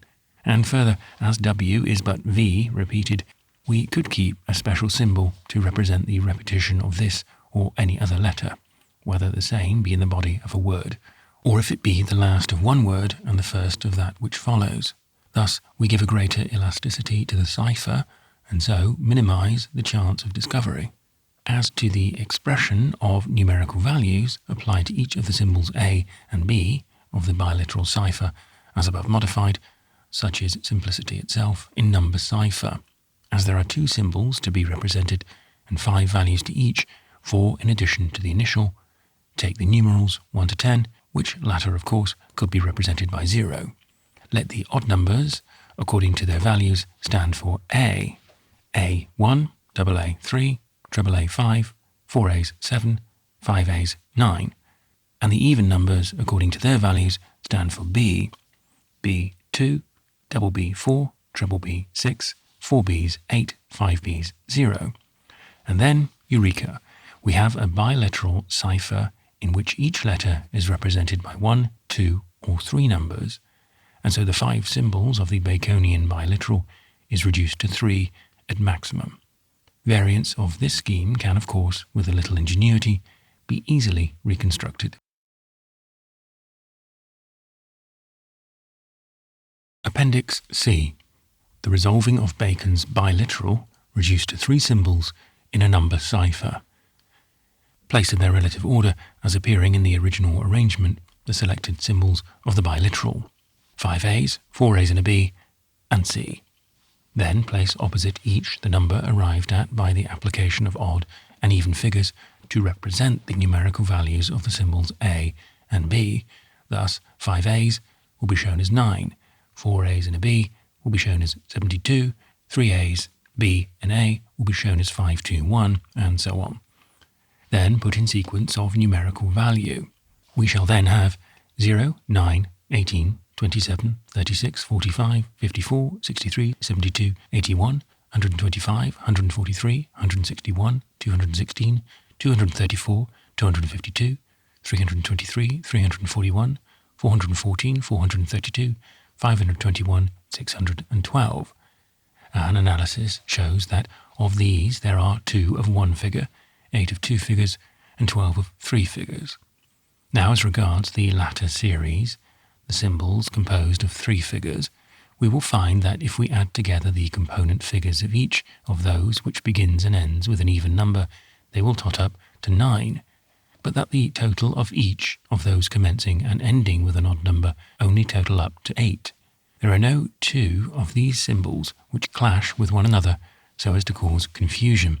To fit the alphabet to this cipher, the simplest plan is to reverse 1 symbol, the first 0, to represent the repetition of a foregoing letter. This would not only enlarge possibilities of writing, but would help to baffle inquiry. There is a distinct purpose in choosing 0 as the symbol of repetition, for it can best be spared. It would invite curiosity to begin a number cipher with 0, were it in use in any combination of figures representing a letter. Keep all the other numbers and combinations of numbers for purely alphabetical use. Then take the next 5, 9 to 45, to represent the vowels. The rest of the alphabet can follow in regular sequence, using up the triple combinations. First those beginning and ending with even numbers, and which tot up to 9, and when these have been exhausted, the others whose beginning and ending with odd numbers, and which tot up to 8 in their own sequence. If this plan be adopted, any letter of a word can be translated into numbers, which are easily distinguishable, and whose sequence can be seemingly altered so as to baffle inquisitive eyes by the addition of any other numbers placed anywhere throughout the cipher. All of these added numbers can easily be discovered and eliminated by the scribe who undertakes the work of decipheration, by means of the additions of odd or even numbers, or by reference to his key. The whole cipher is so rationally exact that anyone who knows the principle can make a key in a few minutes. As I had gone on with my work, I was much cheered by certain resemblances or coincidences which presented themselves, linking my new construction with the existing cipher. When I hit upon the values of additions of 8 and 9 as the component elements of some of the symbols, I felt sure that I was now on the right track. At the completion of my work, I was exultant, for I felt satisfied in believing that the game was now in my own hands. Appendix D. On the application of the number cipher to the dotted printing. The problem which I now put before myself was to make dots in a printed book in which I could repeat accurately and simply the setting forth of the biliteral cipher. I had, of course, a clue or guiding principle in the combinations of numbers with the symbols of A and B as representing the alphabetical symbols. Thus it was easy to arrange that A should be represented by a letter untouched, and B by one with a mark. This mark might be made at any point of the letter. Here I referred to the cipher itself, and found that though some letters were marked with a dot in the centre or body of the letter, those who above and below, wherever they occurred, showed some kind of organised use. Why not, said I to myself, use the body for the difference between A and B, and the top and bottom for numbers? No sooner said than done. I began at once to devise various ways of representing numbers, by marks or dots at the top and bottom. Finally I fixed, as being the most simple, on the following. Only 4 numbers, 2, 3, 4, 5, are required to make the number of times each letter of the symbol is repeated, there being in the original Baconian cipher, after the elimination of the 10 variations already made, only 3 changes of symbol to represent any letter. Marks at the top might therefore represent the even numbers 2 and 4, 1 mark standing for 2 and 2 marks for 4. Marks at the bottom would represent the odd numbers 3 and 5, 1 mark standing for 3 and 2 marks for 5. Thus, 5 A's would be represented by A or any other letter with 2 dots below, 4 A's and a B by 2 dots over an A and B, or any other letters similarly treated. As any letter left plain would represent A, and any letter dotted in the body would represent B, the cipher is complete for application to any printed or written matter. As in the number cipher, the repetition of a letter could be represented by a symbol which in this variant would be the same as the symbol for 10 or 0. It would be any letter with 1 dot in the body and 2 under it, thus T with 2 dots under. For the purpose of adding to the difficulty of discovery where 2 marks were given either above or below the letter, the body mark, representing the letter as B in the biliteral, might be placed at the opposite end. This would create no confusion in the mind of an advised decipherer, but would puzzle the curious. On the above basis, I completed my key and set to my work of deciphering with a jubilant heart, for I felt that so soon as I should have adjusted any variations between the systems of the old writer and my own, work only was required to ultimately master the secret. The following tables will illustrate the making and working, both in ciphering and deciphering, of the amended biliteral cipher of Francis Bacon. See the text for the following tables: cipher for numbers and dots, key to number cipher, finger cipher, key to dot cipher, and memoranda. Appendix E. Narrative of Bernardino de Escoban Knight of the Cross of the Holy See and Grandee of Spain. When my kinsman, who was known as the Spanish Cardinal, heard of my arrival in Rome in obedience to his secret summons, he sent one to me who took me to see him at the Vatican.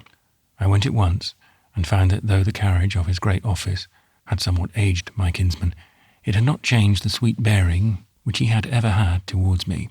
He entered at once on the matter regarding which he had summoned me, leaving to later those matters of home and family which were close to us both, and prefacing his speech with an assurance, unnecessary I enforced on him, that he would not have urged me to so great a voyage, and at a time when the concerns of home and of his Catholic Majesty so needed me in his own place, had there not been strictest need of my presence at Rome. This, he then explained, ever anticipating my ignorance, so lucidly and with sweet observance of my needs, that I could not wonder at his great advancement. Entering at once on the enterprise of the king as to the restoration of England to the fold of the true church, he made clear to me that the one great wish of His Holiness was to aid in all ways the achievement of the same. To such end he was willing to devote a vast treasure, the which he had accumulated for the purpose through many years. But, said my kinsman, and with so much smiling as might become his grave office, the king hath here at the court of Rome one to represent him, who, though doubtless a zealous and faithful servant of his royal master, hath not those qualities of discretion and discernment, of the subjugation of self, and the discipline of his own ideas, which go to make up the perfection of the ambassador. He hath already, many times and in many ways, to many persons and in many countries, said of His Holiness such things as, even if true, and they are not so, were, in the high discretion of his office as ambassador, better unspoken. This, moreover, in an embassy wherein he wishes to inquire much which the mundane world holds to be of great worth. The Count de Olivares hath spoken freely and without reserve of the Holy Father's reticence in handing over vast sums of money to his Catholic Majesty as due to parsimony, to avarice, to meanness of spirit, and to other low qualities which, though common enough in men, are soil to the name of God's vice-regent on earth. Nay, unquote, he went on, seeing that my horror was such as to verge on doubt. Quote, trust me in this, for of the verity of these things I am assured. Rome hath many eyes, and the hearing of her ears is wide cast. The Pope and his cardinals are well served throughout the world. Little indeed happens in Christendom, aye, and beyond it, which is not echoed in secret in the Vatican. I know that not only has Count de Olivares spoken of his beliefs regarding the Holy Father to his mundane friends, but he has not hesitated in his formal dispatches to say the same to his royal master. It hath grieved His Holiness much that any could so misunderstand him, and it hath grieved him more that his Catholic Majesty should receive such calumnies without demur, wherefore he would take some other means than the hand of the King of Spain to accomplish his own secret ends. He knoweth well the high purpose of his Catholic Majesty, your royal master, in the restoration of England to the true faith. But yet his mind is much disturbed by his recent pronouncements regarding the bishoprics. The see of Rome is the archiepiscopate of the earth, and to its bishop belongs by God's very ordinance the ruling of all the bishoprics of the church. Upon this rock shall I build my church. Now His Holiness hath already promised 1,000,000 crowns towards the great emprise of the Armada, and he hath promised it so that it be handed over to the king when his emprise, which is after all for the enlargement of his own kingdom, hath begun to bear fruit. But Count de Olivares is not content with this promise. The promise, remember, of God's vice-regent, and he is ever clamorous, not only for the immediate payment of this promised sum, but for other sums. His new request is for another 1,000,000 crowns, and even in the very presence of His Holiness, he so bears himself as if the non-compliance with his demand were a wrong to him and to his master. From all which His Holiness, consulting in privacy with me, who am also his friend, such is the greatness with which he honoureth me, hath determined that, whereas he will of course keep to the last letter his promise of help, and will even exceed largely the same, he will dispose in other ways of the great treasure which he had already set aside for this English affair. When he honoured me by asking my advice as to whom should be entrusted with this high endeavour, and had shown that of necessity it should be some Spaniard, so that hereafter it might not be said that the emprise of the Armada had not his full sanction and support, I ventured to suggest that in you, first of all men, this high trust should be reposed. For yourself, I said that I had known you from childhood, and had found you without a flaw, and that you came from a race that had gone clothed in honour since the time of the Moors." Unquote. Much other of like kind, my children, did my kinsman tell me that he had said to his Holiness, which so satisfied him that he had commanded him to send for me, so that he could have the assurance of his own seeing what manner of man I was. My kinsman then went on to tell me how he had told his Holiness of what I had already taken in hand regarding the Great Armada, how I had promised the king a galleon fully equipped and manned with seamen and soldiers from our old Castile, and how his Majesty was so pleased, since my offer had been the first he had received, that he had sworn that my vessel should carry the flag of the squadron of the galleons of Castile. He told him also that the galleon was to be called the San Cristobal, from my patron saint, and also that so her figurehead should bear the image of the Christ into English waters, the first of all things that came from my province. Which idea so wrought upon the mind of his Holiness that he said, "Good man, good Spaniard, good Christian, I shall provide the figurehead for the San Cristobal myself.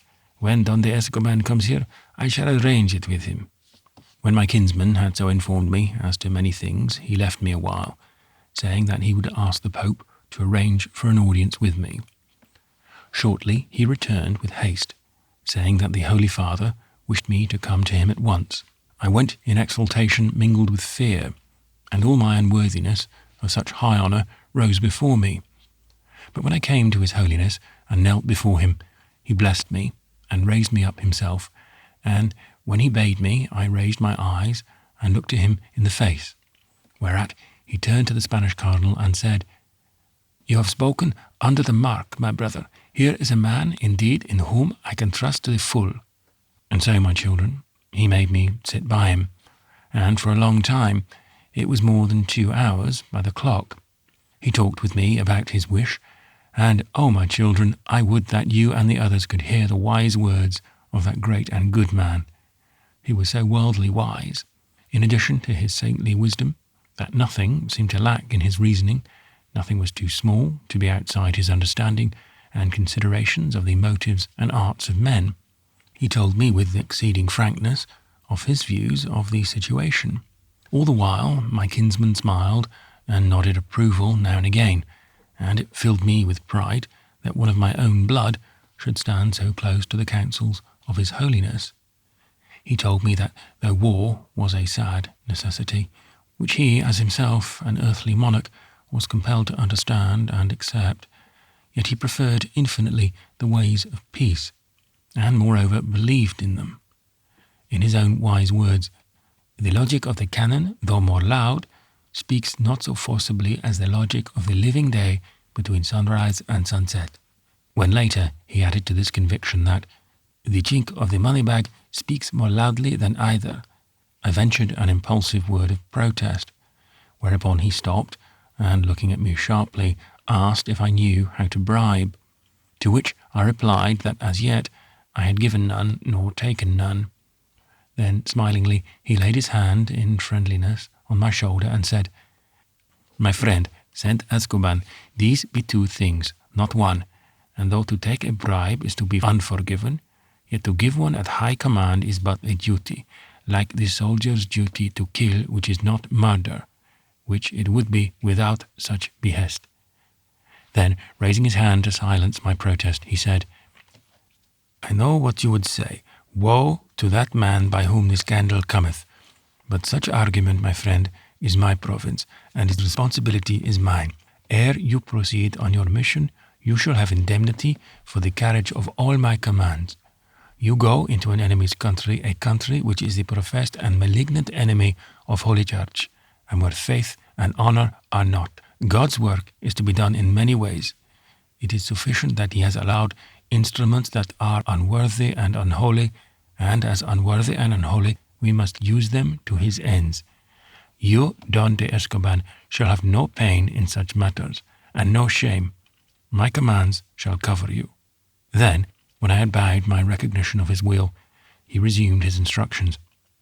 He said that in England, in high places, were many men who were open to sell their knowledge or their power, and that when once they had accepted payment, it were needful for their own credit, and even for their safety, that they should further the end which they had undertaken.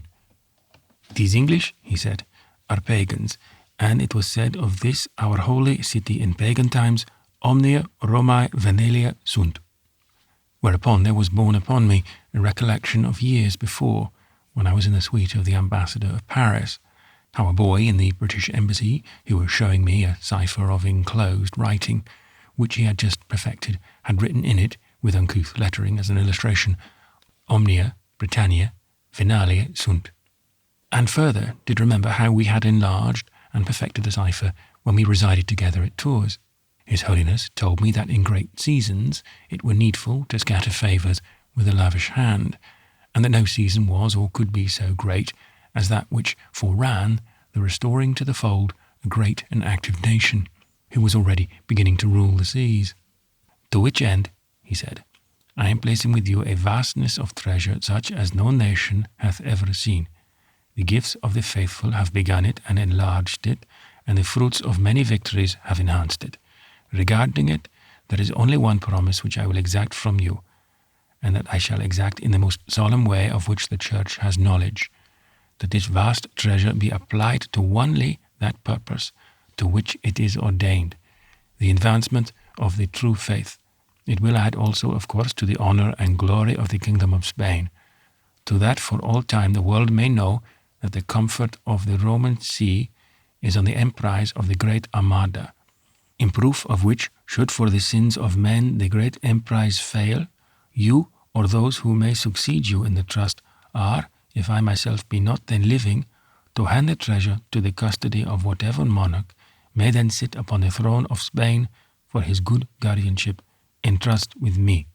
So he proceeded to detail and gave full instructions as to the amount of the treasure, how it was to be placed in my hands, and when, and all details of its using when the Armada should have made landing on English shores, and how I should use it myself in case I were not told to hand it over to some other. If I were to yield up the treasure, the mandate should be enforced by letter, together with the showing of a ring, which he took from the purse where he kept the fisherman's ring, wherewith he signs all briefs, and allowed me to examine it, so that I might recognize it if shown to me hereafter, all of which things of using are not now of importance to you, my children, for the time of their usefulness has passed by, but only to show that the treasure is to be guarded, and finally given to the custody of the King of Spain. Then His Holiness spoke to me of my own vessel. He promised me that a suitable figurehead, one wrought for his own galley by the great Benvenuto Cellini and blessed by himself, should be duly sent on to me. He promised also that the quittance to me and mine, which he had named, should be completed and lodged in the secret archives of the papacy. Then once more he blessed me, and on parting gave me a relic of San Cristobal, whose possession, together with the honour done me, made me feel as I left the Vatican, as though I walked upon air. On my return to Spain, I visited the shipyard at St. Lucar, while already the building of the San Cristobal was in progress. I arranged in private with the master builder that there should be constructed in the centre of the galleon a secret chamber, well encased round with teak wood from the Indies, and with enforcement of steel plates, and with a lock to the iron door, such as Pedro the Venetian hath already constructed for the treasure chest of the king. By my suggestion and his wisdom in the doing of the matter, the secret chamber was so arranged in disposition, and so masked in with garniture of seeming unimportance, that none, unless of the informed, might tell its presence, or indeed of its very existence. It was placed as though in a well of teak wood and steel, hemmed in on all sides, without entrance whatever from the lower parts, and only approachable from the top, which lay under my own cabin. deep down in the centre of the galleon. Men in single and detachments were brought from other shipyards for the doing of this work, and also disposed in port, that none might have greater knowledge than of that item which he completed at the time, save only those few of the guilds whose faith had long been made manifest by their rectitude of life and their discretion of silence.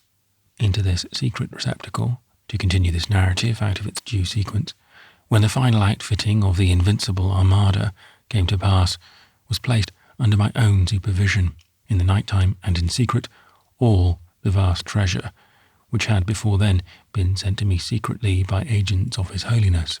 Full tally and reckoning made, I with my own hand, nominating the coined money by its value in crowns and doubloons, and the gold and silver in bullion by their weight, I made a list, in separate also of the endless array of precious stones, both those enriched in carvings and enriching the jewels of gold and silver wrought by the cunning of the great artisans. I made list also of the gems unplanted, which were of innumerable number and of various bigness. These latter I specified by kind and number, singling out some of rare size and quality for description. The whole table of the list I signed and sent by his messengers to the Pope, specifying thereon that I had them in trust for His Holiness to dispose of them as he might direct, or to yield over to whomsoever he might depute to receive them whenever and wherever they might be in the guardianship of me or mine, the order of His Holiness being verified by the exhibition by the new trustee of the Eagle Ring. Before the San Cristobal had left St. Luca, there arrived from Rome in a package of great bulk, brought by a ship accredited by the Pope, so that corsairs other than Turks and pagans might respect the flag, and so abstain from plunder, the figurehead of the galleon which His Holiness had promised to supply. When it came, a sealed missive cautioning me that I should open the package in privacy, and deal with its contents only by means of those in whom I had full trust, since it was even in its substance most precious, in addition to which it had been specially wrought by Benvenuto Cellini, the master goldsmith, whose work was contended for by the kings of the earth. It was the wish of His Holiness himself that on the conversion of England being completed, either through peace or war, this figurehead of the San Cristobal should be set over the high altar of the cathedral at Westminster, where it would serve for all time of an emblem of the love of the Pope for the well-being of the souls of his English children. I opened the case, with only present a chosen few, and truly we were wonderstruck with the beauty and richness of the jewel, for it was none other which was disclosed to us. The great figure of San Cristobal was silver-gilded to look like gold, and of such thickness that the hollow within rang sweetly at a touch as though a bell sounded there. But the figure of the child Christ which he bore upon his shoulder was of none other than solid gold. When we who were present saw it, we sank to our knees in gratitude for so great a tribute of holiness, and also the beauty of the tribute to the divine excellence. Truly, the kindness of the Pope and the zeal of his artist were without bound, for with the figurehead came a jewel made in the form of a brooch carven in gold, which represented it in petto.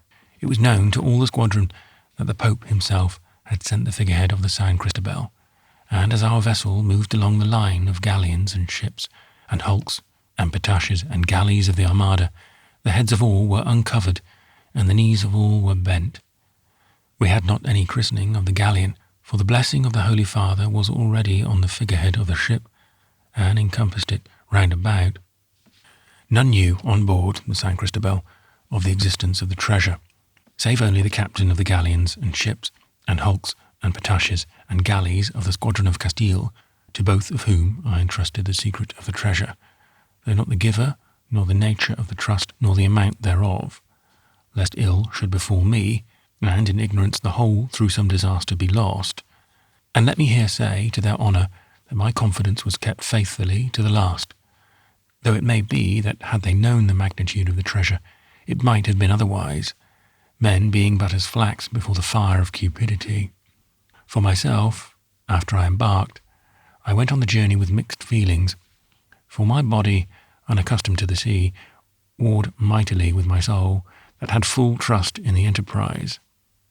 The many days of storm and trial after we had left Lisbon until we had found a refuge in Corunna seem as though the comings of eternity had been made final. For the turmoil of the winds and the waves was indeed excessive, and even those most skilled in the ways and the wonders of the deep asseverated that never had been known weather so unpropitious to the going forth of ships. Truly this time, though less than 3 weeks in all, did seem of a durance inconceivable to one on land. Whilst we lay in the harbour of Corunna, which was for more than 4 weary weeks, we effected some necessary repairs. The San Cristobal had been taking water at the prow, and we should find the cause and remedy it. Possibly it was that the bow was left unfinished at San Lucar for the better fixing of the figurehead, and that some small flaw thus begun met enlargement from the straining of the timbers in the prolonged storm. To the end of this repairing, the work was given to some of the shipmen on board, Swedes and other northerns, the same being expert caulkers on account of their much experience of their repair of ships injured in their troublous seas. Among them was one whom I mistrusted much, as did all on board, so that he should not have been retained, save only that he was a nimble and fearless mariner, who, be the seas never so great, would take his place in the fulment of sails, or in other perilous labour of the sea. He was a Russian Finn, and like all these heathen people, had strange powers of evil, or was by all accredited with the same. For be it known that these Finns can, by some subtle and diabolic means, suck or otherwise derive the strength from timbers, so that many a tall ship has, through this agency, gone down to the deep unknown. This Finn, Olgaruf by name, was a notable caulker, and with some others was slung over the bow to caulk the gaping seams. I made it to myself a necessity to be present, for I regarded ever the cupidity of man together with the inestimable value of the Pope's gift. Right sure was I that no Spaniard or no Christian would lay a sacrilegious hand on the sacred figure of our Lord, or of the good saint who bore him, and hitherto the esteem of all had been so great that none would dare so much. But with a pagan such considerations avail not, and I feared lest even his suspicions might be aroused. Well indeed were my fears justified, for as I leaned over the prow, I saw him touch the metal of the Christ and of the saint, as though some of the same diabolic instinct, which had taught him to deal infamously with the timbers of ships, had guided him to the discernment of the metals also. Then, as I looked, he, all unknowing of my observation, tapped softly with his caulking mallet on both the metals, which in turn gave out sounds which no one could mistake. He seemed satisfied with his quest, and resumed his work upon the oakum with renewed zeal.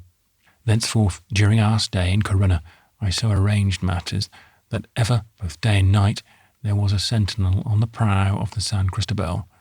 When the day came when, praise be to God, 8,000 soldiers and sailors confessed to the friars of the fleet on an island in the harbour in which the Archbishop of Santiago had arranged altars, for we had no bishop on the Armada, I feared lest Olgaruf should make, through some inadvertence of those left behind, some attempt upon the precious gift.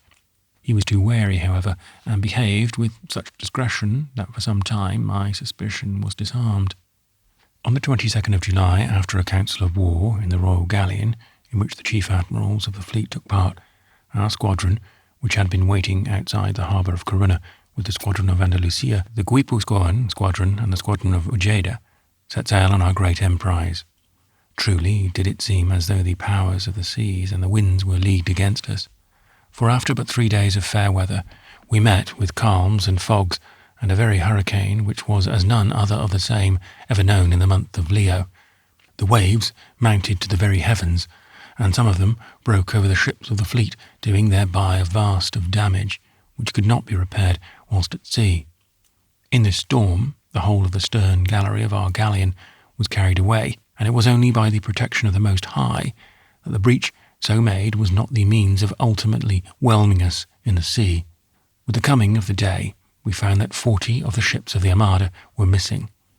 On this day it was that that great and bold mariner, the Admiral Don Pedro de Valdez, by his great daring and the hazard of his life, saved my own life, when I had been swept overboard by a mighty sea, in gratitude for which I sent him that which I held most dear of my possessions, the jewel of the San Cristobal given me by the Pope.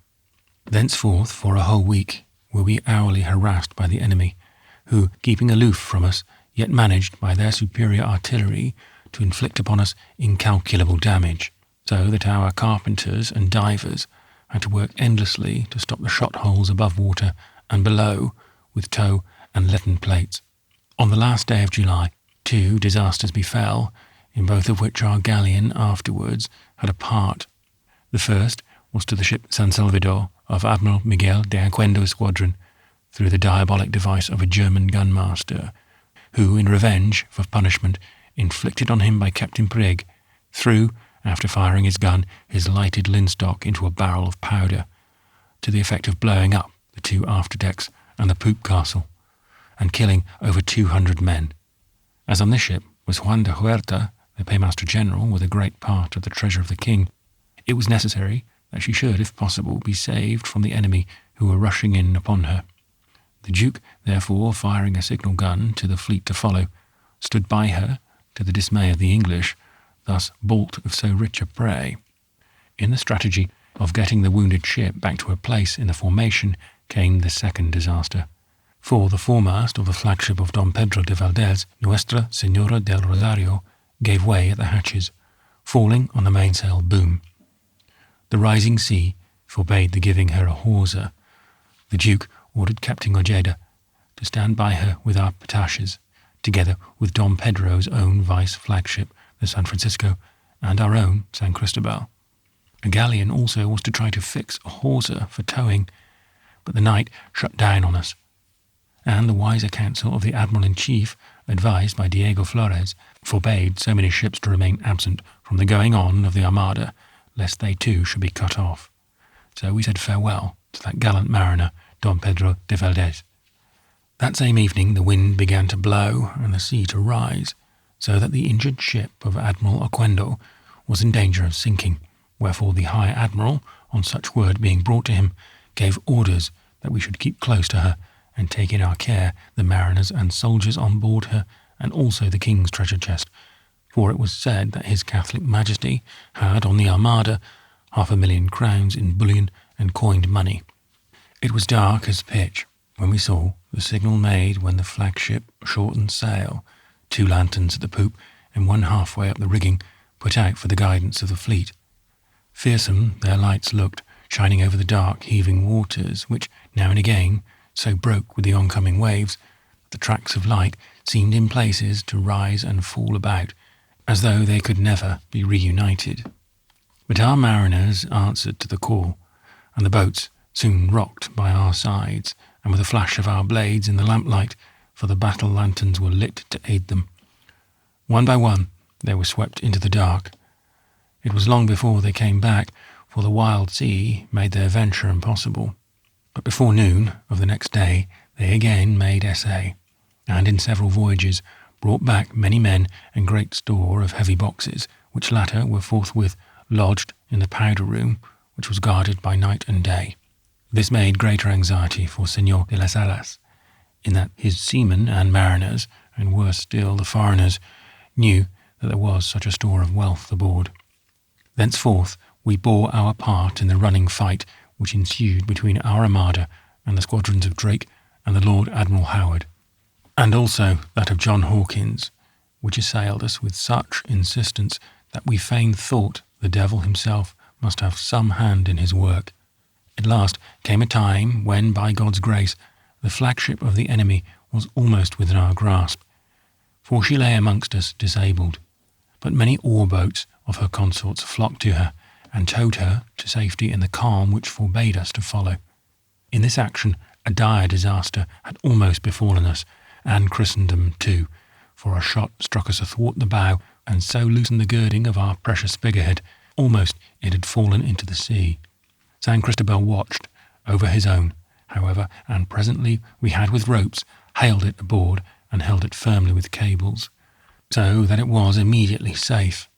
It was covered up with tow and sacking, and so hidden under pretence of safety that none might discover the secret of its intrinsic preciosity. Ere this was completed, we were again called to action.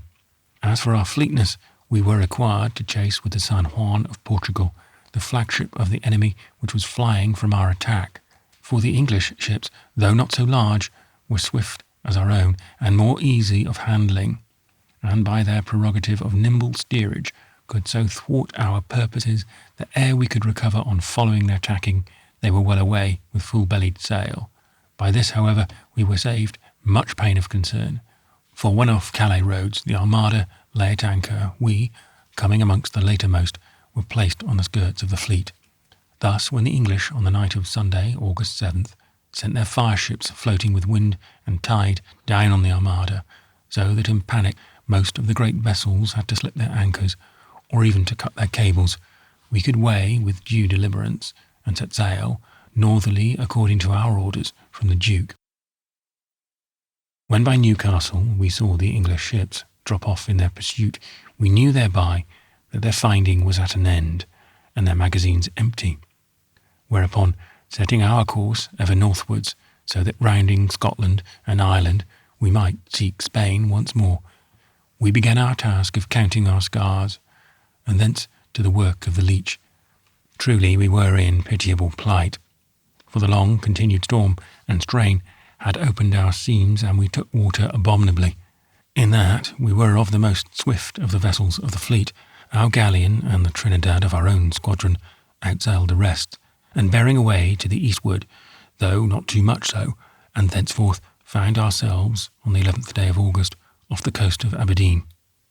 The sea had now fallen so far that, though the waves were more than we had reckoned upon at the first, yet they were but mild in comparison with what had been.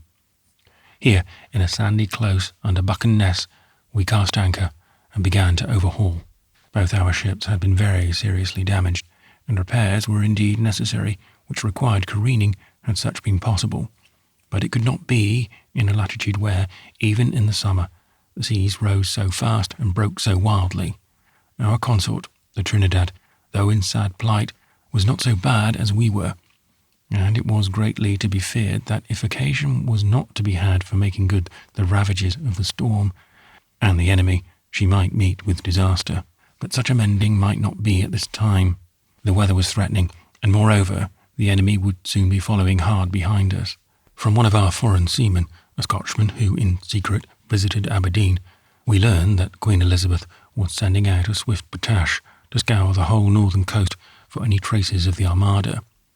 Though we were 2 galleons, we yet feared such a meeting, for our stores were exhausted, and our powder had run low.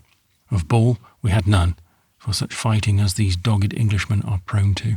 Moreover, it is the way of these islanders to so hold together that when one is touched, all others run to aid, whereby, were but one of ours fired, even off that desolate coast, in but a little while will be an army on the shore and a squadron of ships upon the sea. We began, therefore, sorely to exercise my conscience as to how I should best protect the treasure entrusted to me. Were it to fall into the hands of our enemies, it were the worst that could happen, and matters had already so disastrously arranged themselves that it was to be feared we should not hold ourselves in safety. Therefore, taking much counsel with heaven, whose treasures indeed it was that I was guarding, I began to look about for some secret place of storage, to the which I might resort in case danger should threaten before we could get safely away from the shore. The artificers said that 2 days, or perhaps 3, would be required to complete our restorations, and on the first of these I took a small boat, and with 2 trusty mariners of my own surroundings, I set out to explore the land close to us, which was of a veritable desolation. The shallow bay, in whose mouth we were anchored, in a sufficiency of water at all tides, was lined with great sandhills from end to end, save at the extremities, where rocks of exceeding durability manifested themselves even at high tide, but which shewed with ferocity at low water. We essayed at first the northern side, presently abandoned the quest, for though there were many deep indentures, wherein the sea ran at times with exceeding violence, the simple contours of the rocks and of the land above gave little promise of a secret place of storage. But the south side was different.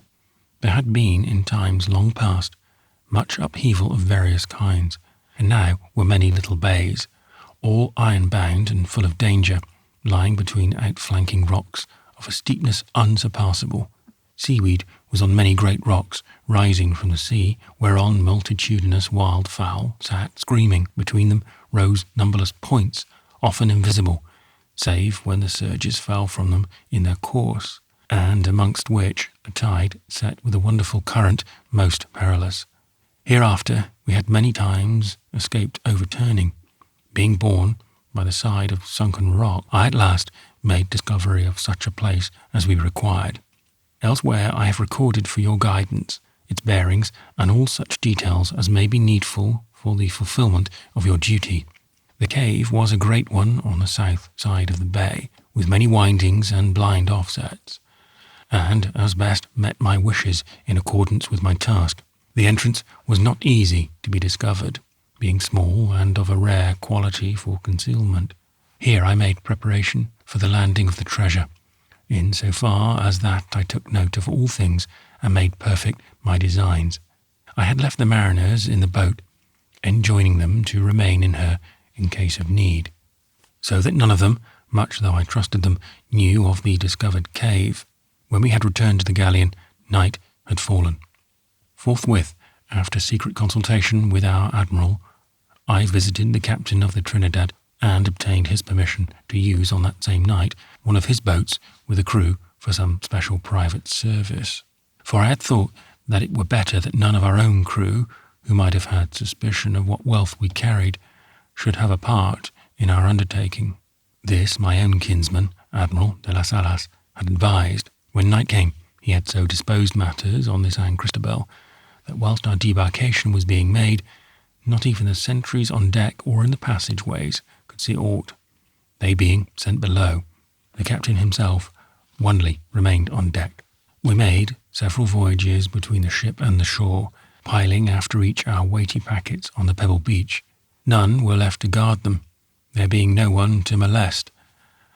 Last of all, we took the great figurehead of silver and gold, which Benvenuto had wrought and which the Pope had blessed, and placed it on the shore beside the rest. Then the boat went back to the Trinidad. Climbing on the rock overhead, I saw a lantern flashed on her deck, a signal to assure me that the boat had returned.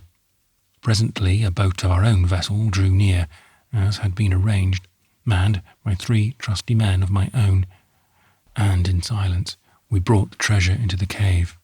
In the doing so, we were mightily alarmed by a shot from a harquebus from one of the ships in the bay. Eagerly we climbed the rocks and looked around as well we could in the darkness, but all was still. Whatso had been was completed. In the darkness, and whilst the tide was low, we placed the treasure in a far branch of the cave, placing most of it in the shallow water. The sides of the rock were sheer in this far chamber, save only at the end, where was a great shelf of rock. On this we placed the image of San Cristobal, not thinking it well that the sacred figure should lie prone. In this far cave the waters rose still and silent, for the force of the waves was broken by the rocks without. It was risen so high in places as to cause us disquietude as we made our way out. My chosen mariners made, before we left the shore, solemn oath on the holy relic of San Cristobal, which the Pope had given to me, that they would never reveal aught of the doings of the night. Before dawn, which cometh early in these latitudes, we were back on board ship, and sought our various quarters silently, that none who knew of our absence might guess whence we came. Morning brought only more troubles to me. I was told that in the night the harquebusier on sentry had seen a man swim from the ship and had fired at him. He could not tell in the darkness if his aim had been true. I said nothing of my suspicion, but later on discovered that the Russian Finn, Olgarov, had disappeared. I knew then that this man, having suspicions, had watched us, and that if he was still alive, he perhaps knew of the entrance of the cave. All day I took much counsel with myself as to how I should act, and at the last my mind was made up. I had a sacred duty in protecting the treasure. I should seek Olgarov if he had reached the shore, and should, if need be, kill him, and by this and other means secure the secret of the entrance of the cave. Thus you will see, oh, my children, the heavy nature of the Pope's trust, and what stern duty it may entail on all of us who guard it. Secretly, during the day, I made preparation for my enterprise. I placed on board the small boat which we had used, some barrels of gunpowder, wherein I had very much difficulty, for our store of armaments had run low indeed, and only the Admiral's knowledge of the greatness of my trust and the measure of my need inclined him to part with even so much. I rowed myself ashore in the afternoon, and harquebus in hand made search of all the many promontories and their secret recesses for the fin. For some hours I searched, examining every cranny in the rock. No sign could I find of Olgeriff. At last I gave up my search and came to the cave to complete the work which I had determined upon. Lighting my lantern, I waded into the shallow water which lay in the entrance, and stretched inland under the great overhanging rock, flanked by two great masses of stone that towered up on either hand. Patiently I waded on, for the tide was low, through the curvings of the cave, the black stone on one hand and the red on the other giving back the flare of the lantern. Turning to the right, I waded on, knowing that I would see before me the golden figure of San Cristobal. But suddenly I came to an end, and for a moment stood appalled. The figure no longer stood erect, as placed on the wide shelf of rock, but lay prone, resting on something which raised one end of it. Lifting high the lantern, I saw that this mass was none other than the dead body of Olgeriff. The wretched man had, after all, escaped from the galleon, and in secret followed us to the cave. He had climbed upon a shelf, and in an endeavour to steal the precious figure, had pulled it over on himself, and the weight of the gold which formed the Christ had, in falling, killed him. He had evidently not known of the other treasure, and had followed only this of which he had knowledge. As I was about to shut the entrance to the cave until such time as I could come with safety to open it, I did not disturb the body, but left it underneath the holy image, which he had dared to touch with sacrilegious hand. At the judgment day, should the treasure not be recovered, he will find it hard to rise from that encumbrance that his evil deed had brought upon him. With sad heart I came away, and then, for that I had to guard the Pope's treasure, I fixed the barrels of gunpowder in place to best wreak the effect I wished. After piling them with rocks as mighty as I could lift, I laid a slow match, which I lighted. Then I stood far off to wait and watch. Presently the end came, with a sound as of many cannon, though muffled in its coming. The charge was fired, and with a great puff of white smoke, which rose high in air, together with stones and earth and the upheaval of a great mass of rock, which seemed to shake the far-off place on which I rested, the whole front of the cave blew up.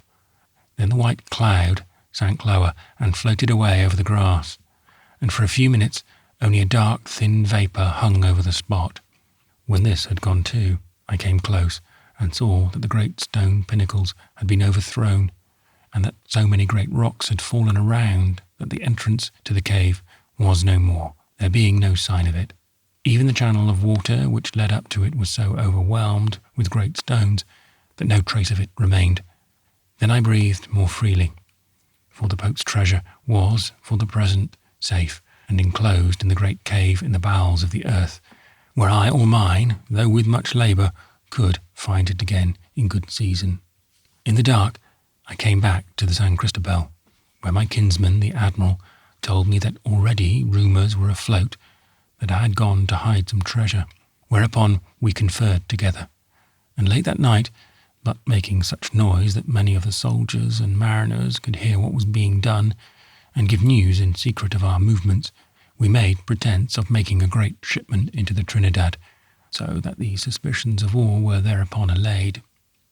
In the morning the Armada, all that was left of it, hove in sight, and joining it, we began a dreary voyage, amid storms and tempests and trials, and the loss of many of our great ships on the inhospitable coast of Ireland, which lasted many days, till we found ourselves back in Spain.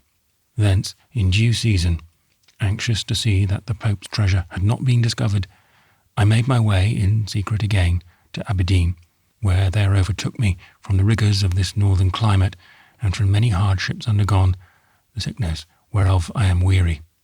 Where and how the place of hiding will be found, I have told in the secret writing, deposited in the place prepared for it, the chart being exact. I have written all these matters because it is well that you, my son, and ye all my children, who may have to look forward to much and so long to the fulfilment of the trust, may know how to look back as well. These letters and papers, should I fail to return from that wild headland, shall be placed in your hands by one whose kindness I have reason to trust, and who has sworn to deliver them safely on your application. Vale. Bernardino de Escoban.